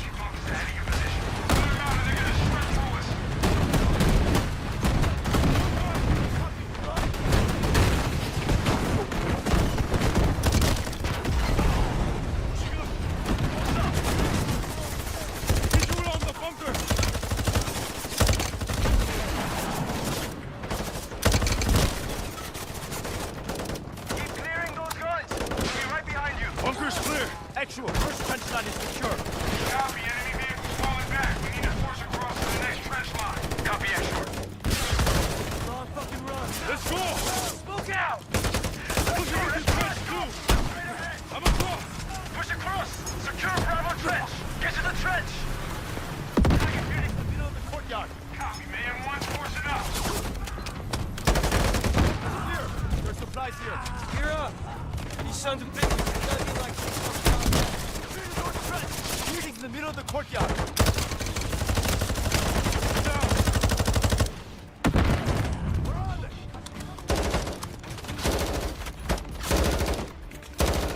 What's up? Get this stretch clear.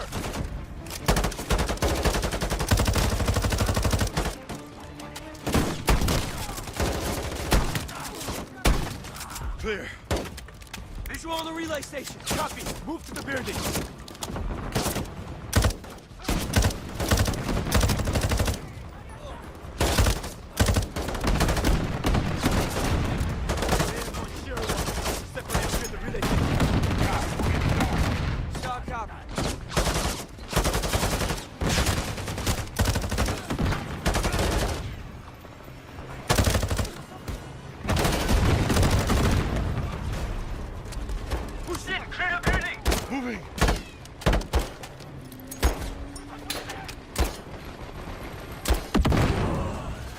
Searching interior.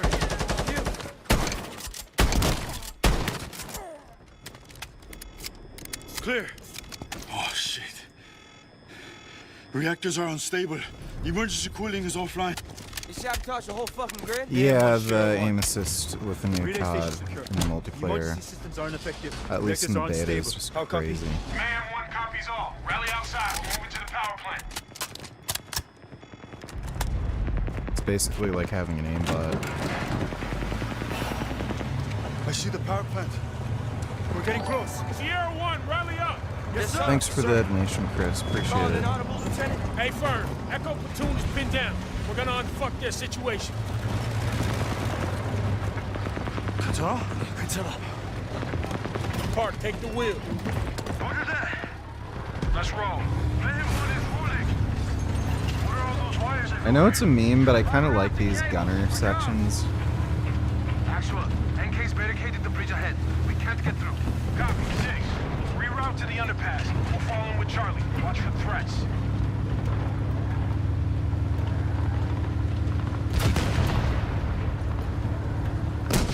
Effective fire. They're in the service station.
They made an actual campaign this time.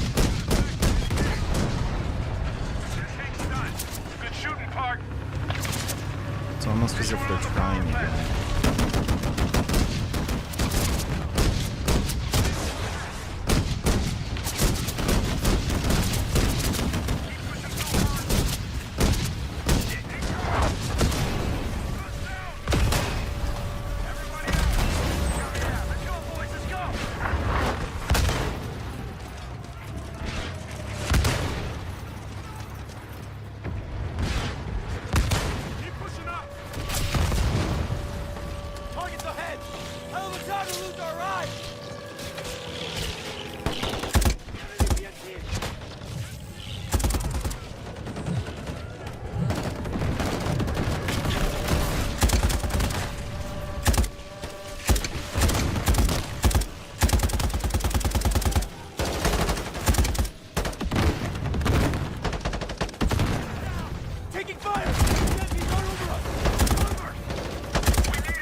destroyed. I think thermite works that way.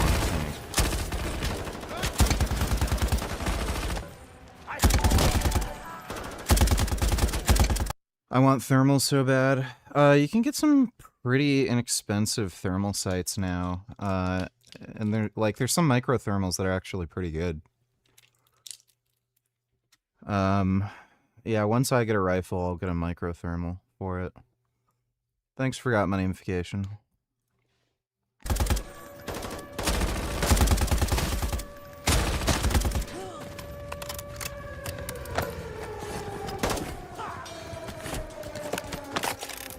Mayhem 1, Guardian Actual. Copy, Actual. Send traffic. Your squad is closest to the control room. I need you to gain entry and shut the reactors down. Solid copy, sir. We'll get it done. Control room's on the 2nd floor. Moving We interior. have a plant engineer standing by to guide you through shutdown. Out here. Could be radiation exposure. You heard her. Let's move. Take your blockers and mask up. Close ahead, enter the hall. Push through. Let's go. Copy. Is that the control room? Over the water? Swear, they just killed those people! They're trying to make sure no one's left to stop this. Contact! Keep pushing! Get through! The stairs! Up on the far side! Force up those stairs! Move!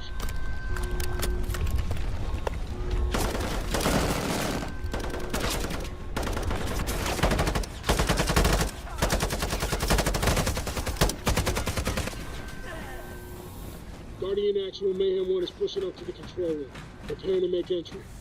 Stack up, clear the room.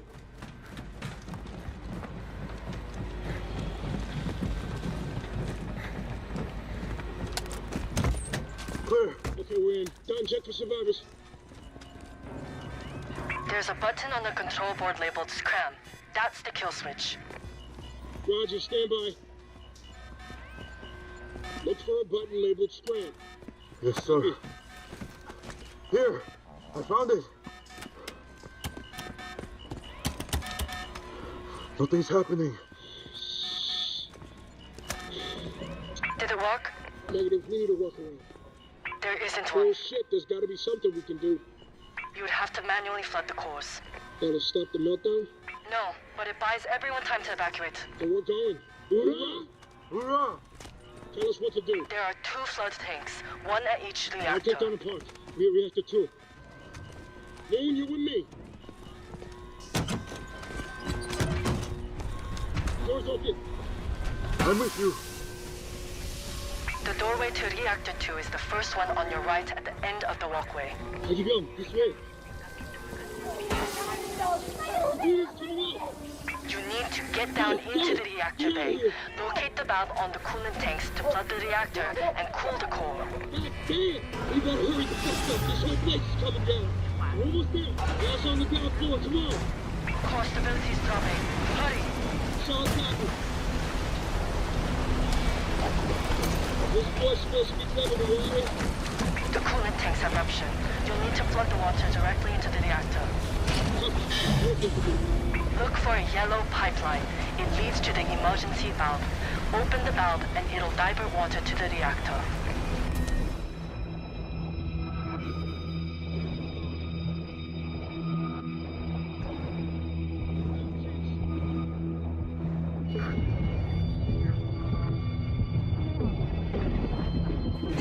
Almost there.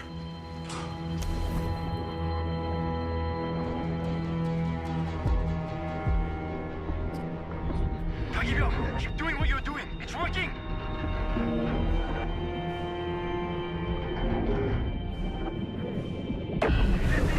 What is running the core?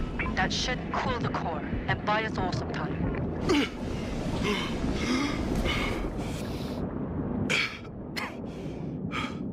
Come on, Park, get back here. We need to know. Come in.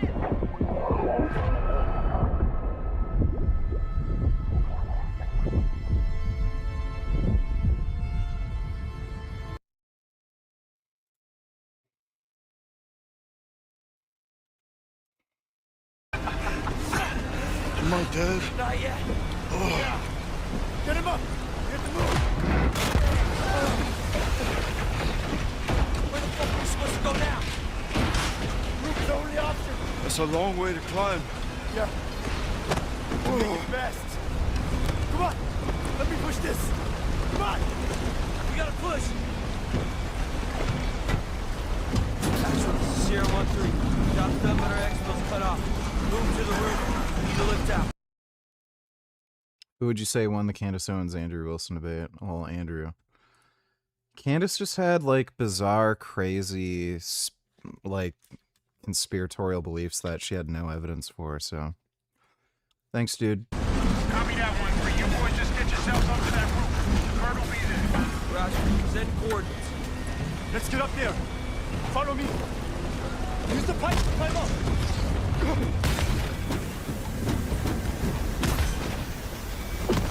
Left. Keep going left. Keep climbing.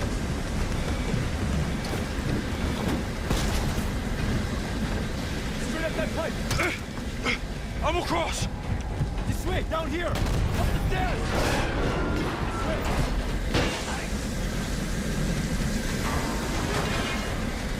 Nice.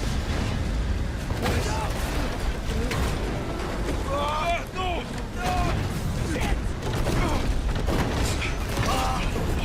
That was not fucking fun.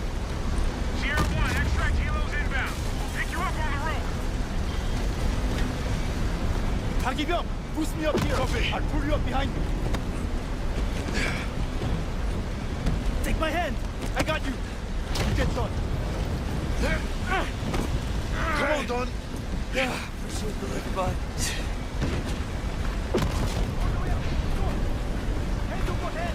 Hey, Mark. Need another boost here. We're almost there. Take my hand. Grab done. Let's go. Time to get the hell out of here. You don't have to tell me twice. Sierra 1, extract bird is holding on the roof. Sierra 1, extract bird can't hold much longer. You gotta move.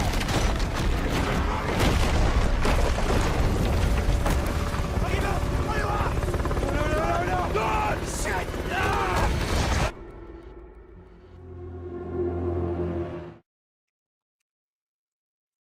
Seems like good old Call of Duty, you know? Not much to say. Hey, Destroy All Monsters Melee Remastered.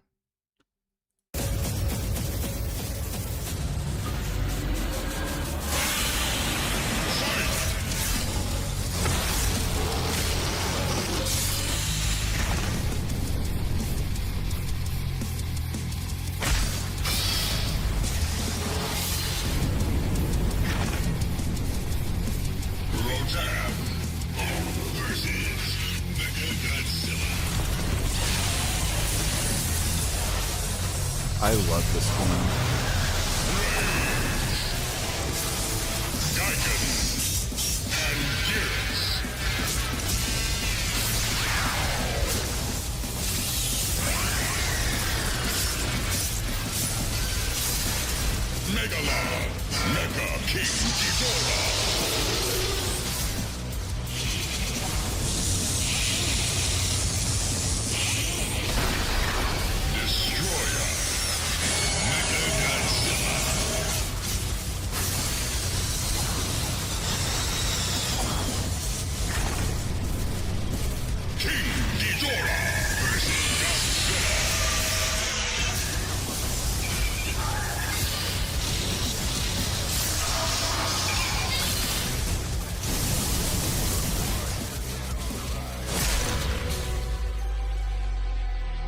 That game looks sick.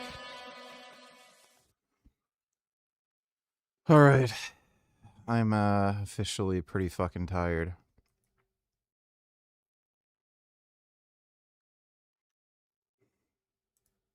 What is up, guys? Welcome back to the YouTube. So I know a lot of you have been messaging and asking and commenting when is the YouTube back up and running. Is he up to anything lately? No. Alright, I'm officially tired. So I'm gonna go to bed. Tomorrow is a rest day for me. So, good chance I'll do like an afternoon gaming stream. Probably try to, you know, practice some Battletoads and then After I'm fed up with that, we'll probably play some racing games. So, maybe check out the new set of course update, play some BeamNG, shit like that. And then, we'll do the normal stream later in the day. But hope you all had fun. Big thanks to everybody who donated on Streamlabs. Really appreciate it. And I will see you all tomorrow. Nighty-night.